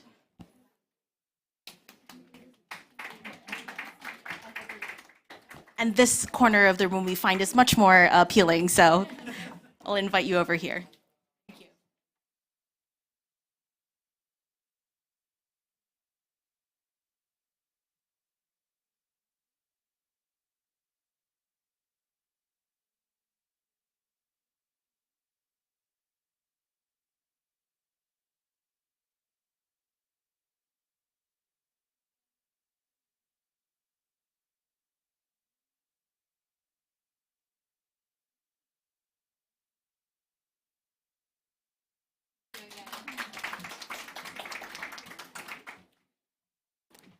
Now, you might have noticed that our planned moderator for today was Fiona Harvey from The Guardian. She sends her regrets.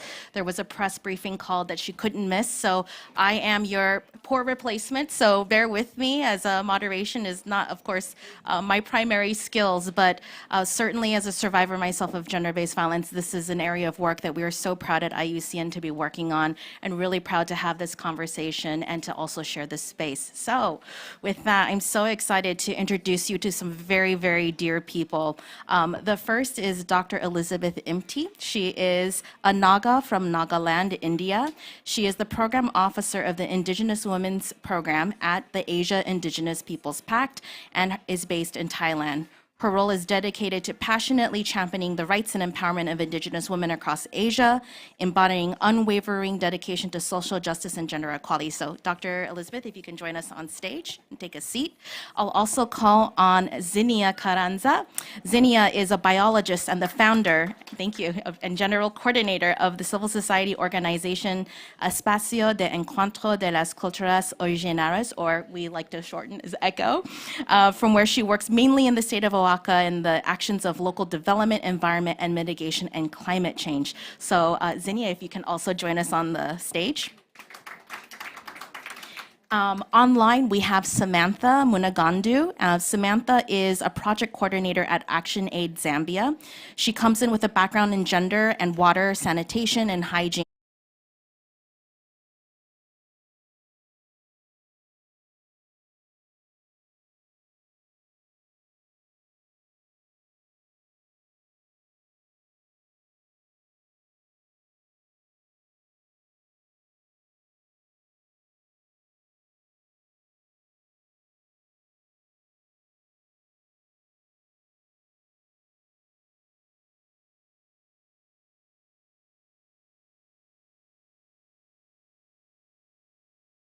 To join us on stage. Verona is the Senior Gender Specialist at the Global Environment Facility, where she's privileged to convene the Jeff Gender Partnership, and whose members comprise of the gender focal points of the 18 implementing agencies of the GEF. And so welcome, a big warm of applause to our panel. And a lot of people have joined since we started this event. So just a reminder, we will have some interventions in Spanish.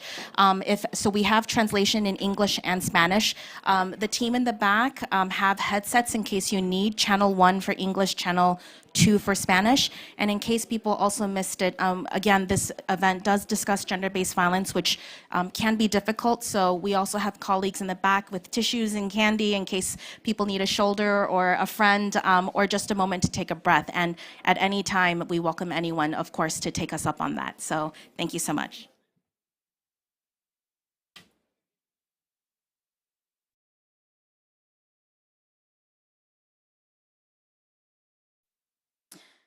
All right, here we are for this panel. So we're just going to dive straight into it because we know time is short and everybody has many events to go to.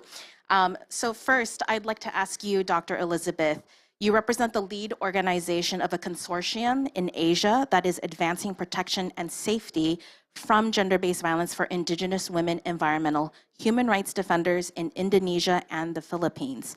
Can you share with us an overview of your project and why Indigenous women defenders are experiencing an uptake in gender-based violence? Thank you, Jamie. It's an honor to be here this afternoon.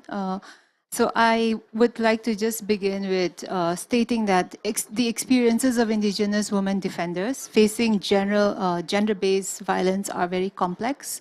It is multifaceted. It is often rooted in historical, social, economic, and political factors. And it is also essential to note that gender-based violence, it varies from communities, from societies, and regions. So it is very multifaceted.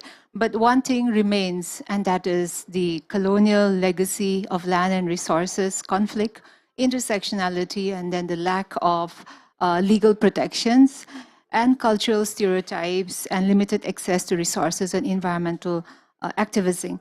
So that being said, I would like to mention that in Indigenous women human rights defenders' efforts to protect their environment, it draws attention, opposition from powerful entities, which leads to gender-based violence and to an increase to a targeted violence. In that context, we are working with IUCN, with our consortium partners. So we work together with IGIA, that is the International Working Group for Indigenous Affairs, and we work with Parampuan in Indonesia, and then with our partners in Philippines.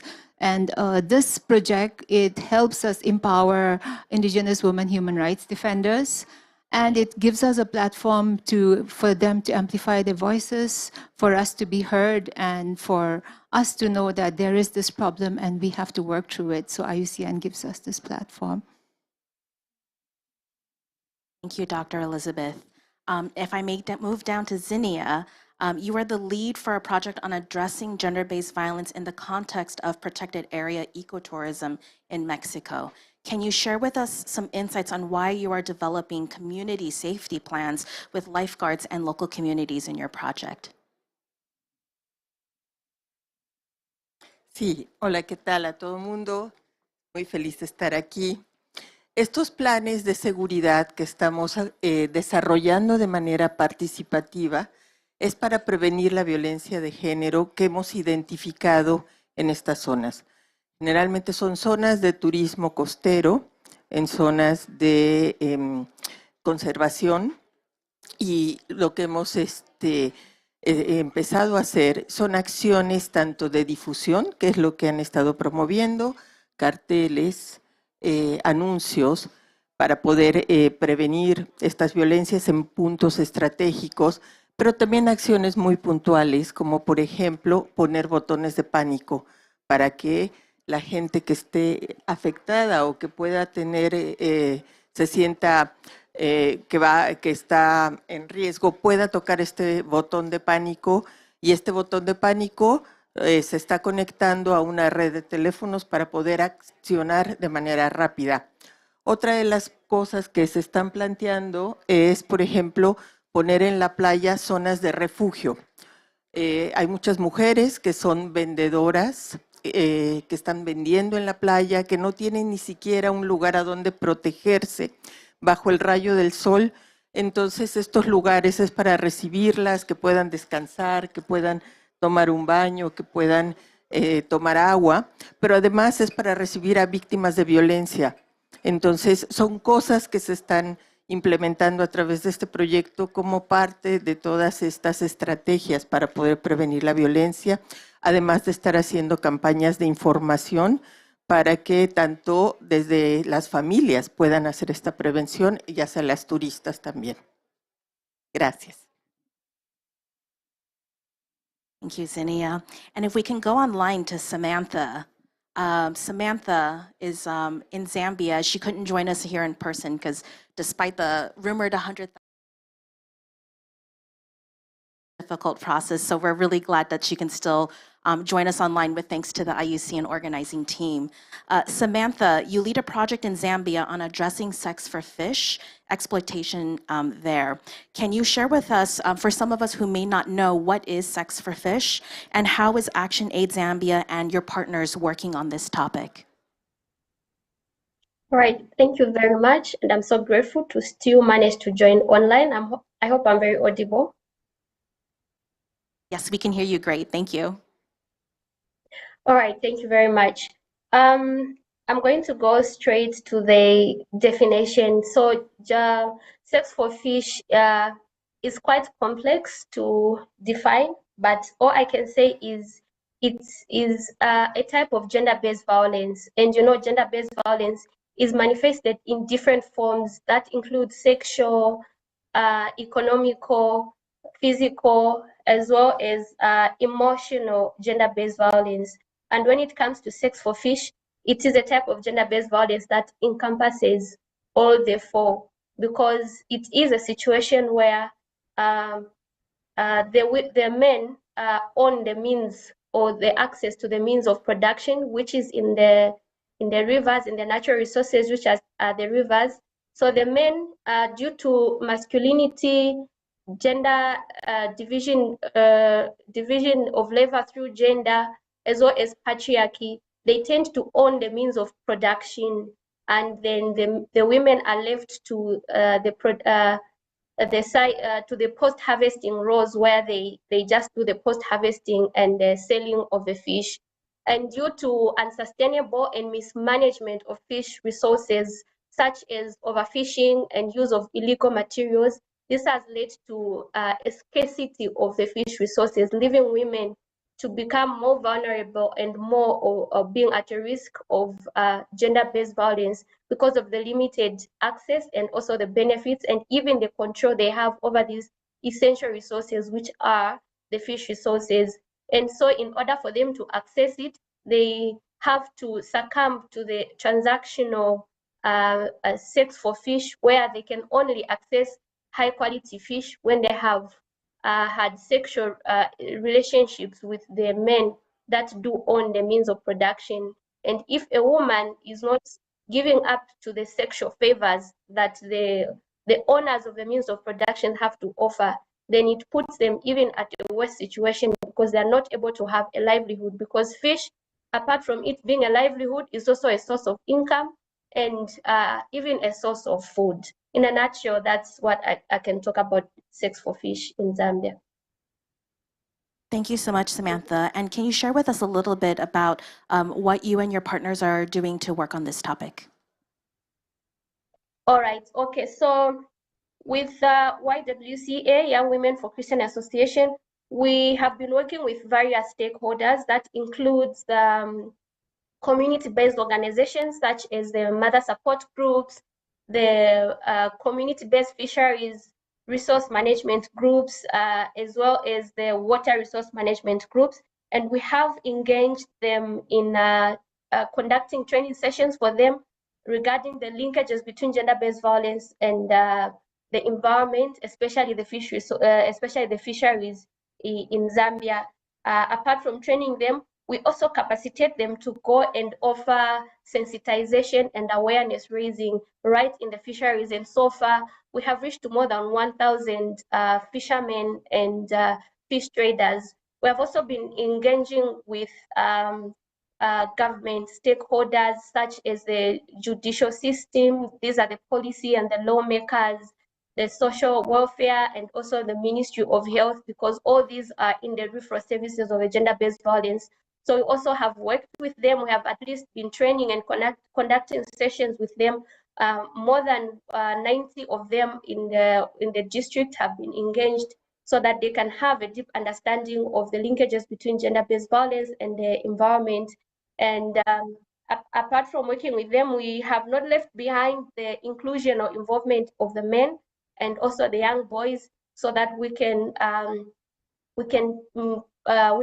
make strategies together on how we can address gender-based violence in our area. And we have also integrated the traditional leaders, because they are very strong and they have strong influence in their communities. We are already working with them just to ensure that we have a holistic approach in the conservation of our fish resources, as well as addressing the gender-based violence. Thank you so much, Samantha. And actually now I'd like to turn it to you, Mrinalini. I know you do so much work in the biodiversity space, working with so many activists and constituents and parties, and you're also engaging here in the climate space. So I wanted to ask, from your perspective, can you share with us on how conventions can react and respond to gender-based violence in view of the triple planetary crisis? Thank you, Jamie. And it's really wonderful to be here. And a lot of rich discussions, and an important one. Though we are in this climate space, I think where I'm coming from, like you said, the biodiversity, and a lot of discussions that have gone around, including Mr. Aguilera talked about it, it really made me think that you really can't look at climate standalone. A lot of the case studies that you've shared, a lot of the discussions you have shared is linked with biodiversity. We're talking about protected areas. We talked about human rights defenders defending resources. You talked about access and benefit sharing and land. So I think one of the key elements that I'm actually really keen to seeing that how can we bring these three sisters, Rio sisters, together? I think it's really about time, and it's not new. This discussion has always been taking place. But I think we really need to get the momentum going of how the three Rio conventions, the UNCCD, the Land Convention, the Biodiversity, which is the CBD, the Convention on Biological Diversity, and the UNFCCC can also mobilize collectively. And I think it's really very important because, you know, we see different baselines in different conventions. And I just want to say that you really can't have different baselines. An example of that is I see a lot of discussions in the climate this time talking about, I think there's on nature, everybody's solution is in nature now. You have 30 by 30 NBS discussions, and they're housed within the CBD's COP decision on the CBD's own Conference of the Parties 15 that took place last year, right? And it was a very momentous space because within that biodiversity, there's a clear definition of human rights. There's a clear definition of saying that the implementation of the Kunming Montreal Global Biodiversity Framework should also be guided by ensuring and pursuing for the rights of indigenous peoples to their lands and territories. And I think you talked about how land is a crust of that one. The CBD also adopted 2 targets for gender. One is target 22 for indigenous peoples, which explicitly has defenders within its target.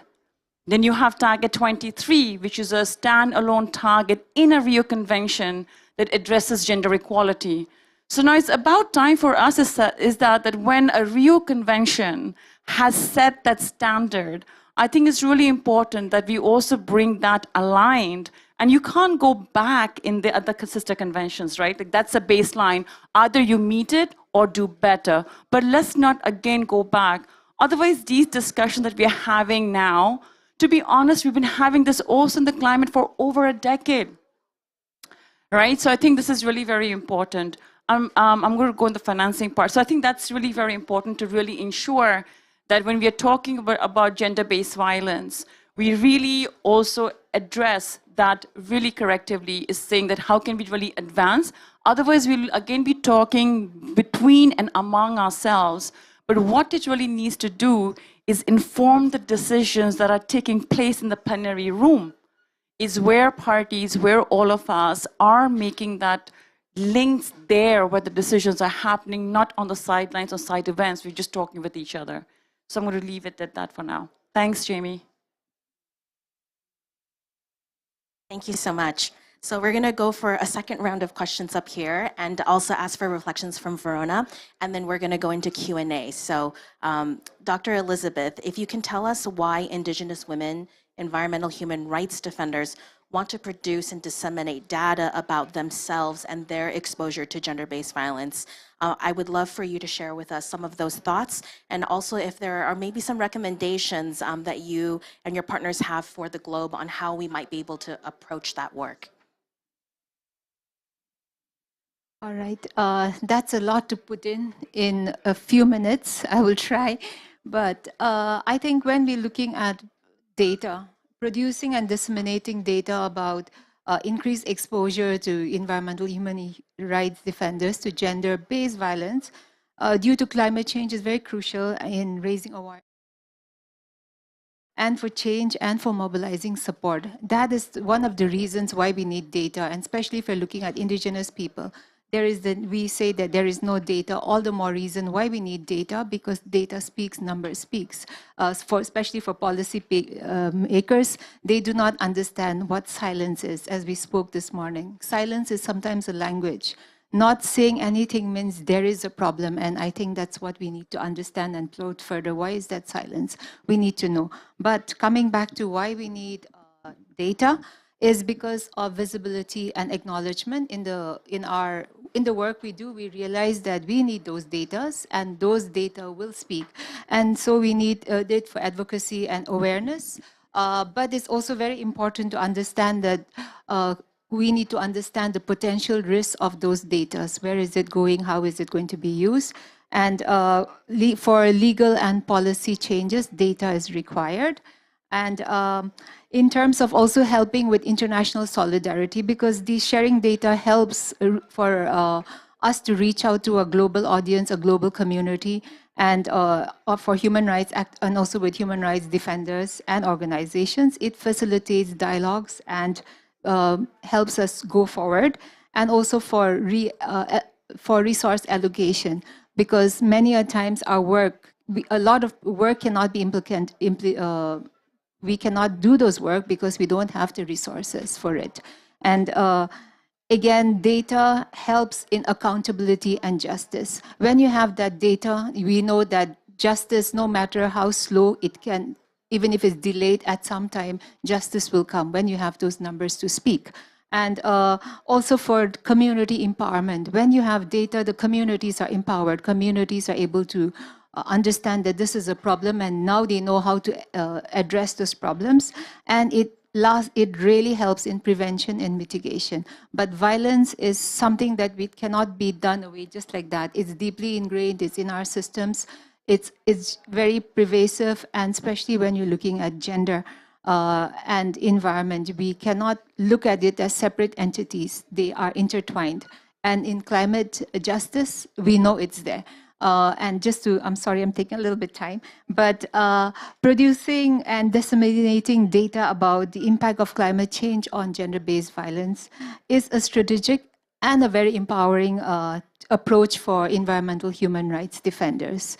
It helps us advance these efforts, and also it builds voices and it drives support. So we really need those data.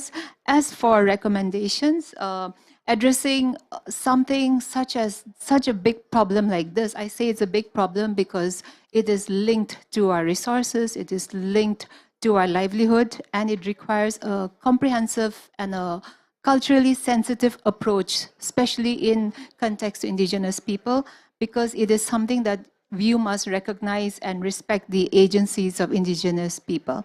And this includes legal reforms, improves access to justice, awareness campaign, and support for economic empowerment and education within indigenous communities. And the international community must advocate for the protection of indigenous rights and the prevention of violence against indigenous women.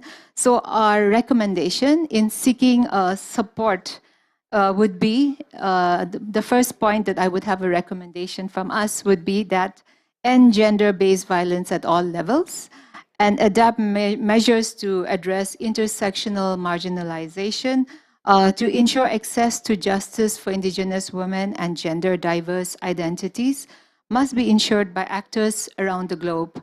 That indigenous women must be recognized for the environmental leadership, specific contributions, and knowledge in international climate governance, as well as in national and subnational governments, as we are worthy of protection and support. And just to quickly sum up, I asked the globe to build more data and information on our safety from gender-based violence in connection to the climate crisis and mitigation projects, supporting all actors to develop capacities to improve our safety, promote indigenous knowledge, and data sovereignty. So these are my recommendations. Thank you so much for sharing those ideas and those calls to action with us. If I can go back to Zinnia and ask you, I know that in your project you've been conducting a gender analysis to support your work, and I wanted to ask if there were findings that you wanted to share with us. And I know that you've also been taking a very intersectional approach to your work and also identifying things that impact LGBT communities as well. So if you could share with us a little bit about what the findings have been, that will be great. Thank you. Sí. Bueno, de lo que hemos visto es que las violencias son muchas y de diferentes tipos, no solamente la violencia sexual o la violencia física, sino hay violencia económica, hay violencia patrimonial, hay violencias de diferentes tipos. Sin embargo, lo que es más visto y más común es el acoso sexual y es la violencia física. En ese sentido, algo que nos ha llamado mucho la atención es que la violencia no solamente es hacia las mujeres adultas, sino esta violencia viene desde niñas, niños, adolescentes y mujeres adultas que están en este trabajo de cuidar los recursos naturales y vinculadas al turismo de naturaleza. Algo que nos ha impactado muchísimo es el acoso y el maltrato y la violación hacia niñas y niños por parte de turistas. Que estos turistas se le ha llamado un turismo depredador, así lo han llamado en estas zonas, en donde llegan gente extranjera y llegan buscando a los niños, dándoles, acercándose, ganando su confianza, y bueno, y llega a haber hasta explotación sexual y tráfico. Eso es algo que nos tiene realmente muy impactados. Por el otro lado, pues también la violencia no solamente se genera hacia las mujeres prestadoras de servicio, sino también hacia las propias turistas y, como bien comentaban, hacia el sector LGTB. Hay un choque cultural muy fuerte y en muchas de las comunidades donde trabajamos hay agresión hacia este sector. agresión importante, en donde también tenemos que tomar medidas de manera radical para poder ayudar a que esta violencia disminuya y se mitigue. Algo también importante que quisiera yo mencionar, porque son muchas, pero por ejemplo, ahora que esto de pescado por sexo, bueno, lo que está sucediendo también allá en los lugares donde hay este turismo de prestadores de servicio, los hombres son los que tienen los permisos y a las mujeres, para poderles dar permiso de que tengan sus lanchas y las estacionen en estos lugares, tienen que lavar y limpiar las lanchas de los hombres para que ellas puedan tener el derecho a poner sus lanchas ahí. Eso es un abuso total. También hemos identificado discriminación de todo tipo. Una de las cosas importantes también que hemos encontrado en toda la investigación, porque estamos trabajando en 3 estados diferentes de México, es la violencia familiar aumenta en la medida de que ahí está el deterioro del medio ambiente y con los eventos climáticos. Es algo totalmente sistemático en donde esta violencia empieza a aumentar y también la violencia entre los hombres. Llega a haber golpes, agresiones y ha llegado a haber hasta muertos por esta situación. Entonces, como les decía, la violencia tiene muchas aristas y lo peor de todo es que es normalizada. La mayoría piensa que eso es normal. Entonces tenemos mucho trabajo que hacer y trabajar en todos los niveles. Gracias. Thank you so much for sharing that with us, Zinnia. And if we still have Sammy on the line, is Samantha there? Yeah. If we can get Sam. Hi, Sammy. We just wanted to ask you real quick.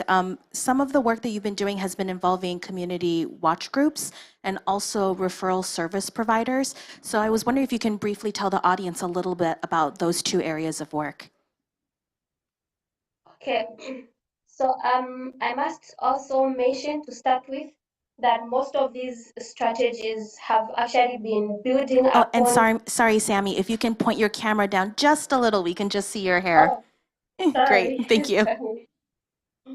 All right, so I was talking about us having been working with already existing structures. There have already been interventions that as Action Aid had already started working in the fishing camps with the project that was funded by Europe, by EU, the European Union project, and which was really to do with sustainable, alternative livelihood skills. So it is actually from there that there was a lot of findings about gender-based violence, which is sex for fish. So we have continued to work with these community-based organizations, and in terms of strengthening the referral systems, we have been working with them, especially also with the STEM service providers such as the Victim Support Unit and the police, and also the One-Stop Center that encompasses the police, the legal staff, and also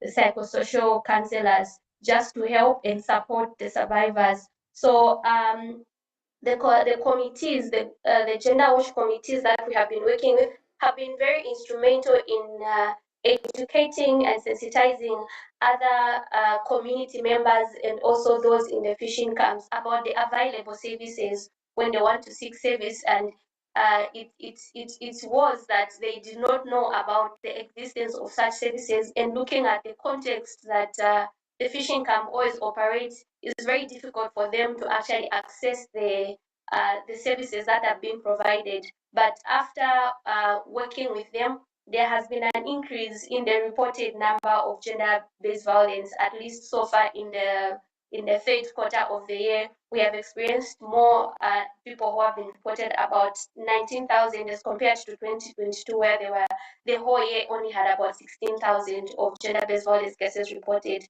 So this to us has been a success, that our watch committees have been working positively to engage communities, and that people have had an increased awareness of the referral services that are available.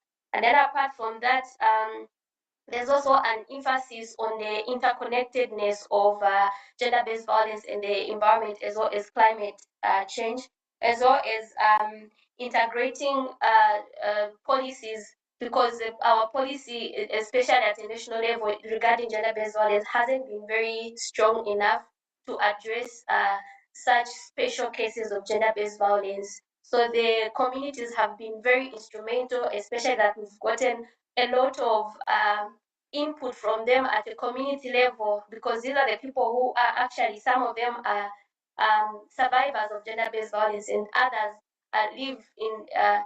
live together with the gender-based violence survivors. They have been very instrumental in us to help to influence policy, such that we are already working on a paper that is going to help just to tighten up and just to revise the legal system regarding gender-based violence as a nation in Zambia. Thank you. Thank you so much, Sammy.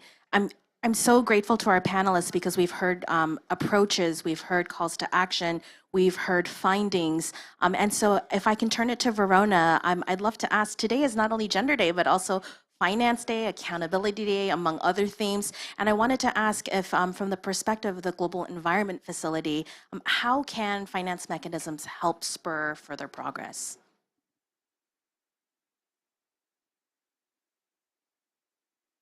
Thank you, Jamie, and thank you for this invitation to be to listen. In fact, the most useful part is to listen to all of the sharings from our experts here.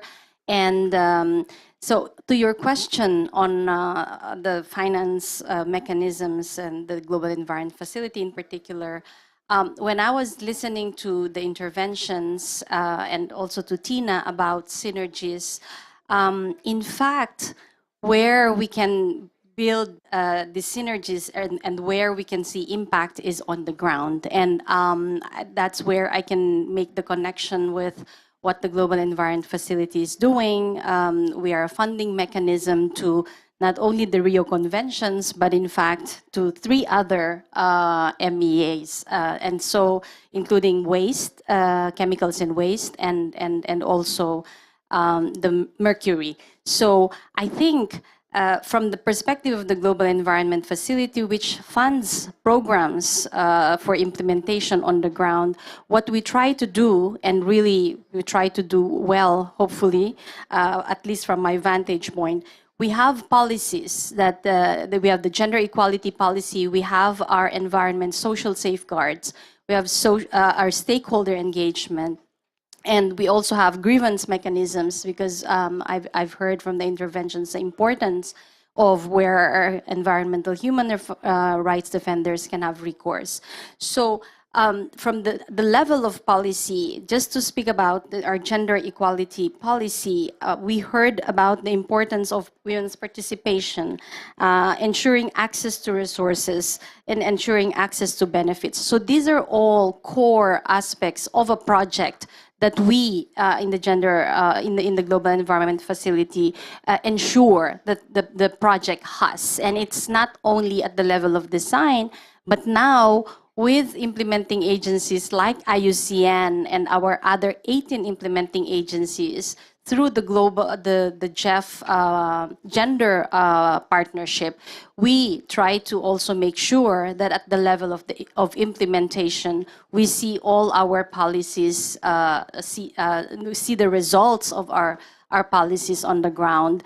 I know we don't have a lot of time, but just on the aspect of sharing of lessons learned and data, one other thing that the Global Environment Facility is now putting in place is systematic collection and putting into one platform all of these data, indicators, knowledge, into our knowledge and learning platform. And the idea for this is that we just don't have environmental projects and then forget about the reports, but then trying to get all of these reports into one platform so that we can learn from them, we can publicly disseminate, and probably have a common indicator across all of the projects for how do we measure, what is the best way to capture gender-based violence, what are the best practices in responding to gender-based violence, and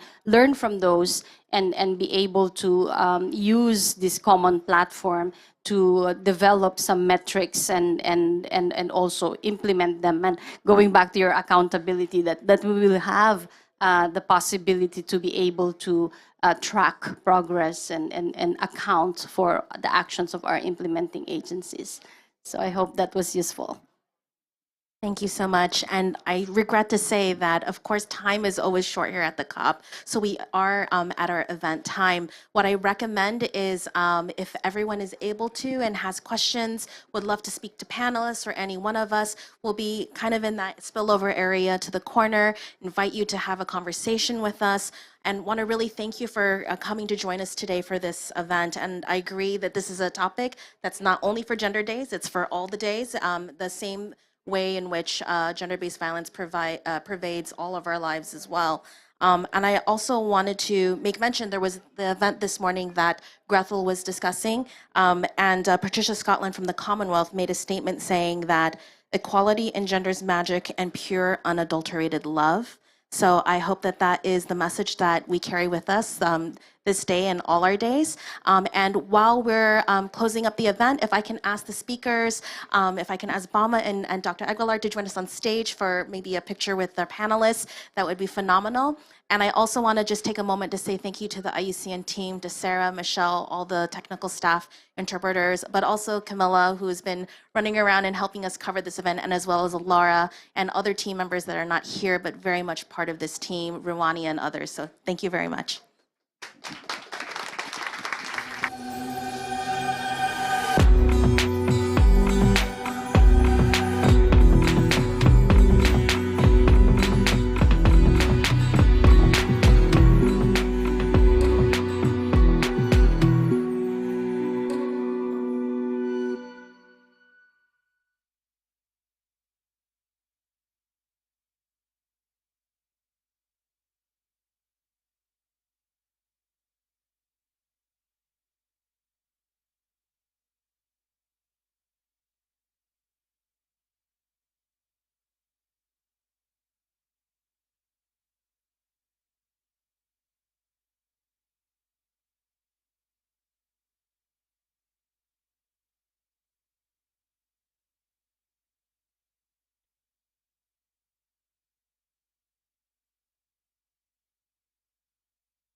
I've completely forgotten what it is now, right? Yeah, yeah, I'll be here. I'm here. Yeah.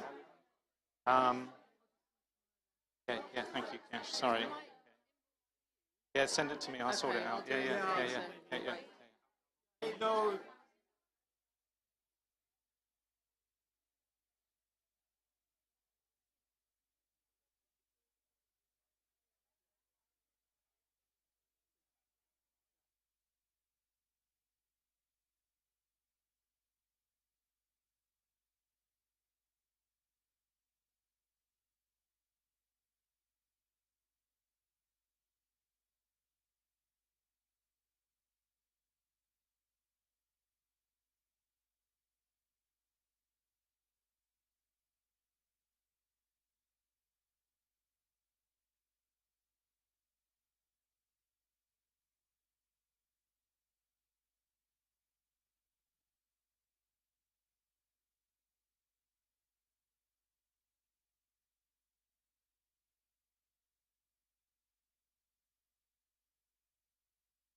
Hello.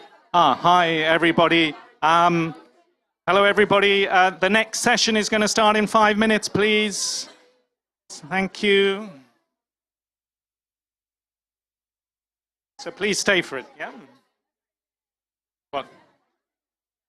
You want to say something? No. What? Okay. Headsets for interpretation, please. Can you return them to the corner over there if you've still got headsets from interpretation? Thank you.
Yeah.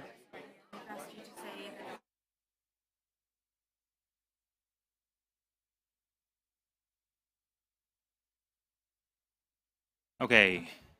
Good afternoon, everybody. Good afternoon and welcome. Quick housekeeping note, if anybody needs Spanish-English translation, hands up. Do we all have a headset? Everybody has a headset who needs one? Excellent, I'm going to take that as a yes. Okay, well, good afternoon, ladies and gentlemen. I'm being told that I have to wait. Is it 20 seconds? Okay, we'll wait.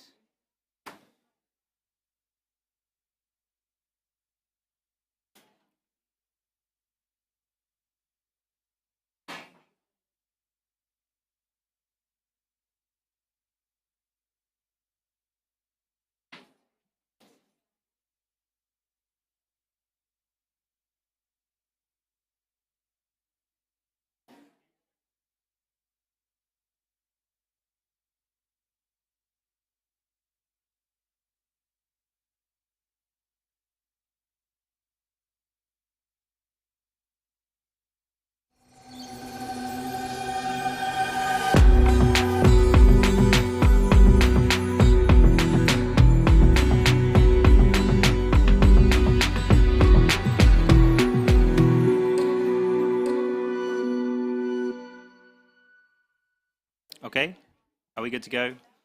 Welcome to those of you joining online. Welcome to those of you here in Dubai in person at COP28. And welcome to this session on climate finance for forests, biodiversity and food security. Do you hear me at the back? Is the microphone okay? Yeah? Okay, excellent. So today's event is being organised by the Green Livelihoods Alliance. That's a coalition supported by the Netherlands Ministry of Foreign Affairs. And it brings together IUCN Netherlands, Friends of the Earth, Troppenbos International, Gaia Amazonas, NTFPEP, SDI, WECF and FERN. We have all of the good acronyms in this alliance. The goal of the Green Livelihoods Alliance is to contribute to more sustainable and inclusive governance of tropical rainforests in a way that promotes climate mitigation, human rights and preserves the livelihoods of local communities. You don't need me to tell you how important this mission is. So my name is Joe. I'm a senior advisor in the water team at the Netherlands Enterprise and Development Agency. I am a last-minute stand-in moderator, so I have not been heavily involved in the session prep for today. I see my job as really just to try to keep to time and see how we can facilitate a discussion and a dialogue this afternoon. So when I saw the session and I was asked to take part, I was actually quite excited because we're going to be getting to the heart of many of the intersecting and really fundamental issues that all of us are ultimately here at COP to address. And I saw from the position statements that are up for discussion later on this afternoon, we will hopefully have a very interesting dialogue. We have some quite challenging position statements, which our panelists will be diving into a little bit later on, so do stick around with us for that. I think we have a really exciting conversation ahead, and to start that conversation and to get us underway, I would like to welcome Jock Gezelschap, who is Head of Climate at the Ministry of Foreign Affairs of the Netherlands, and will be giving us a short keynote address. Jock.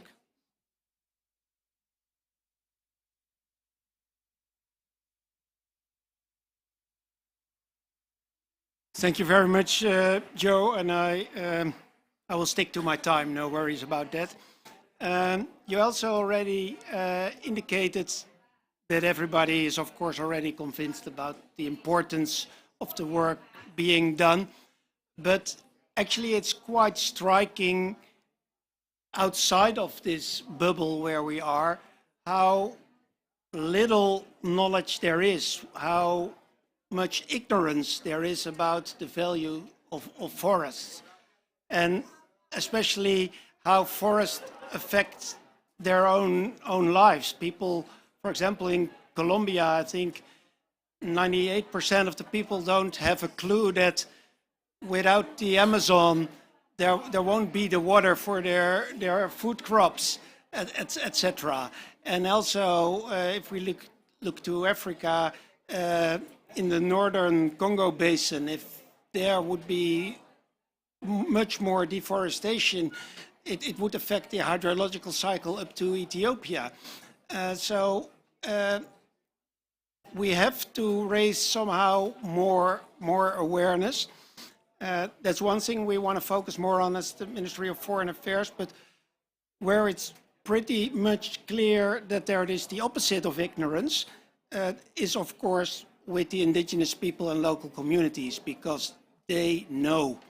And they don't only know that it is important, but they also have the knowledge about how to care best for the forest. And that's why we have to give them a stronger voice and protect their rights.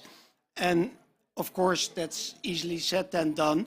And for that, obviously, we need finance. And that's why the Dutch government is actually financing the Green Livelihood Alliance, in which both northern and southern organizations are participating with the aim to get the voice of the indigenous people in the local communities better heard, amongst other things. And for those who didn't know the acronyms, SDI is from Liberia and stands for the Sustainable Development Institute, and NTFB-EP is the Non-Timber Forest Products Exchange Program in Asia. And it's great that they're all on board, and you can guess where Gaia Amazonia is coming from.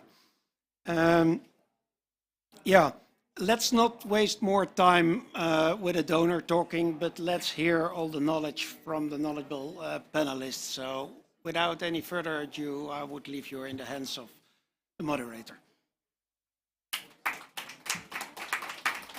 Thank you, Jock. And indeed, without any further ado, I'm very pleased to introduce Francisco von Hildebrand, who is Director of Gaia Amazonas, and Fabio Valencia, who is a leader of the Yurupari macro territory in the Colombian Amazon. Just a quick note, they will be conversing in Spanish, but you told me you all have your headsets. So, gentlemen, if you'd like to kick off. Muy buenas tardes a todos y todas. Lo que acaba de presentar el compañero del ministerio es importantísimo. El Amazonas es un solo sistema interconectado, interdependiente. Cuando hablamos de protección del Amazonas, cuando hablamos de financiamiento a los territorios amazónicos, territorios indígenas, no podemos ver solamente áreas de protección y territorios, sino hay que ver esa gran conectividad de la cual depende la vida en el Amazonas. El Amazonas es el que produce el agua para toda América. Latinoamérica depende de la parte norte del Amazonas que transporta el agua, los llamados ríos voladores. El 70% del Producto Interno Bruto de Latinoamérica depende del Amazonas, de esa Amazonas conectada, el 67% de la comida, el 65% de la energía. Y el 67% de ese gran corredor de Amazonas es territorio indígena y es manejado por los indígenas tradicionalmente. Y aquí tengo el honor de estar acompañado por mi amigo, la autoridad Fabio Valencia, quien va a compartir la visión local desde esa conexión regional.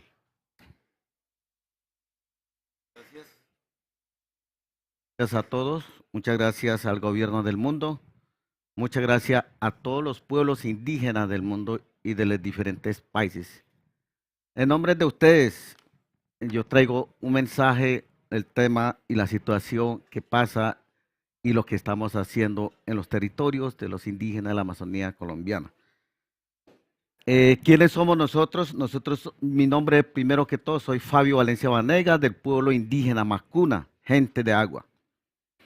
Soy representante legal de los consejos, del Consejo Indígena del Territorio Indígena del Pirá, Paraná, y representación de los macroterritorios de los jaguares de Yurupari, donde habitamos de los afinidad cultural del conocimiento y cultural de Yurupari. Y también en ese territorio representamos Río Mirití, Paraná, Apaporis, Tiqué y Pirá, Paraná. Entonces nosotros estamos ubicados en el departamento de Amazonas, departamento del Baupés, y también esto lo estamos trabajando con todas las regiones de la Amazonía y la cuenca amazónica. ¿Quiénes somos? Somos gobiernos indígenas. ¿Por qué? Porque legalmente somos constituidos con base de nuestros criterios propios desde el sistema de conocimiento tradicional, que son los planes de vidas. Todos los instrumentos y gestión y el manejo territorio y ambiente. Tenemos la estructura propias, que son los regímenes administrativos y la agencia de gestión territorial. Tenemos también estructuras de la gobernanza y manejo de los recursos financieros que llegan desde distintas fuentes de financiación. De esta manera creemos y ponemos la fuerza para seguir salvaguardando la vida de la gente de este mundo. Porque nosotros desde la potencia de esos conocimientos es lo que aportamos la vida y el equilibrio de la humanidad de estos territorios para el mundo.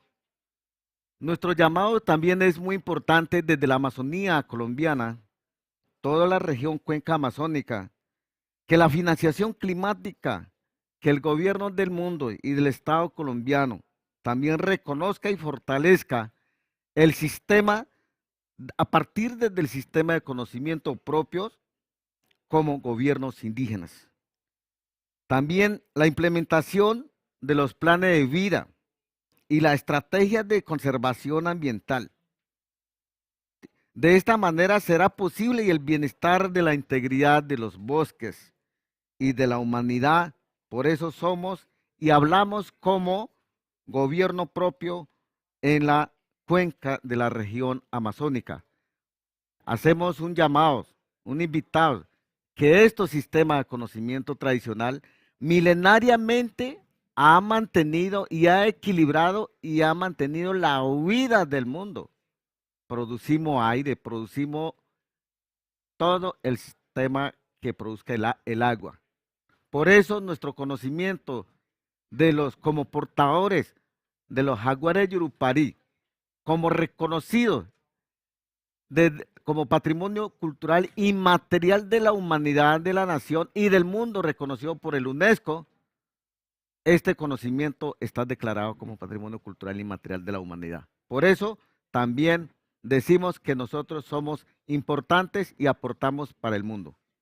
Y ese es el gran mensaje que traigo para que el gobierno del mundo, esta forma, todo lo que tiene que ver, los restos de las propias propuestas que debe declarar el gobierno y regularse los programas del tema de bonos de carbono. Y eso es muy importante para nosotros porque eso es una de las fuentes de financiación y puede ser y es una de las posibilidades para poder seguir garantizando la vida y la permanencia de los pueblos indígenas. Eso es lo que queremos decirles porque esto no está regulado ni está reglamentado del tema de los carbonos y eso hace y parte de la afectación, situación social, poblacional, cultural, todo el tema territorial. Entonces debe haber una regulación así como se ha creado también. Entonces, muchas gracias, le pido esa información.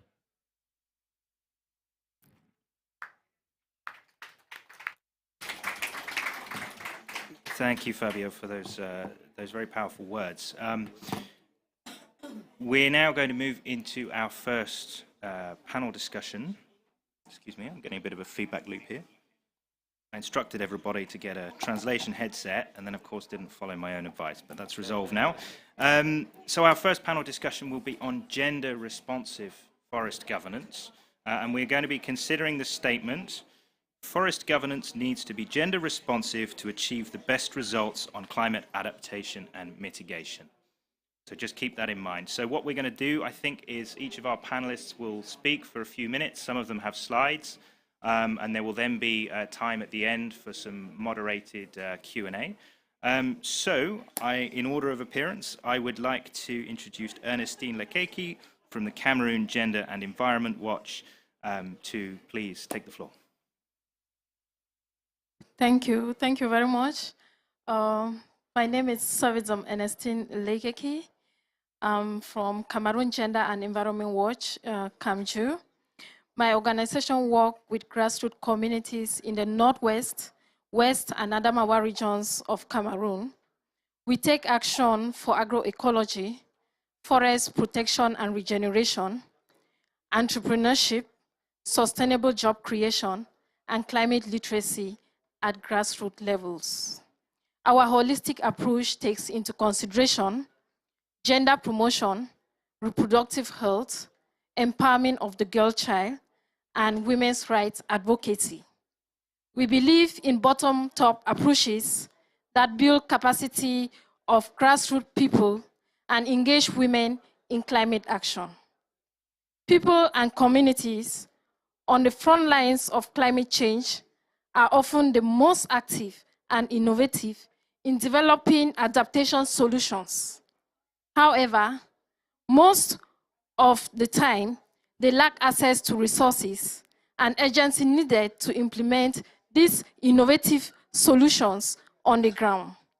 Locally led adaptation can unlock, support, and leverage enormous potentials and creativity of communities to develop and implement solutions. It is therefore important to consider to shift power to local stakeholders without expecting them to shoulder the burden of adaptation. This can catalyze adaptation to be effective, equitable, and transparent. It is also important to encourage flexible and interactive approaches to program design and implementation. Engaging local people in decision-making processes increase technical capacity building for them. It is important also for us to look into those approaches and strategies that allow local people to participate and feel ownership of their own development. Climate change is affecting the entire planet and all people, but it's taking disproportionate toll on women and girls, from mortality to education, health, violence, livelihood, and nutrition. Women are negatively and disproportionately impacted. Women and girls at grassroots communities are mobilizing climate and environmental actions. There is therefore need for gender-responsive climate and environmental policies, strategies, and action to support them. It is crucial that world leaders and climate actors step up their actions and convictions and redirect resources towards climate justice and ensure the voices of grassroots women and girls in all their diversity are not only heard at the global level by decision makers, but are considered in policy development. Climate policies should be gender responsive to the benefit of us all. Thank you.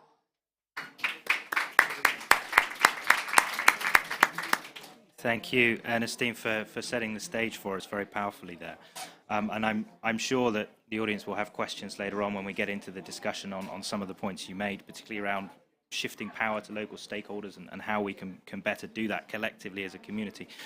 So I would now like to move to our second speaker. Luisa Baca is from Gaia Amazonas and will be talking about grassroots examples of gender-responsive forest governments. Luisa. Thank you.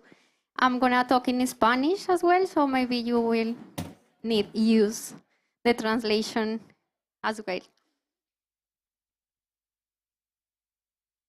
I'm going to let you know. Okay.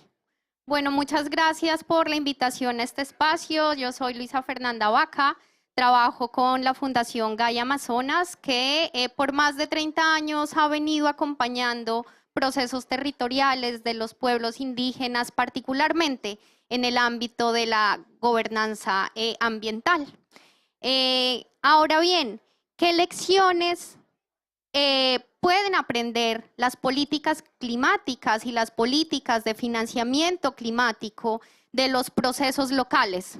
Justamente me gustaría compartir con ustedes una metodología de trabajo, un enfoque de trabajo de género situado en la Amazonía, que de muchas formas nos puede ayudar a recoger esas visiones y esas perspectivas que se vienen construyendo desde lo local para no solamente entender el género de forma universal, sino también entender esos distintos procesos que tienen lugar en lo local, que nos ayudan a ver el enfoque de género situado y a ubicarlo, si se quiere, desde contextos locales particulares. Esto lo hemos construido desde una visión intercultural en la cual participamos junto a mujeres y hombres indígenas de la Amazonía, acompañados por un grupo interdisciplinario y equipos interdisciplinarios para abordar las formas en que se puede trabajar con este enfoque de género. ¿Cuál es la premisa de nuestro trabajo? Y acá, si quieres, puedes cambiar.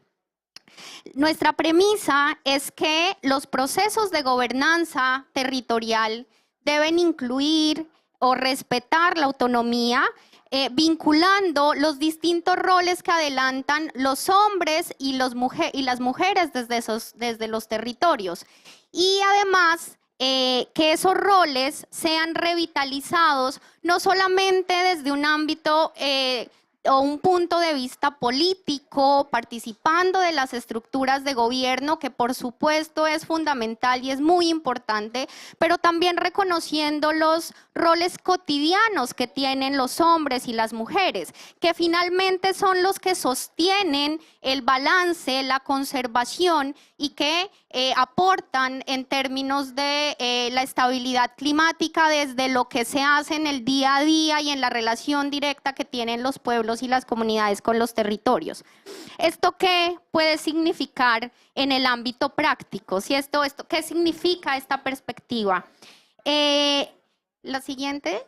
En términos prácticos, nuestro llamado, el llamado que se hace desde el enfoque de género situado, es que las políticas de cambio climático y de financiamiento climático deberían entender al menos dos cosas, en contextos como el amazónico, que es un contexto absolutamente directo. Lo primero es que no hay una sola forma de ser hombre o mujer. Y a veces quienes trabajamos en espacios distintos, ambientales, humanitarios o de defensa de derechos humanos, en orden de empoderar, de acompañar, de hacer el bien, muchas veces pasamos de lado que esos hombres y mujeres tienen búsquedas, preguntas e iniciativas propias. Preguntas que en últimas tendrían que ser reflejadas y abordadas en las distintas políticas climáticas que se construyan. Y esas distintas formas de ser hombre y de ser mujer incluyen dimensiones que no solamente pasan por el ámbito económico, político y social. Hay dimensiones y hay relaciones que tienen que ver no solamente con lo humano, sino con las relaciones no humanas. Y eso genera un cambio importante porque en ese sentido la visión climática y la garantía de derechos y el enfoque de género consideraría también la relación intrínseca que tienen, por ejemplo, en el caso de los pueblos indígenas, con la naturaleza o con otros seres de la naturaleza. Si quieres podemos pasar a la siguiente. Podemos, entonces, así tengamos la mejor intención en hacer el trabajo y en formular las mejores políticas responsables con el género y sensibles al género, ¿podríamos hacer daño en nombre de esa intención? Sí, sí podemos, por una razón particular, y es que si en la manera en que estamos generando la política o construyendo visiones de financiamiento, mantenemos una relación de poder desde la cultura o entendemos o buscamos que el otro, que los pueblos indígenas, que las comunidades indígenas en esas relaciones de género lleguen a sus objetivos desde un solo camino, una sola visión que desconoce esa relación entre lo humano y lo no humano, muy posiblemente se pueden activar situaciones pues como complicadas y se puede generar daño, entendiendo particularmente el proceso de las comunidades indígenas, y con esto cierro, si puedes pasar a la próxima diapositiva. Es importante entender que cada pueblo, que cada comunidad tiene una distinta perspectiva y visión incluso frente a la complementariedad de roles entre hombres y mujeres y al género. En el caso de las comunidades indígenas amazónicas, hemos aprendido nosotros que hay una interdependencia, una visión complementaria en lo político, también en lo cultural. En las políticas alimentarias, por ejemplo, son las mujeres quienes cuidan las chagras, los sistemas alimentarios particulares, los hombres son quienes se encargan de la pesca, es decir, que allí las relaciones de poder en términos cotidianos de alguna forma han intentado pues mantener ese balance. También existe una solidez y una solidaridad muy grande entre las mujeres para acompañar distintos retos que se presentan en los territorios, y la mujer como tal tiene un poder de creación, de vida, tiene un rol particular de generación de vida, no solamente por sus procesos de gestación, sino también por todos sus aportes en términos de sostener la soberanía de las comunidades. Y allí, en estas prácticas cotidianas, culturales, pues hay todo un entramado de relaciones, de lecciones, de aprendizajes importantes que permiten abordar retos territoriales que pues están ligados a la actual crisis climática. Gracias.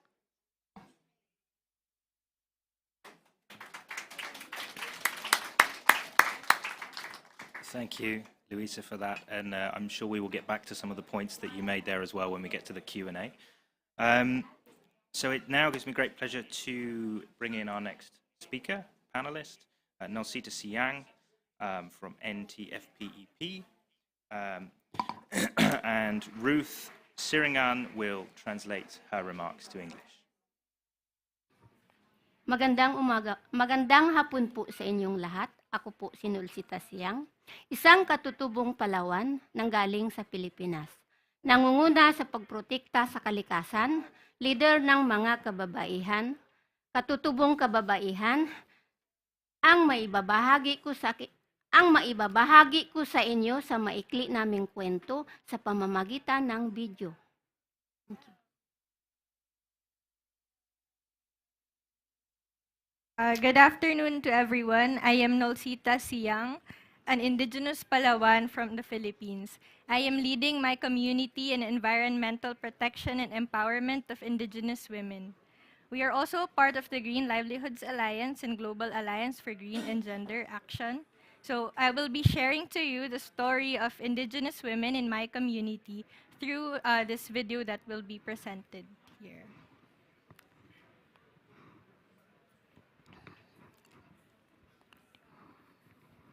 Panawagan?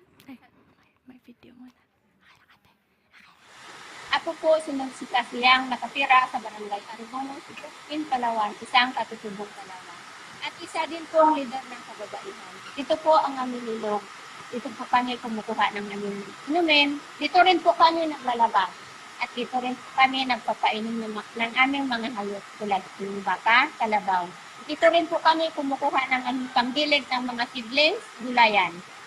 Taon-taon po meron kaming ginagawang ritual tulad ng luklok, tabad, para po pang-alay sa kalikasan. Taon-taon din po nagtatanim kami ng mga puno sa tabing ilog para mas lalo pa po namin mapangalagaan ang kalikasan. Mahalaga po sa amin ang kalikasan dahil dito po nakasalalay ang aming buhay.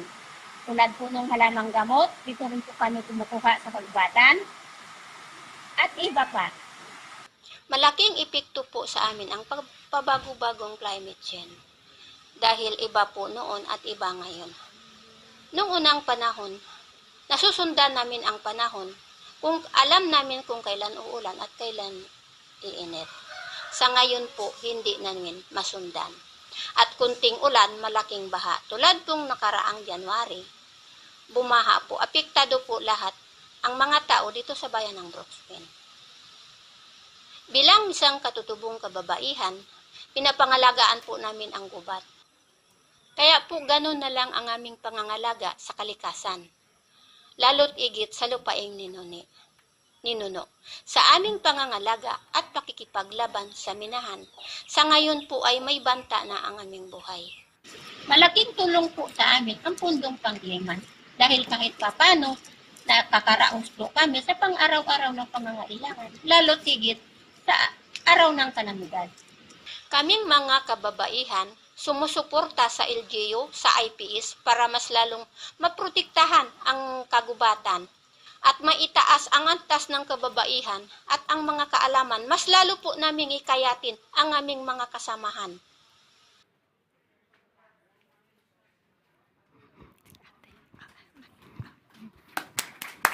Wait, she's still not finished. Please. Panawagan sa lahat ng kinaukulan, sa mga gobyerno ng bansa, sa mga nagbibigay ng pundo, sa ginagawa ng mga katutubong kababaihan. Sorry. Kaka ko. Sandali.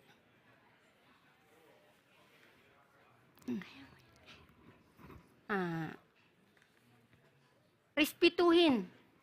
Dapat respetuhin ang aming ginagawa.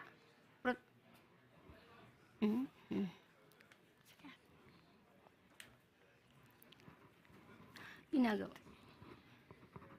Sorry, na-track lang ako. Take your time. Panawagan sa lahat ng kinaukulan, sa mga gobyerno ng bansa na nagbibigay ng pundos sa mga ginagawa ng mga kababaihang katutubo, matagal nang nakakatulong sa kalikasan, dapat igalang at respetuhin ang aming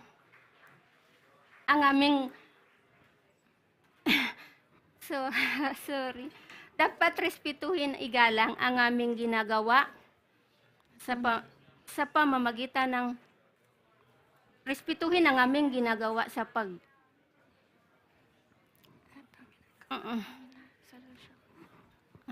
sa solusyong pangklima. Thank you. I'm sorry. I'll quickly translate for her. So I am calling the attention of everyone in power, to governments, to nations, to donors and funders. The climate solutions that Indigenous women are doing for generations have long been contributing in environmental protection. Everyone should recognize and support the true climate solutions that we are doing in our communities. Yeah, thank you.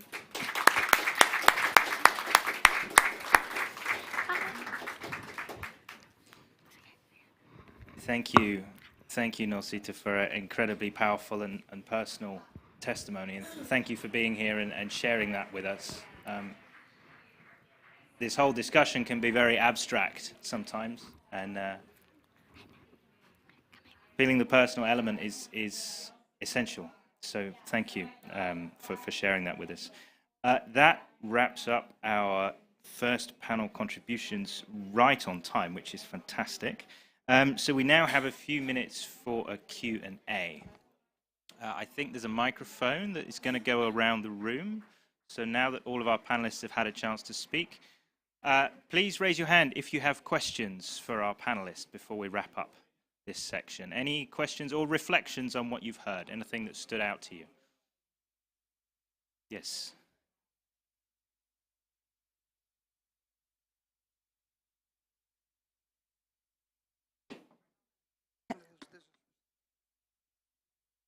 Hi, thank you to all of the panelists for your powerful interventions. I just wanted to ask, so this is obviously a discussion about climate finance, and from your frontline perspectives, I'd be interested to understand how easy it has been for you to access climate finance, and if it hasn't been easy, what are some of the things that can be done better? And who specifically is your question addressed to? Any of the panelists? Would any of the panelists like to respond?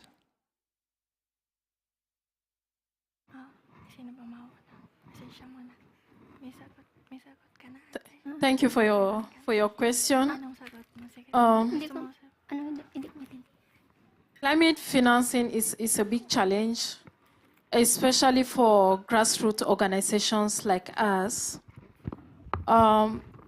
It comes with a lot of requirements, And most often, these requirements are not very, very practical when it comes to grassroots organizations. And it is our wish that these barriers, especially related to administration, be considered so that grassroots organizations who are closer to the people the most, who live the daily experiences and the challenges of climate change, can access this climate finance directly without going through another organization to have that. We also have challenges related to capacity building in grassroots communities. I can share with you from my experience working at grassroots level that most often to encourage participation, to encourage ownership of the initiative, you have to go with local consultants. And most often these consultants, they don't have the requirements that are being demanded by our funders out there. So it is important that these kind of requirements, they should be looked into, and maybe we take the first step by removing these barriers.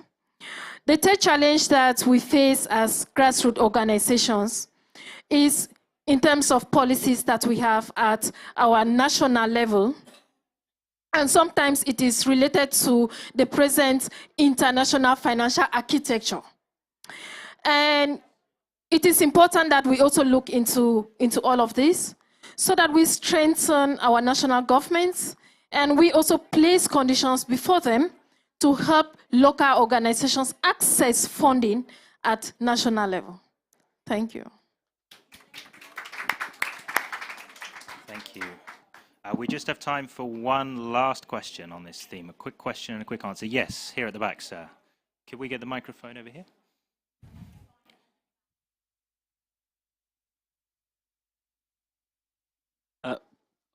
Hi everyone, good afternoon. My name is Elijah. I'm from Equity Group Holdings, financial institution in Africa, covering 6 major countries, including DRC, which is very sensitive as far as this kind of interventions go. So I think I'll just have to, I wish to respond to the lady, because I think we need to mobilize climate finance at scale. And of course, mobilizing climate finance includes coal financing. And as a financial institution, I think the right intervention to this kind of engagement will be capacitating the local communities so that you can put up a bankable project that you don't have to rely only on, for example, climate flows coming from developed countries, but even local financial institutions such as ourselves, who are more than ready and willing to spearhead climate financing. And also we've gone a step further to have a foundation that actually collaborates and build the capacity of local women, local youth, to just bring them up to the right level before they approach the commercial arm of a financial institution. So I think capacity building is important. Data management is another key area to unlock existing financial institutions, for example, an area like Africa, before we say that there are more barriers. I think we can really overcome the barriers. Yeah, thanks. Thank you. Should we, does anybody on the panel want to respond, or should we take it as a comment? You'd like to respond? Please. Thank you very much, and I'm glad to hear that our financial institutions are taking this into consideration. And I would also like to recommend that our financial institutions should also look further when it comes still to the requirements that they place to get finances from them. For example, in my context, we work with grassroots women, women who have had limited access to opportunities and who are operating informally. But then when it comes to getting finances from financial institutions, they are challenged with requirements such as bringing perhaps a land title to secure the loan they want to take. But then we know that in this patriarchal context, women don't own land.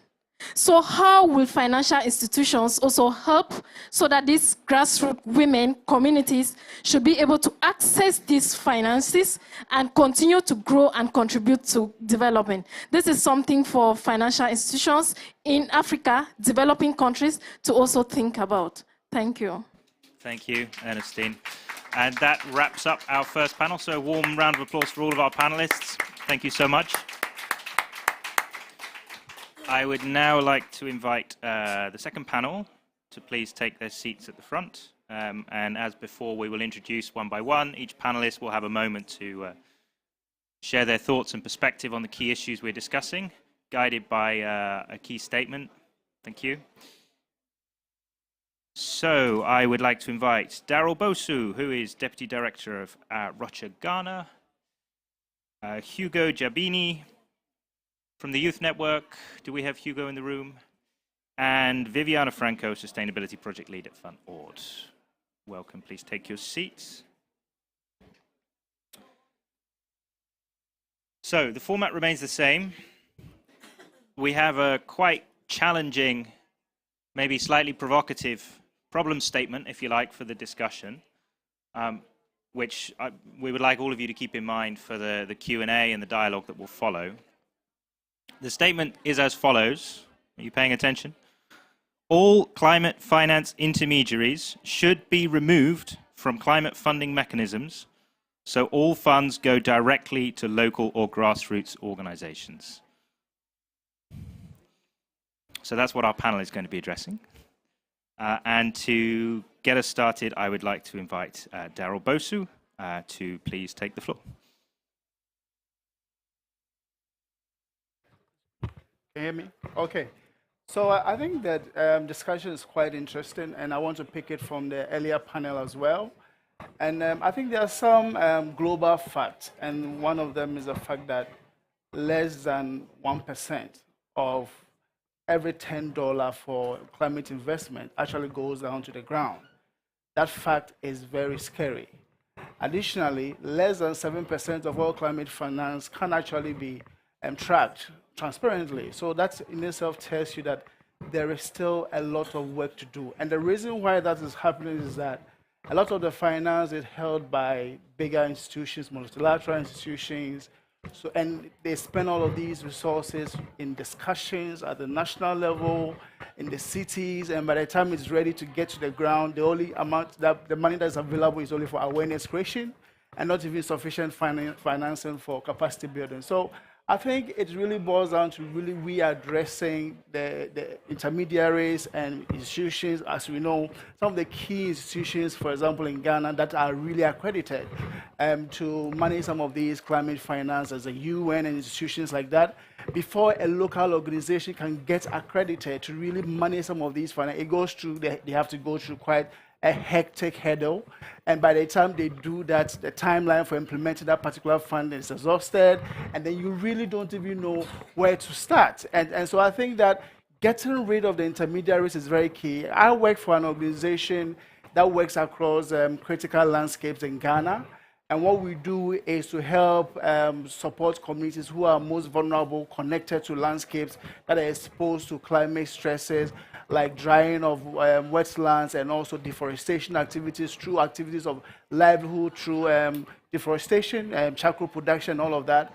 And what we have seen is that even when it comes to identifying these communities as the most vulnerable areas to target finance, we don't do a good job when setting the baselines, all because of where the discussion starts from. It starts from the top, and before it gets down to the ground, there's so many intermediaries in between.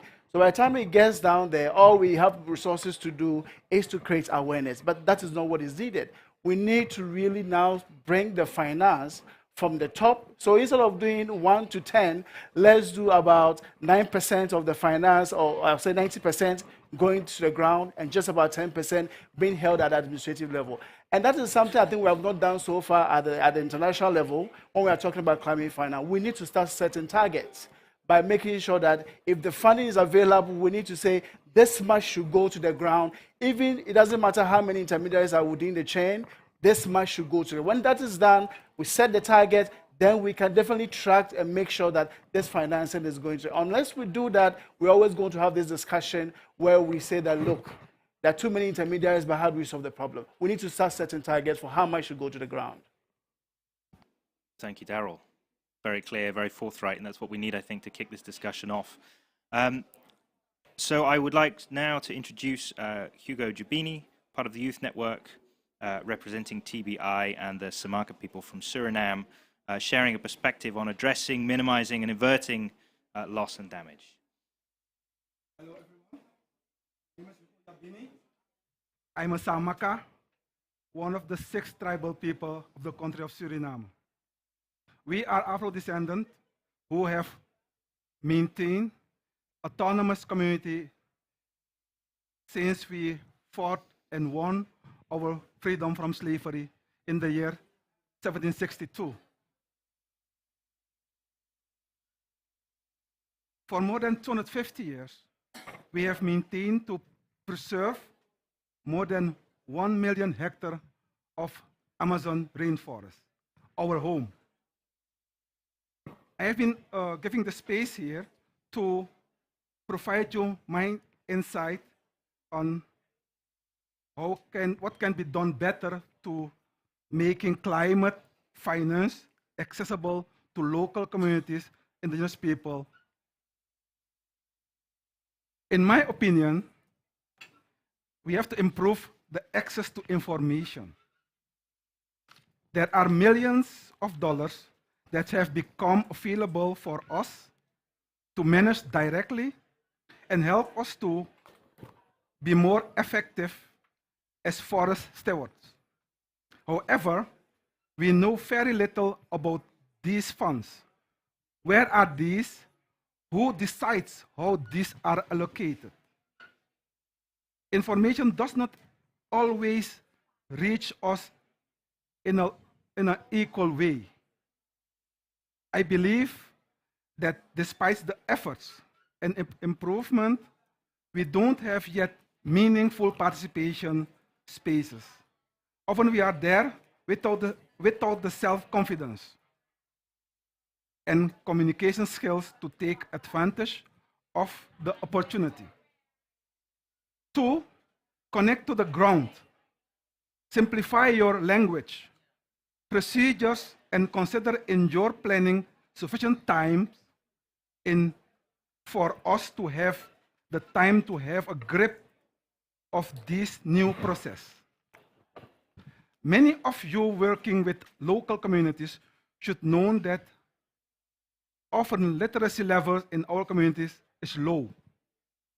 Even our strongest leaders have low education degrees. Yet the language outsiders approach us to discuss these complicated issues is so difficult and far away from our understanding that makes it difficult for us to really engage and be proactive. And the third point I want to stress, trust us and give us the opportunity to learn by doing. We all agree that having strong internal governance and land rights are crucial aspects to make direct finance to local community work effectively.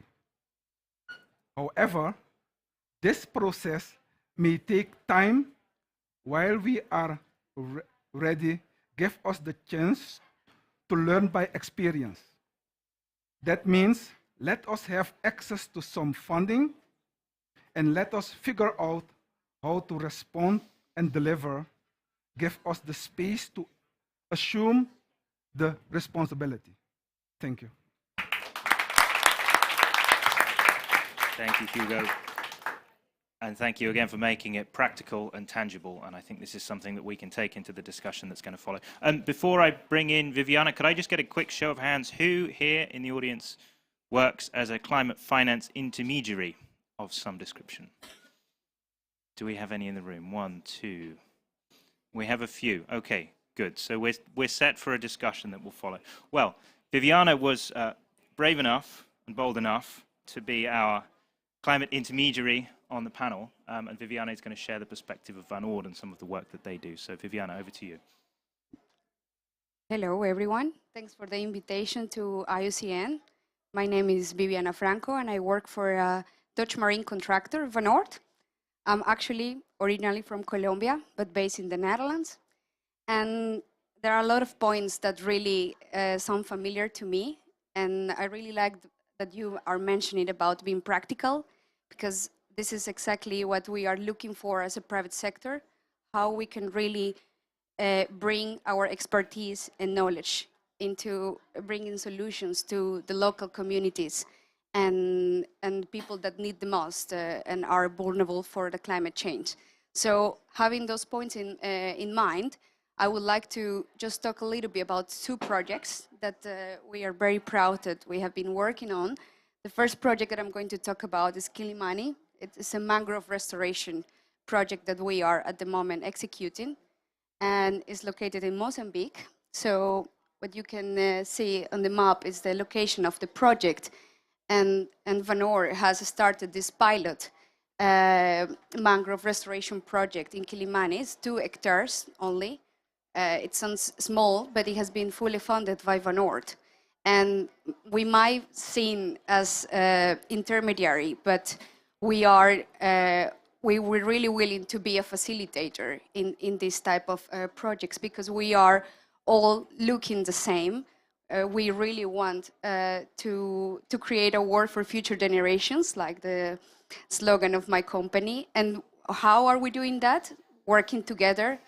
I really like your point, Hugo, about speak the same language. It's very complex for a lot of local communities to really understand how to access to those climate funds, to green funds, blue funds, whatever you want to call it. So here in the picture, what you can see is that we have been working from the very start of the project with the local communities. So the design has been done with the local communities because we really want to incorporate this knowledge into the project and combining our knowledge and expertise to sustain this type of projects. So for example, for most of you know the important role that mangroves has on coastal resilience. And we are also teaching that, like the importance of these mangroves to local communities, but also giving them alternative livelihoods and how they have the ownership of this project as well by protecting the mangroves. So they also understand that there are other ways to really have, for example, construction materials. And here you can see one small mangrove that is growing. So maybe we can move to the next slide. What takes long. So yeah, like looking about like construction materials, we also are trying to make some alternative for construction materials. And all of this has been done really by looking into local community engagement, how we really bring all of them together, and how we really come and work together, bring their knowledge, but also teaching them how we can sustain. And that's how we see as Vanor. I cannot talk from all the corporate, but as Vanor, this is exactly what we want to do to empower nature and communities. And now the second project that I'm going to be very fast because I'm taking a lot of time. Sorry for that, Joe. You have 2 minutes. Okay, perfect. So then the second project that I want to talk about is about Sali, so the beach Sali in Senegal. That has been a project that was actually funded by the World Bank, and it has been a very long process with the World Bank. So basically, it took 10 years since the first study to the implementation of the project, and the scope that Vanor had was to build breakwaters onto the coast. Also, we did some campaigns to clean the plastics from the coast, so people were actually getting, again, like a lot of tourists. So this also meant that they were having an important economic impact. We, of course, involve staff during the project to work as well, so we create new jobs. But what I wanted why I wanted to bring these two projects to first show you very practical 2 examples, how we are looking into like working with local communities, but Sally was really like in the ground, you work for the project. But on the other hand, you have Quilimani that we really consider like the local necessities, how they have been affected, how we designed this ecological restoration project from the beginning with them as well. So these are the two projects that I wanted to bring, and just a final statement that Vanor can be a practical intermediary into bringing solutions for climate finance and climate change. Thank you, Joe. Thank you, Viviana. Thank you to all. All right, wonderful. So now we can get into the discussion. And just as a quick reminder, in case you need it, all climate finance intermediaries should be removed from climate funding mechanisms, so all funds go directly to local and grassroots organizations. And our wonderful panelists have shared some very practical suggestions for how climate finance can be brought closer to communities. We've also heard around the need for facilitation and technical expertise from some of those intermediary players. So we have some time for, I don't want to say an interrogation, but a discussion.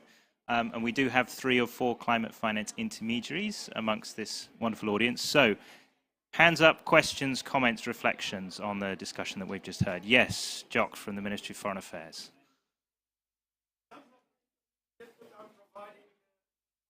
Could we get a... Sorry, Jock, hold on just a moment. We'll get a microphone to you, and then the folks online can hear you as well.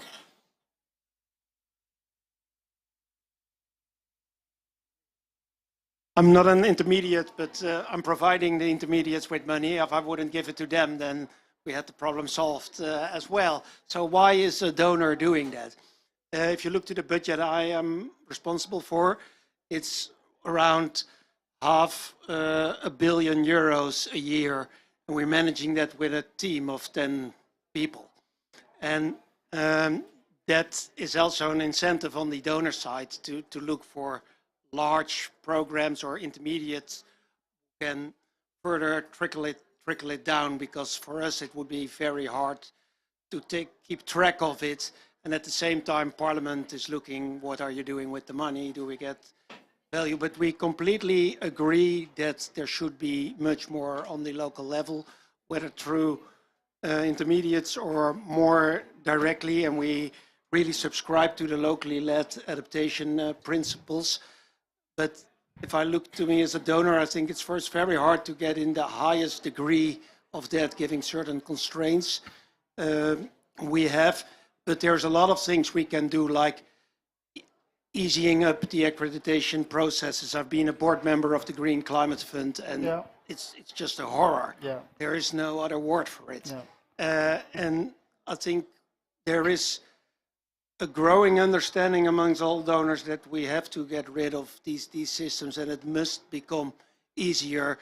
But still, it will be quite difficult for the really grassroots levels, but it will help to get more money down. So I know I don't make myself popular, but I just want to have this point of view to bring it to the table as well. Thanks, Jock. That's very important. Just before we go to the next question, is there anyone on the panel who wants to respond to the remarks? Yes, I think the point he raised is very crucial. And I think the fact is that, you see, with the intermediaries, it's only with big donors like these who are confronted with the challenge as to where they should put their finance. It also has to do with even sometimes the architecture that is set up.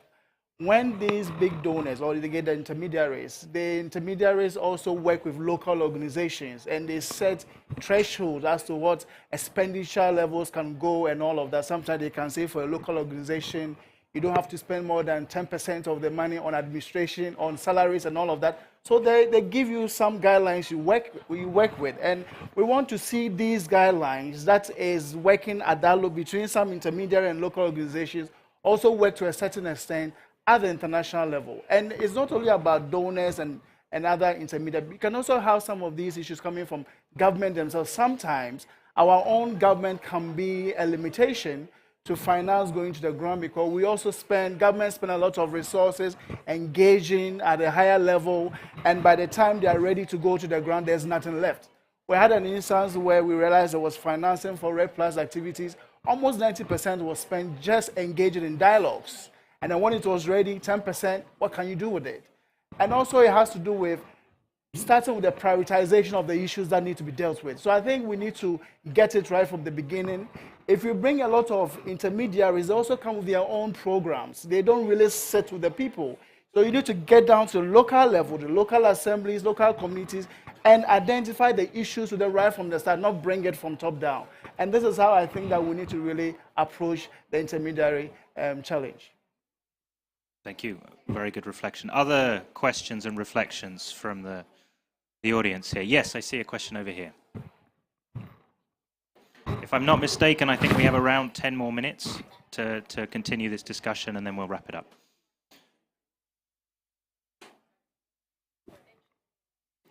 Oh, we don't hear your microphone. Thank you so much, everyone, for your presentation. It's very clear. Can I speak French? Of course, bien sûr. Okay, thank you. Merci beaucoup. Donc, encore une fois aux panélistes. Donc, la question est adressée à Madame, parlant de Sali, parce que là, moi, c'est Maïmouna Diouf de Enda Energy Sénégal. Donc, nous avons un projet sur la gestion des déchets au niveau de Sali, Somone, en tout cas la petite côte du Sénégal. Est-ce que votre projet a déjà démarré ou bien c'est en cours? Parce que là, nous avons démarré un projet depuis 2021 et c'est de voir si vous avez fait un mapping ou bien essayer de développer une synergie d'action entre les projets vu que c'est dans la même zone. Également sur la mangrove, toujours au Sénégal, avez-vous un projet, vous intervenez dans la mangrove au niveau du Sénégal? Parce que nous aussi, on a un projet au niveau du delta du Saloum et de la Casamance, donc qui parle de mangrove, cible ces sites-là. C'est juste pour voir en gros vos cibles. Je suis désolé. Apparently, we don't have French-English translation after all. I'm terribly sorry. That was, so I can that was try. on me. I can try. That was on me. So, I can. No. I did my French. I said bien sûr. That was it. That was my French. But do we have French speakers who would like to have a go, or would you like to just go briefly in English? In English. Okay. Thank you. Sorry, my fault. My fault. Thank you. So my question is, we have now a project in Sali area. So I just want to know what is your, do you already start the project, or is, because for our part, I work at Enda Energy in Senegal. So we have here in Sali area, we have the same project. We want to know it is possible to do the synergy action. I don't know is the best way. Thank you. Great. I think we got it.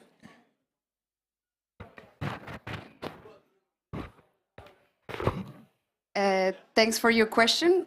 Unfortunately, my French is not that good, but I could grasp most of it. The Sali project was finished in 2021. So it has been finished now. The scope that we had, it also requires some maintenance.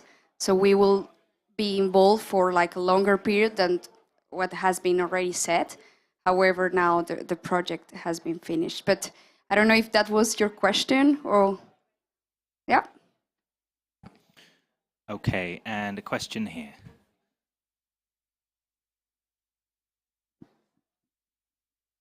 I'm a French speaking, but I will try my best in English, okay? I use Google Translation, so it's easy for me. I want to ask to Madame, I'm Carole Yemelo, I come from Cameroon. I'm working for United Council and Cities of Cameroon. It's an association of all cities and councils of Cameroon. About your financial nature, the project, the two projects that you present to us, what is the nature of the financial? Are there the donation, or are there the loan? Are there who can be eligible? Thank you. Thanks for your question. So the project in Kilimani, it has been fully funded by Vanort. However, we really are looking for ways to upscale this type of projects. So we paid all of it as a company because we have a commitment also with nature and communities, and that's part also for our corporate strategy. But we are really looking into this type of pilots in other countries, like for example, Indonesia as well. But we can talk about it. And on the other hand, as I mentioned during my presentation, the Sali project was funded by the World Bank, and our client was the government. So that's how, and we were the contractor in that project. So that was, we had a specific scope in the project, and we executed. It was public. It was yeah.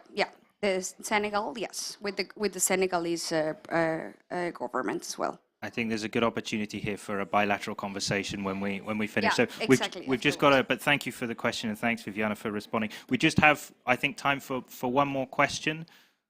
Yes, gentleman in the front here. Thank you very much, for the chance. Hello, my name is Mohi. I'm from Sudan. So please mind my financial ignorance. I'm not a finance person, but I just want to ask a question when it regards to an organization that I'm working with. It's close to that, and we actually work with early warning systems for our local communities, which is focused on the heritage-based systems that they have for fighting against climate change issues. We are now in a situation where we need to expand beyond the bounds of our country. And we are actually, when it comes to funding, we didn't have any intermediate entity or anything. We just got financing directly from the donors. But now, as we're expanding to more countries, in Sudan, we might need a concept that might fit to that. So in your experiences, when it comes to getting finance or establishing yourself as an entity that already had some work already done, and you need a new method of claiming financing for your projects. How do you deal with that exactly? I hope my question is clear. Thank you. Is it clear to our panelists? It's for all panelists. But Vivi, are you taking this one as well, or do you want to? Do you want to? No, you can. Would Hugo or Daryl like to? No. Vivi, jump in, please. So if I understood correctly, your question is how do we access climate finance to upscale solutions? So this is actually quite a dilemma for us as well as a contractor, because sometimes there are projects that don't have a clear business case. So you need to also prove that you can sustain and maintain the projects.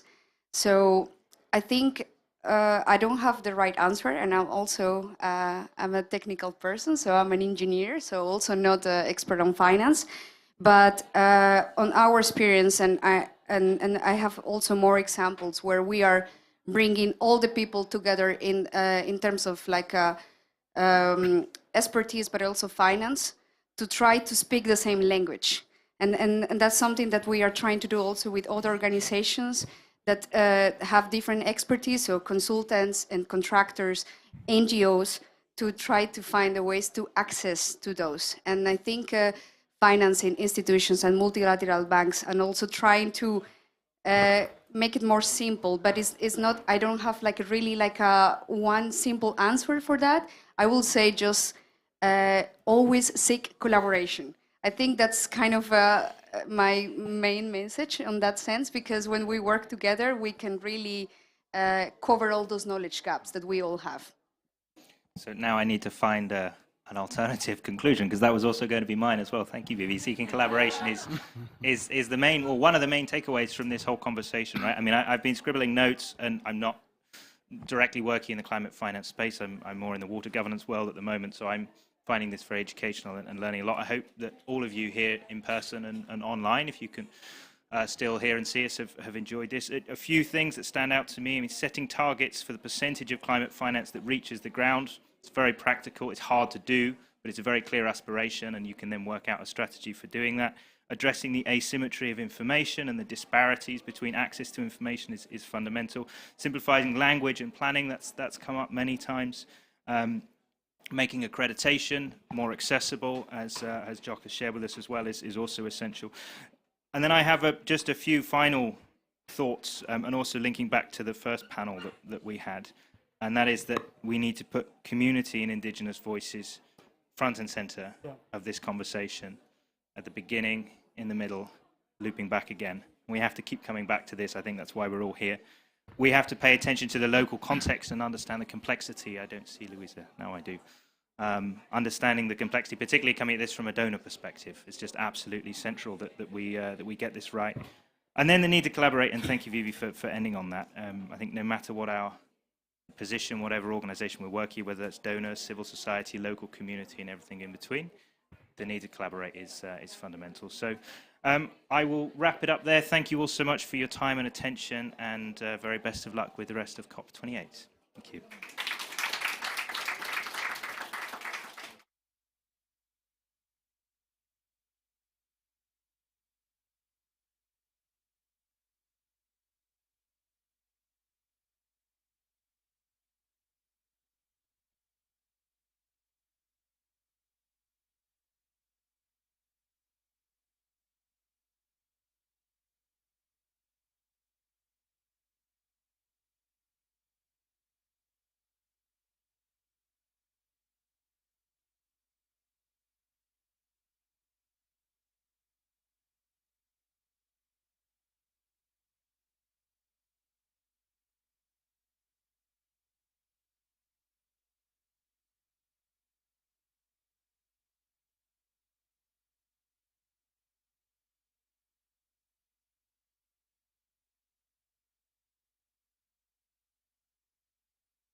Ladies and gentlemen, the next session will start in 5 minutes. 5 minutes till the next session.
Good afternoon, everyone. Please have a seat.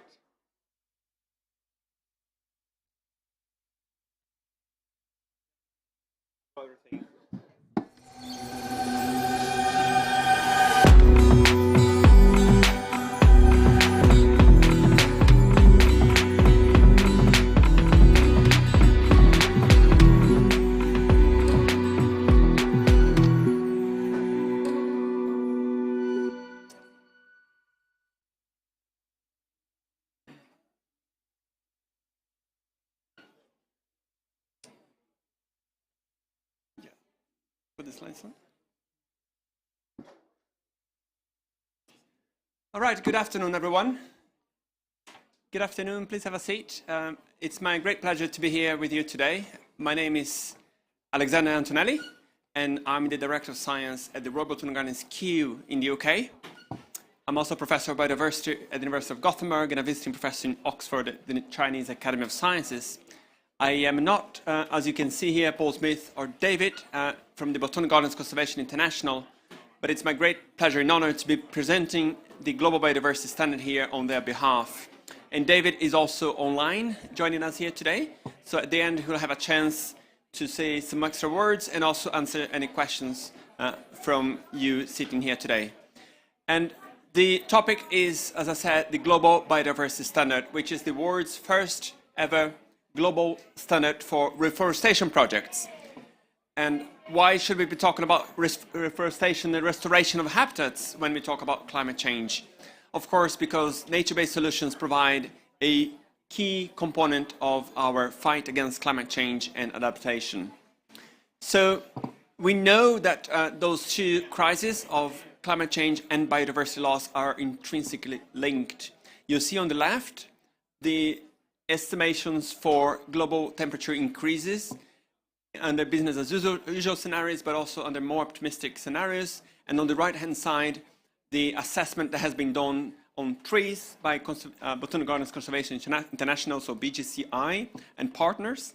And you see that about a third of all tree species we have on the planet are threatened. They may no longer exist over time unless we change considerably what we do with our planet. And in a place like the eastern part of Brazil,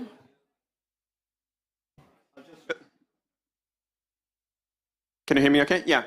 So I'm Brazilian. I was born and grew up within this red map here, as you can see. And this is one of the most degraded ecosystems on the planet. It's a rainforest that once covered the whole eastern part of South America, but now it's less than 8% left. So although we, of course, have to stop deforestation in the Amazon and other forests and ecosystems, we also have to work with restoration because there's a huge potential to both help us tackle climate change in terms of capture of carbon, but also to reintroduce some of the native species here and lessen the threat that exists to our trees and other species in those ecosystems. So the potential for restoration is vast, and many new studies are showing that some areas of the globe hold a bigger potential than others in terms of the benefits to climate, biodiversity, and also the best cost-benefit ratio. So a recent paper in Nature outlined the regions around the world, in particular in the tropics, but also some other areas in the northern hemisphere where restoration has the biggest potential. And it's a vast area, and we need to get it right. So there's a good opportunity, but there is also some danger if we don't do it well. So tree planting initiatives is something that is extremely popular. Everyone is talking about planting trees to save the planet. And you see here the pledges, for instance, from different countries, including Canada, of planting about 19 million hectares and other countries. But we also know that there are potentially bad outcomes. And as I said, it's a huge opportunity, but it's also a risk. And it could be a risk, for instance, if we don't use the native species that are the most appropriate for tree planting and other ecosystem restoration projects. It could also accelerate rather than impede the extinction of species. So it could be a worse thing for biodiversity than actually not do any tree planting at all.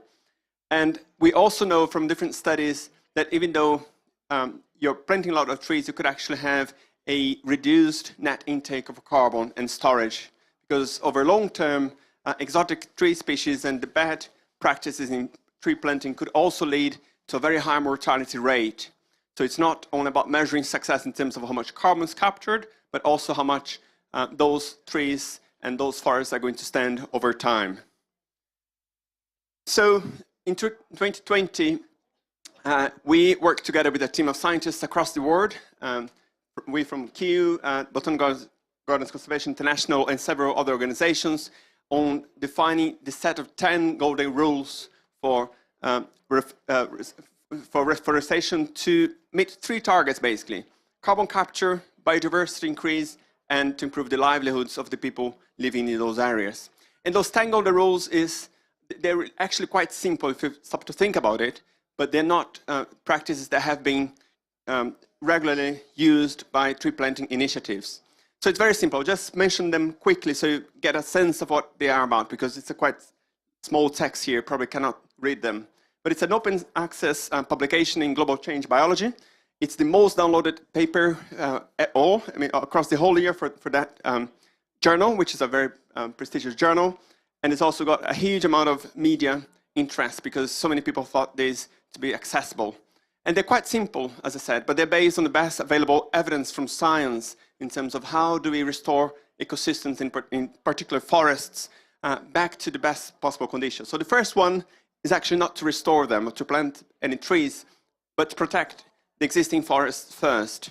And we know that it takes a long time for ecosystems to gain the biodiversity and carbon values that we see in native ecosystems that still stand. So we need, of course, to always consider those remaining ecosystems that we have. The second one is about working together and about involving different stakeholders, including indigenous and local communities. And it's about having that multi-stake approach, which surprisingly doesn't always happen when there's no consultation, for instance, with the local communities before you engage in tree planting, especially in other countries. The third one is about maximizing several targets. So not only carbon, because that's what most people are focused on nowadays, but also about biodiversity and the livelihoods of people. So, for instance, the provision of clean water, which is something that my family in Brazil will really struggle with, and other ecosystem services like pollination. The fourth one is about selecting the right areas for reforestation. For instance, don't think about afforestation, which is about planting trees where trees have not naturally occurred in the past. Think about selecting the areas which did have forests and trees in the past, and think about the areas which are going to give you the best possible benefits along those 3 axes. And then number 5, to use natural regeneration. So we don't necessarily have to go around and plant trees one by one. We can let nature recover itself. Animals are going to disperse the seeds. You can have a seed rain effect. So depending on the situation, many times nature can recover itself, and it's going to be much better than anything that we humans do. But that's not always possible. And therefore, we have this choice of going to the 6th criteria here, which is about planting species to maximize biodiversity. It's about selecting the native species from the region and about doing that in a way that is really going to be adapted to the conditions now and in the future. And to use resilient plant material. So resilient to climate change, to drought, to heat waves. And that's something that the models are going to tell you, because we know that what we plant here needs to survive in 20, 30, 50 years from now. And therefore, it's really important to consider those aspects as well. We need to plan for infrastructure and the need of seed supply facilities, for instance, which is one of the biggest bottlenecks we have in terms of any restoration project. And we need to learn by doing. We don't yet have all the solutions today to how plant trees or carry out so large restoration projects as we need, but that's knowledge that is improving over time by the collective action of many different players around the world. And then finally, to make it play. So develop systems which are truly financially sustainable over time and can be maintained and monitored over time. So for instance, I did say that seed supply is one of the biggest issues. At KIU, we have the world's largest collection of seeds from wild species, about 2.4 billion seeds from more than 40,000 species. And seed banks around the world provide the collective knowledge about how to store and germinate seeds and how that knowledge can then be applied in reforestation projects. And what we're trying to develop here is not only it's not going back to the past and to a pre-human situation. It's about creating multifunctional landscapes where we know that we need space for cities to grow and develop. We have agricultural land to feed the world, but we also have areas which are restored back to the biodiversity status they probably had in the past, as well as areas which are used, for instance, for other commodities such as timber. So this is how the science can come together with practice, because we scientists, we can provide the knowledge about which areas are most suitable for instance, growing food, and which ones are necessary to prevent the extinction of species and provide home to all those species that are endangered today. So the 10 Golden Rules has been widely accepted. There have been several thousands of co-signatories to the declaration. As I said, it's been a huge media success, a lot of different context-dependent adaptations of the 10 Golden Rules. For instance, in South Africa, they developed a 10 Golden Rules for non-forested ecosystems because their open landscapes dominate the country. And this is, again, a way of conveying very sometimes difficult and complex scientific data to the layman, to the person who's going to apply those guidelines and carry out those restoration projects.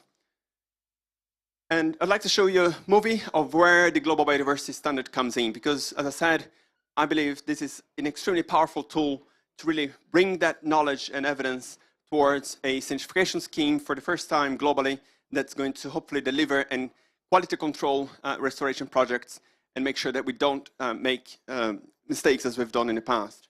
So just play it for a couple of minutes. We're in the midst of a global crisis. Half of all species on Earth are experiencing. Humanity has become a weapon of mass extinction. Solutions implemented often do not benefit biodiversity, with some initiatives actively harming native biodiversity. There is no standard that recognises biodiverse projects. We're changing that. The Global Biodiversity Standard provides assurance that tree planting, habitat restoration, and agroforestry practices are protecting, restoring, and enhancing biodiversity.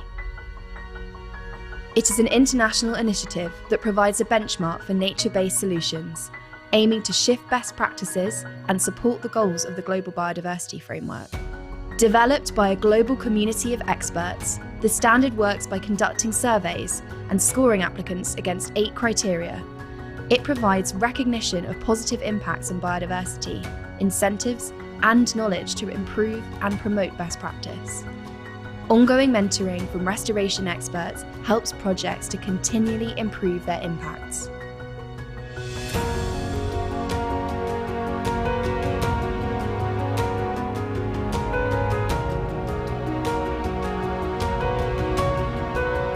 Together, we will improve the quality of tree planting, land management, and ecosystem restoration projects, helping to promote, protect, and enhance a more biodiverse and climate-resilient natural world for us all.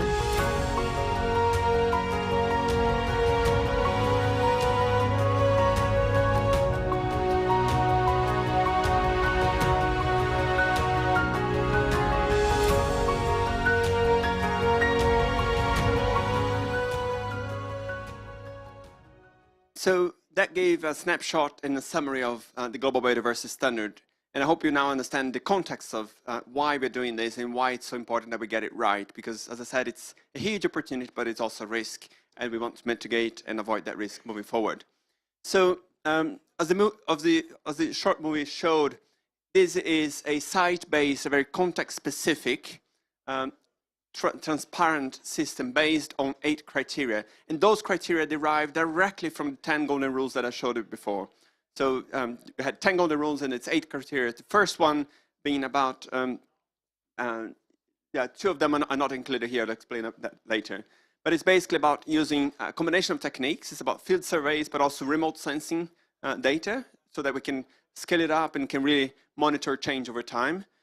And it's about using regional biodiversity hubs, which are being set up across the world and training experts who are going to carry on and own those programs regionally. And this is a certification scheme. It's about quality, and it's awarded to projects to achieve quality assessment scores so that people can be confident on the outcomes.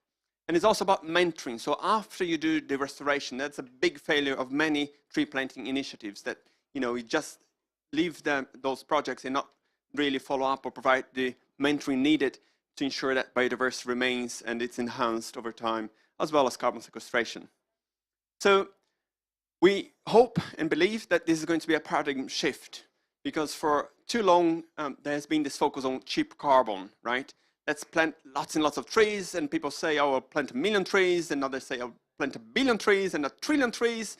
But how we do that is absolutely crucial. Getting the right tree in the right place for the right outcome. And this is all what this is about. So we want really to focus on quality and the best possible solution, which are going to benefit, again, the climate, biodiversity, and the people in those regions. So it's about the improved outcomes for biodiversity. It's about resilience of land management. And as I said, the multifunctional landscapes are really important. And that includes tree planting, but it also includes other sorts of restoration. So other ecosystems, I'll show in a moment. So ecosystem restoration and agroforestry as well. And it's also about assurance for those people and organizations putting money into this, to be sure that whatever they're doing is not going to destroy biodiversity or have a negative impact, but the opposite. So governments, businesses, and carbon credit markets, and perhaps biodiversity markets as well, to know that they're reducing their risks by investing on a restoration project which is certified by the Global Biodiversity Standard. And it's also about measuring the real biodiversity impacts, not using only models, but actually doing this on-the-ground survey and proving that what you're doing, your actions are actually leading to a positive outcome at the end.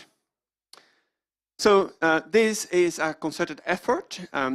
We at Q are one of the many partners involved, and there are different partners for different parts of the certification scheme. I'll show you in a few moments the different slides and how the partners have contributed their expertise into this certification scheme under the leadership of the BGCI, which is this global network involving thousands of botanic gardens around the world.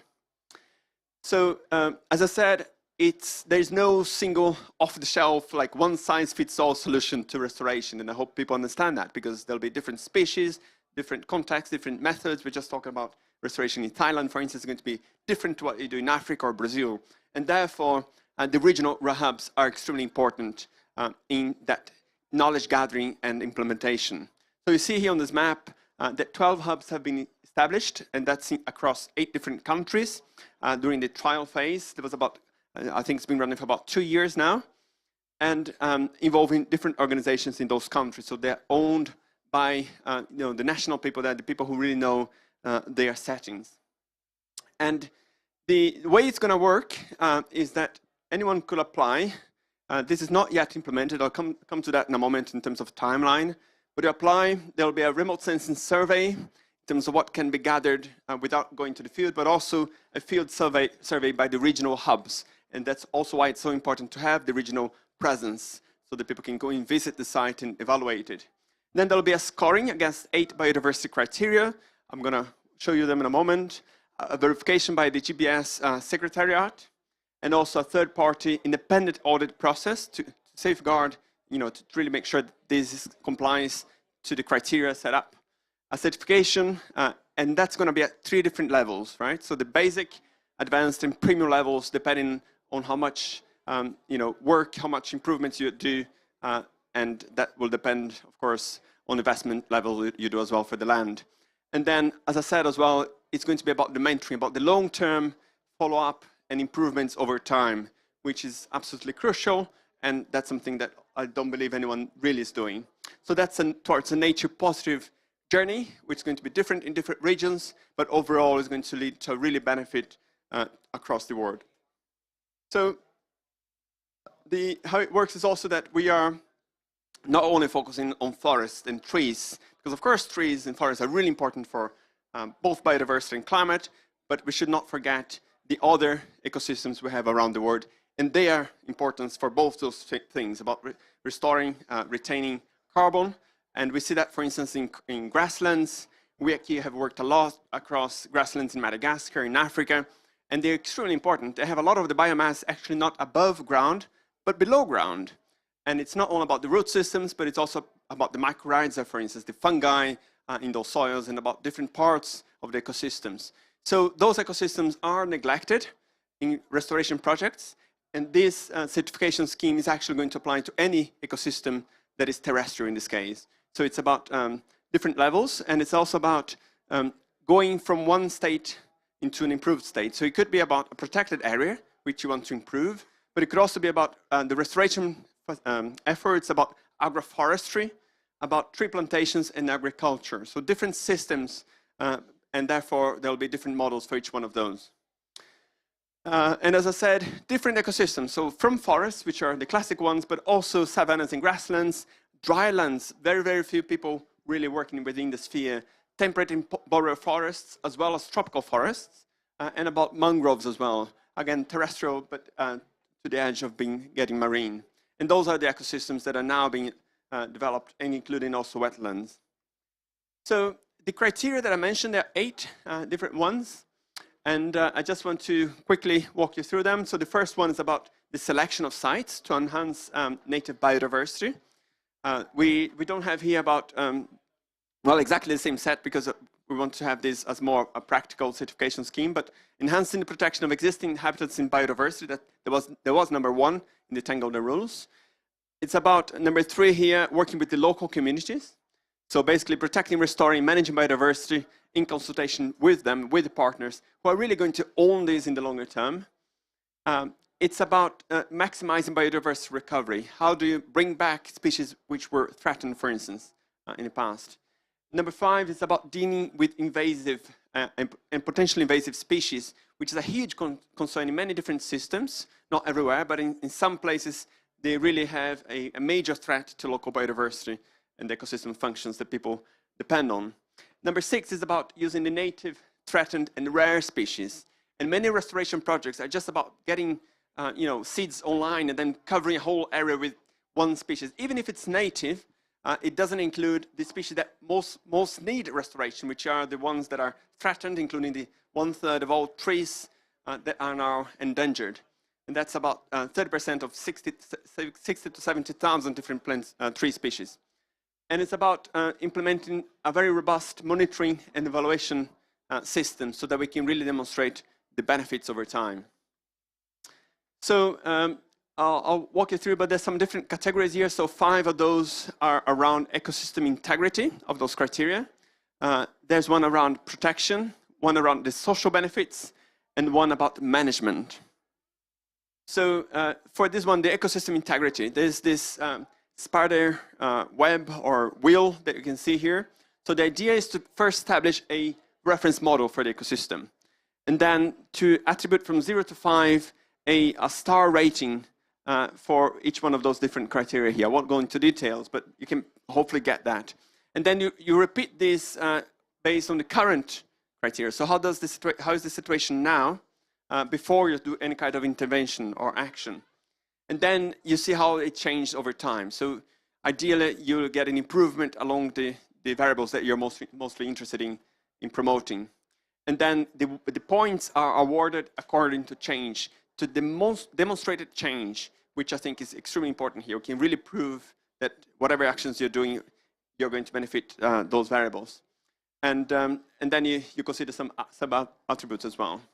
So a very important part here is to do biodiversity assessments. We know there's not a single metric for biodiversity like there is for climate. Think about carbon and carbon equivalent. Biodiversity is a bit more complicated, but biodiversity assessment is something that several of our organizations know how to do for different taxa. And even with a relatively fast biodiversity assessment, you can get a good measure of the local diversity now and then how it changed over time.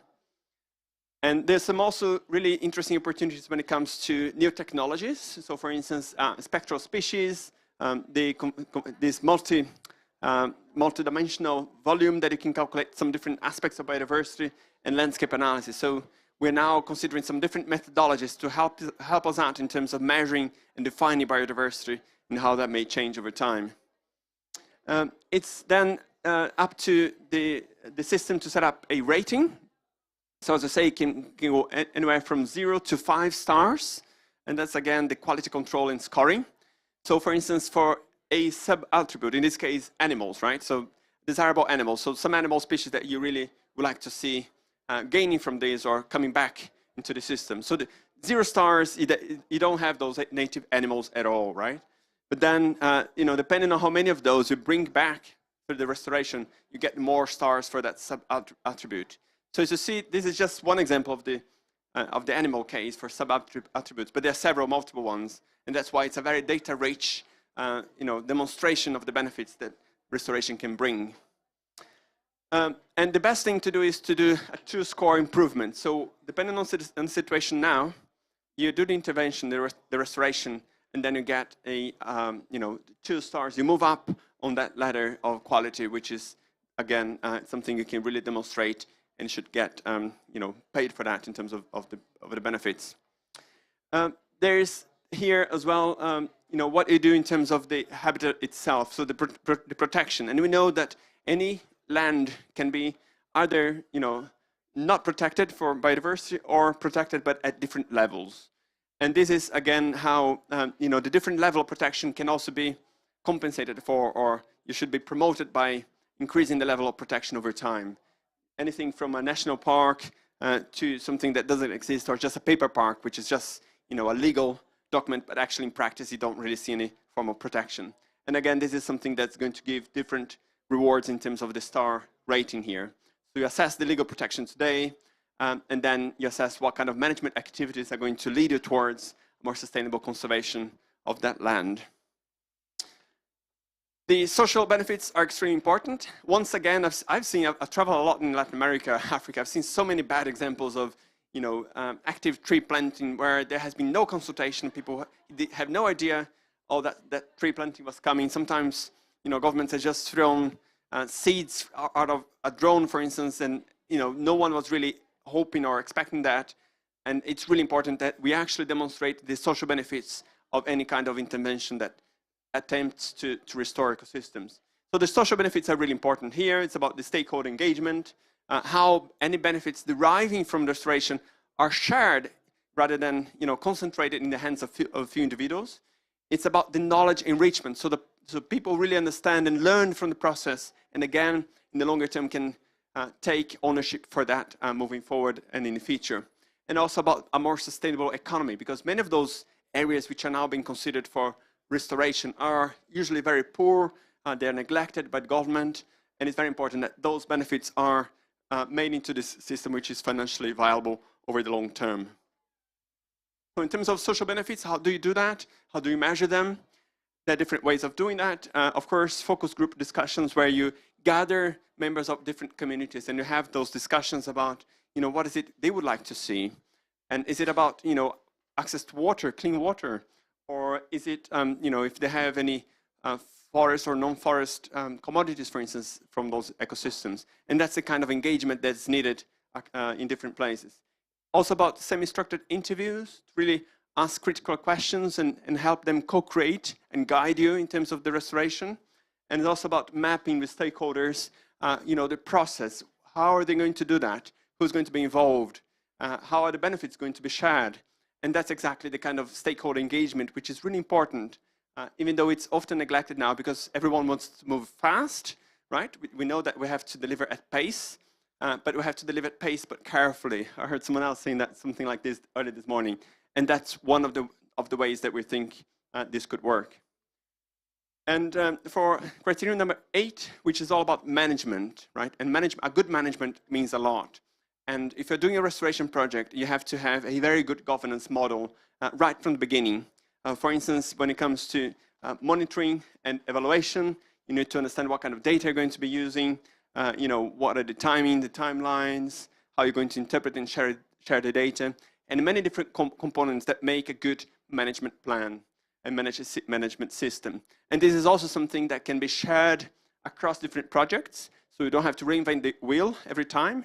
And you can learn by really, sharing and communicating those experiences.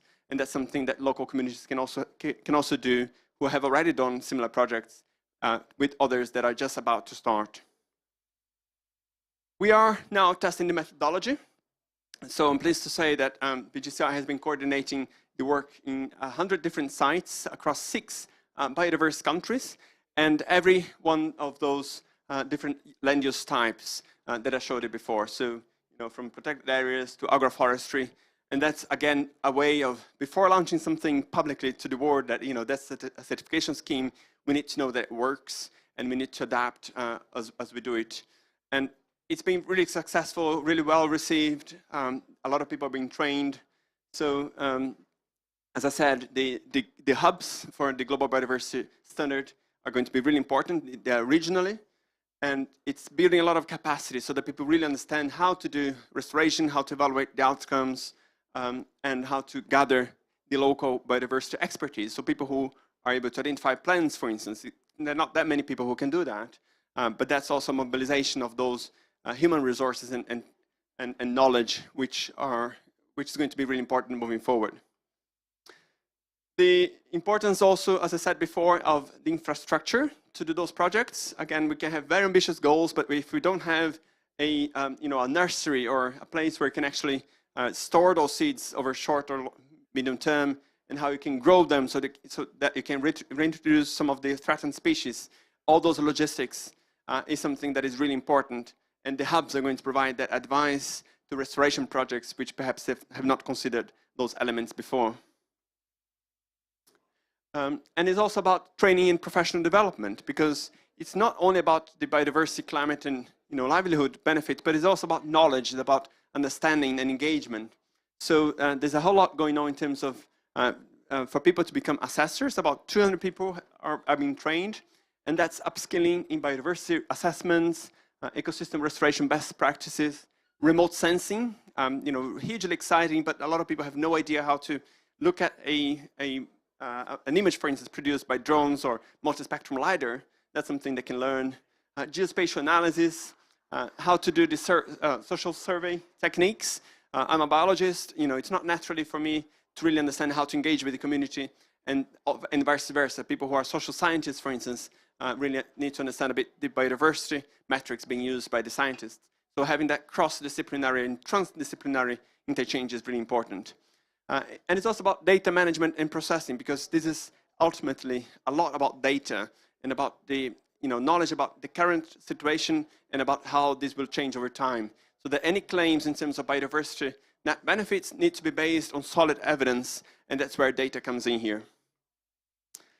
So finally, the mentoring aspect that I mentioned to you. So after a restoration project is concluded, it's extremely important to continue to mentor those who have been involved, and to provide continuous advice in terms of, what was it they need to know. For instance, the essential aspects is about understanding the baselines in reference ecosystems, how to monitor, manage restoration, and then the certification process itself. So they know basically how to certify or what the process involves.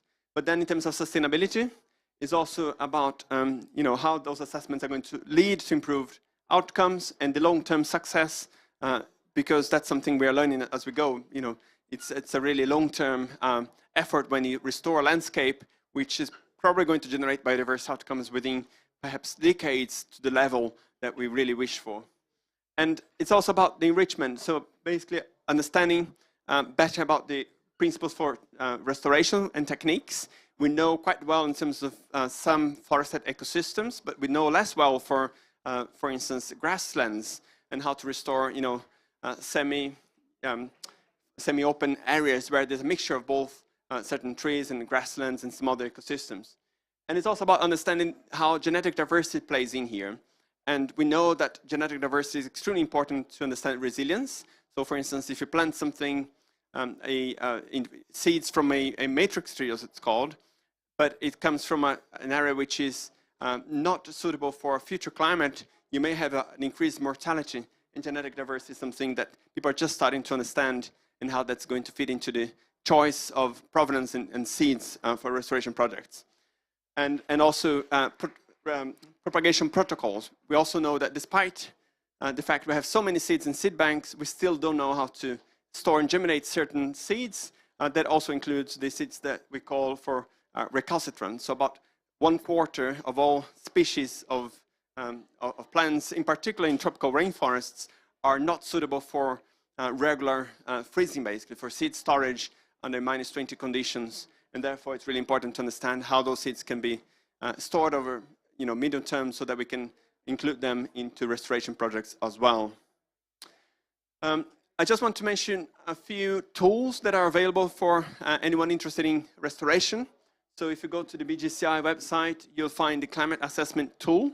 I mentioned before the the importance of, for instance, of looking at how the species and seeds, so the populations being planted, are going to survive over time in terms of climate change.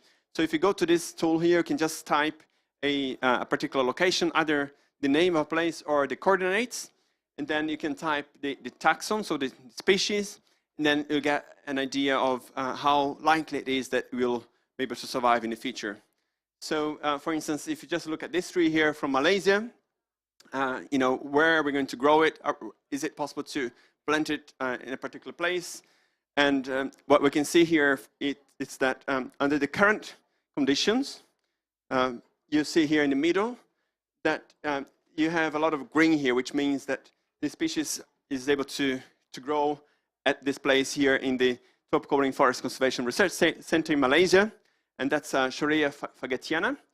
So it's fine. So today you can grow there, and we know it probably exists there. But if you look at future scenarios, and for instance, this scenario which is quite optimistic, but not the best one, so the emissions limited in 2050, already then, in 30 years from now, it's very unlikely that the species will survive. And that's the 0 here. So the species is not known based on the genetic constraints of that species. We don't, there's no evidence that the species will survive in the future. And there's even like the business as usual scenario, which is even worse.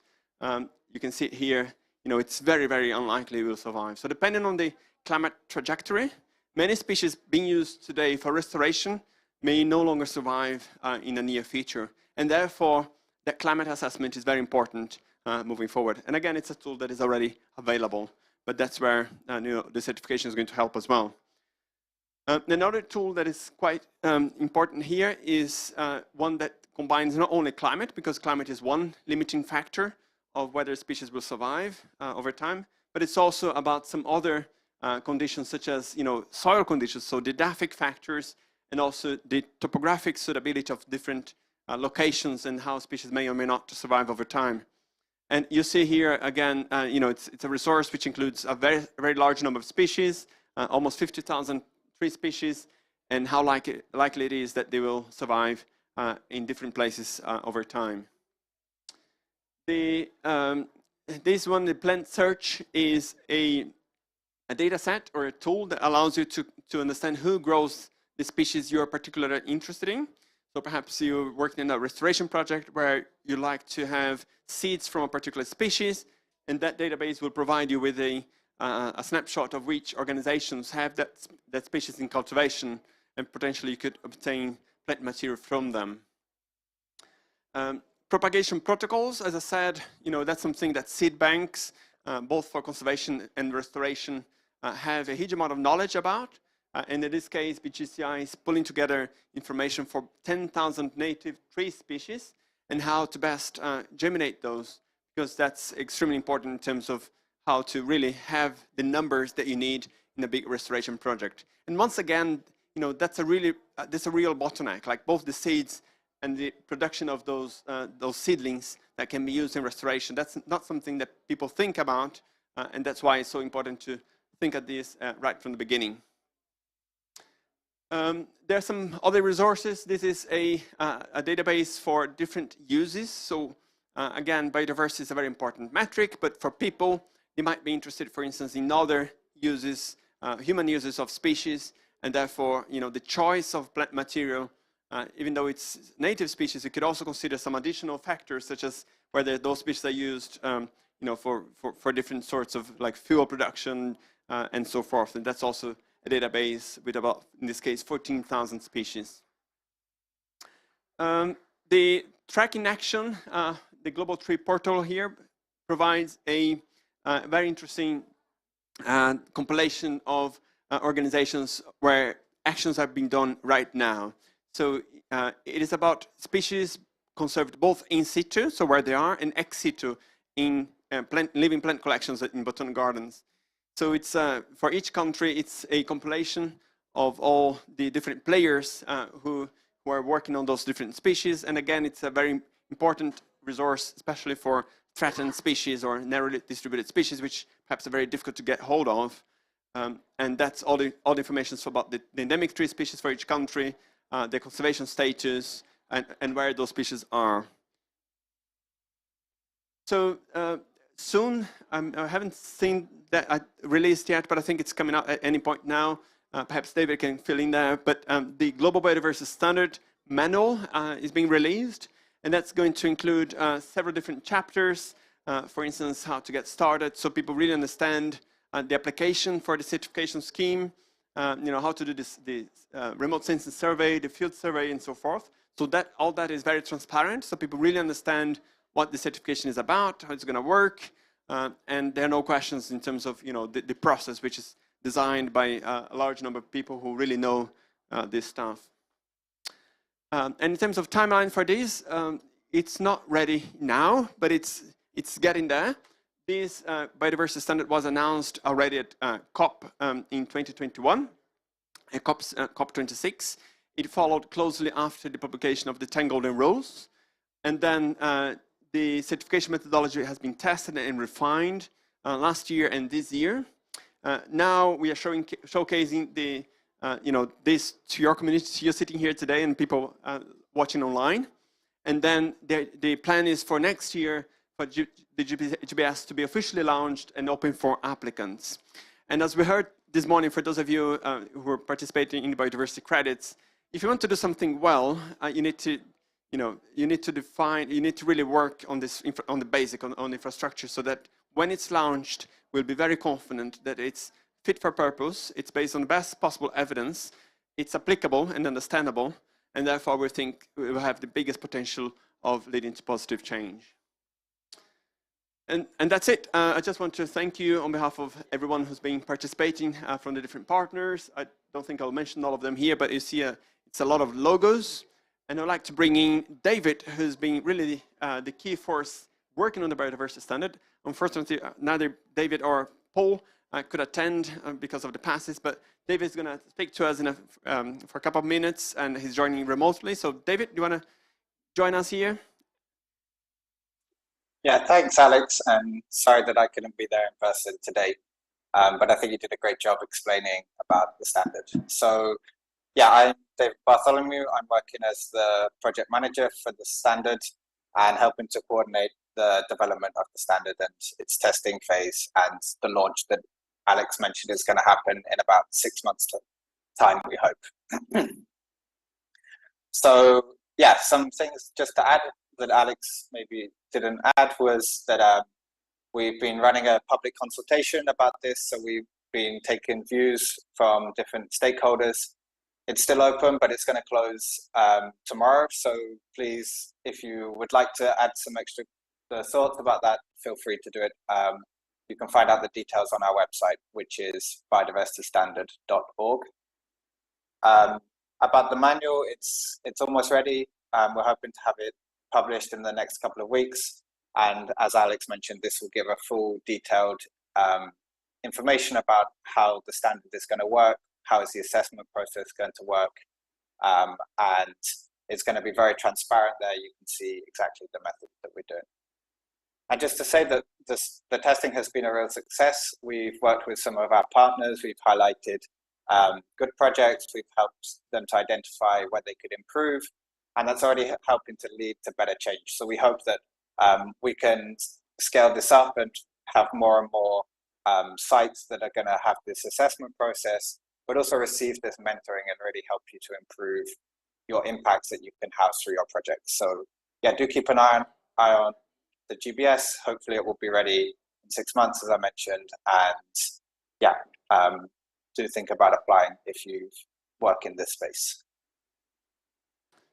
Thank you very much, David. Perhaps you can keep David here on the screen as well, so he'll be happy to take any questions. I'm not sure he can hear, but we can circulate the microphone and he'll probably listen. Yeah, he'll probably hear to that.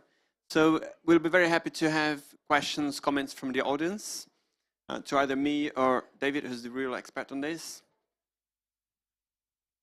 Any comment? Yes, please. And if you can just briefly introduce yourselves and then pose the question.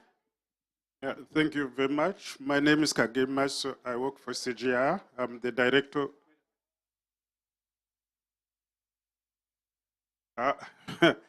Technology is challenging for people like myself.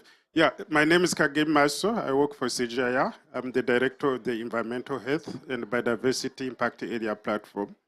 And I really am amazed. Thanks for the great job you are doing and your colleagues. I'd appreciate it. I have two ones. I understand that restoration is really great if we can use the native species. But when I try to see where I come from, some of them to get their seeds is just a nightmare. What could be the options you can recommend in terms of what is possible? In some of the countries, I'm sorry to say it, but we have completely lost the diversity. So you need to cross the borders to get where you can get similar tree, maybe the same ecological zone. Is it possible to move things from country to others for the restoration? I would like to pick your ideas. Then the second thing, I come from the agricultural sector, and I would like to find out whether there is a possibility that the tool could be adopted for agrobiodiversity, agricultural biodiversity. Thanks. Thank you so much for the questions. I'll try to provide some answers, and perhaps David can come in if you want to add anything. Yes, I think really important points you're making, and the fact that it's really difficult to get hold of trees, native trees, and especially the ones that are rarer or threatened. And I think we have to be creative, and we have to think about this in the longer term, because the need for restoration is not going away, in a couple of years. So I think we have to start now identifying species from which we can capture, enough seed material to start creating those nurseries and propagating some of those species, which can then contribute to restoration projects. And I know, for instance, from my Brazilian background, that sometimes you need, you have to start somewhere. You have to start planting a number of seeds from different species, but then you can add gradually other, more threatened species to the mix, so you can get a more diverse outcome at the end. And also in terms of if you don't have those seeds, but you knew those species occurred in your country, but they are gone, I think we have to be pragmatic and again think about the climatic suitability as well. But a lot of people talk about rewilding, about releasing big fauna especially, but I think we have to think about rewilding also for plants. And I think that there's no reason why we shouldn't do that, in my opinion. But there could be some legal considerations, of course. And whenever there is an option of getting something nearby, it's usually better. In terms of the tool, I don't know, David, whether you heard that and whether some of the tools you're using could be applied to the ecosystem as well. Would you like to comment on that or anything else I said? Yeah, so the tool can be applied to agroforestry, agrobiodiversity, different agricultural systems. The idea is that if you start on degraded land, for example, but you're now introducing native biodiversity into your agricultural practices, then you're improving biodiversity. And as a consequence from that, your score in the system will be improving. And that will therefore allow you to get this certification to show that you've implemented agriculture that benefits biodiversity.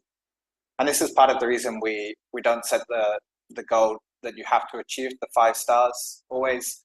It's this idea, as long as you're improving the biodiversity, you're doing a great job already to helping to protect and restore nature. So this is kind of this idea.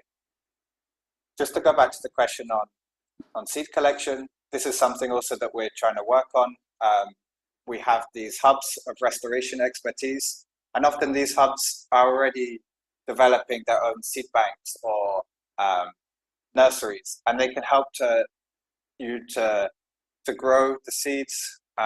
They can help you to identify places where you might be able to go and collect the seeds and support with that. So this is all part of the mentoring component of the GBS as well. It's not just the certification that we've been mentioning.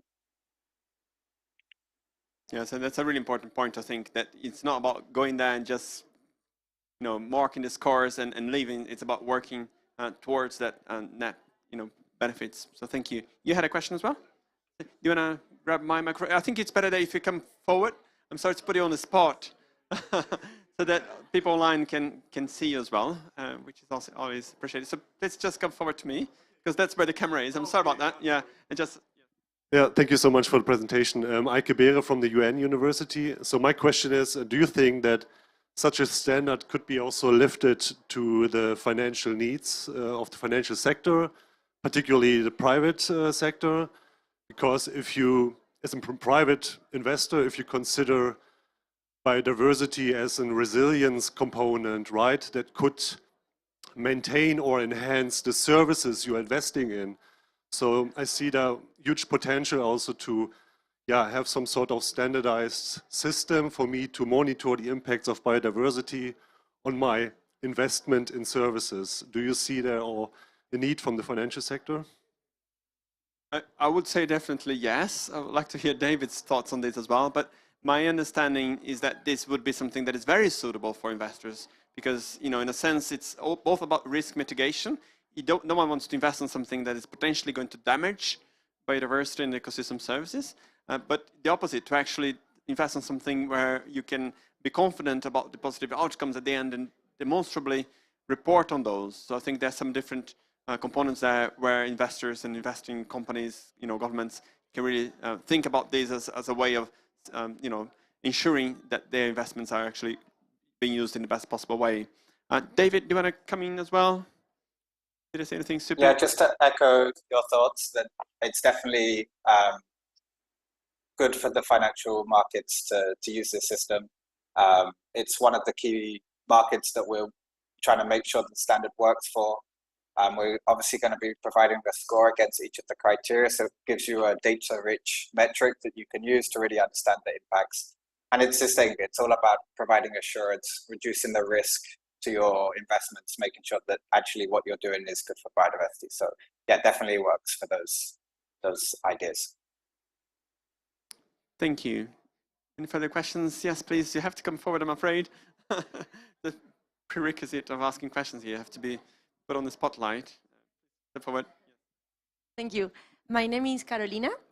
I come from an NGO in Argentina called EcoHouse Global, and we work in ecological restoration, and we work also in education. So we're really connected with local communities. And I wanted to ask, how do you believe or expect the standard to be working together with communities? And I know that for what you presented, you are expected to learn from communities how they work together with biodiversity, but how do you think the standard can actually help as well communities to thrive? I share the same question as you have as well, because of course the financial aspect is really important in order for them to empower. But how do you think that the standard can actually help communities to thrive and become more powerful to protect biodiversity? Thank you. Thanks so much. That was a great question. And I mean, the whole certification is exactly developed and designed in a way to help communities to develop and help build the capacity, which we believe is going to be the key to success in the longer term.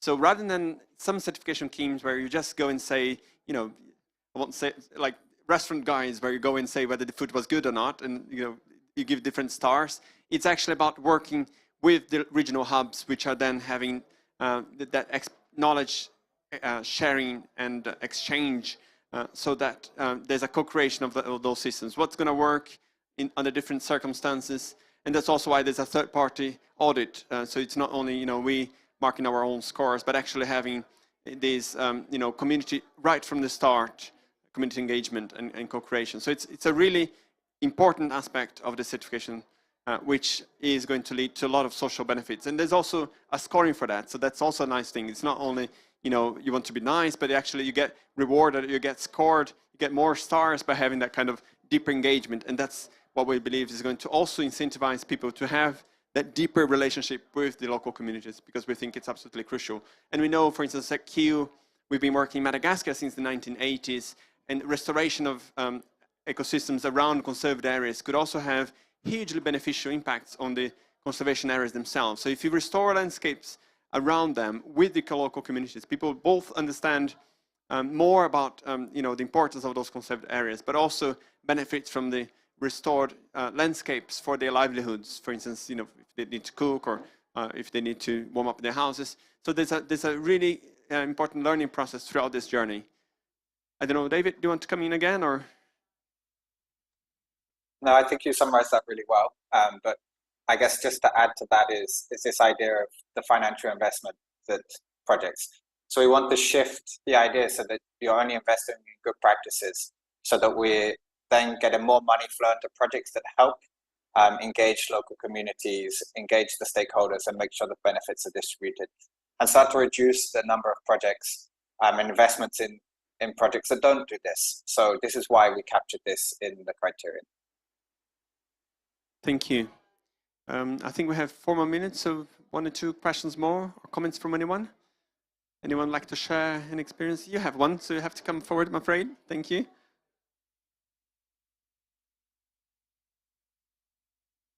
Thanks. My name is Valina Wakawagali from IUCN in South Africa.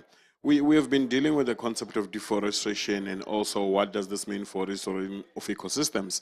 And you've made a point that sometimes people are actually planting trees where they originally were not there. But it also becomes an issue around what is degradation to different people. What does it mean? To those who grew up in forest systems, they think grasslands are degradation, whereas in areas, some of us who grew up in grassland patches, we know those are actually the real ecosystems that we've grown up with. However, I think the question becomes the different processes that needs to be followed for certification. What does it mean? Will this apply to the different biomes? Is it one-size-fits-all model? And you also talk about the financial elements, which are very important because there's also the task force for nature disclosures and financial disclosures. How does this fit into the already existing models that talks about nature positive? How does it fit into the nature-based solutions, the UN decade of ecosystem restoration? What are the linkages so that we don't find ourselves putting more blocks instead of doing integration? How can we actually use this kind of work to integrate and support all the real conventions in terms of ecosystem restoration? Thank you. Thanks so much. That was a brilliant question as well, and really good comment in terms of, the need of integrating rather than duplicating or doing something that is not as cohesive. And we are, just to the first part of your question, absolutely not proposing a one-size-fits-all off-the-shelf solution to, plant eucalypts everywhere in the world. That will be a disaster. We are really thinking very much in terms of the regional context, and that's where, as I said, this is about restoration. It's about bringing back healthy ecosystems and multifunctional landscapes so that we, in the case of South Africa, for instance, where you have the fungus vegetation, for instance, you wouldn't want to plant trees at all because that will be a disaster for the native species there. So you have to understand what's the baseline. And the baseline is really important. So what is it we are striving towards? And that's going to be very different in different ecosystems. So understanding that and getting the knowledge from scientists and local stakeholders is a really important part of the process. I think I'll actually refer to David to talk a little bit about integration, if that's okay with you, David? Yeah, that's fine. Just quickly to add to the last point as well is that whilst we're not encouraging every project to do the same type of restoration, the methodology to assess projects has been developed to be in a way that it can assess all types of biomes. So we can assess grassland restoration in the same way we can assess forest restoration through the criteria and the scoring mechanism. So we've made that work. With respect to integration, we're in early discussions with TNFD, like you had mentioned, to try and get this as one of the key monitoring frameworks. We're also working to make sure that this really aligns with global policy, that it matches targets of the Global Biodiversity Framework. It is supporting the UN Decade on Restoration. So yeah, we're definitely aware of this, and we're definitely working to make sure that this integrates with policy and that it's not just another thing that you have to do. It actually will help you to make progress to multiple frameworks. Thank you. Yes, I think actually time is up, unless anyone has any last minute question. Otherwise, I'll remain here if anyone has any comments. So without further ado, I just want to thank you again for showing up here so late on this Monday late afternoon. I know it's a bit far from the central part here, so I really see that those who have made it here really were interested and have a lot to share. So yeah, I'm very happy to have further discussions, and I'm sure David will be really, really happy as well if we have a bit more specific, detailed discussions, do get in touch with David and Paul Smith as well from BGCI, the extremely knowledgeable people who really are really keen to hear from you if you have any further questions or comments, or you'd like to follow up how things are going. All right, so thanks so much, everyone. Thank you. Have a nice evening.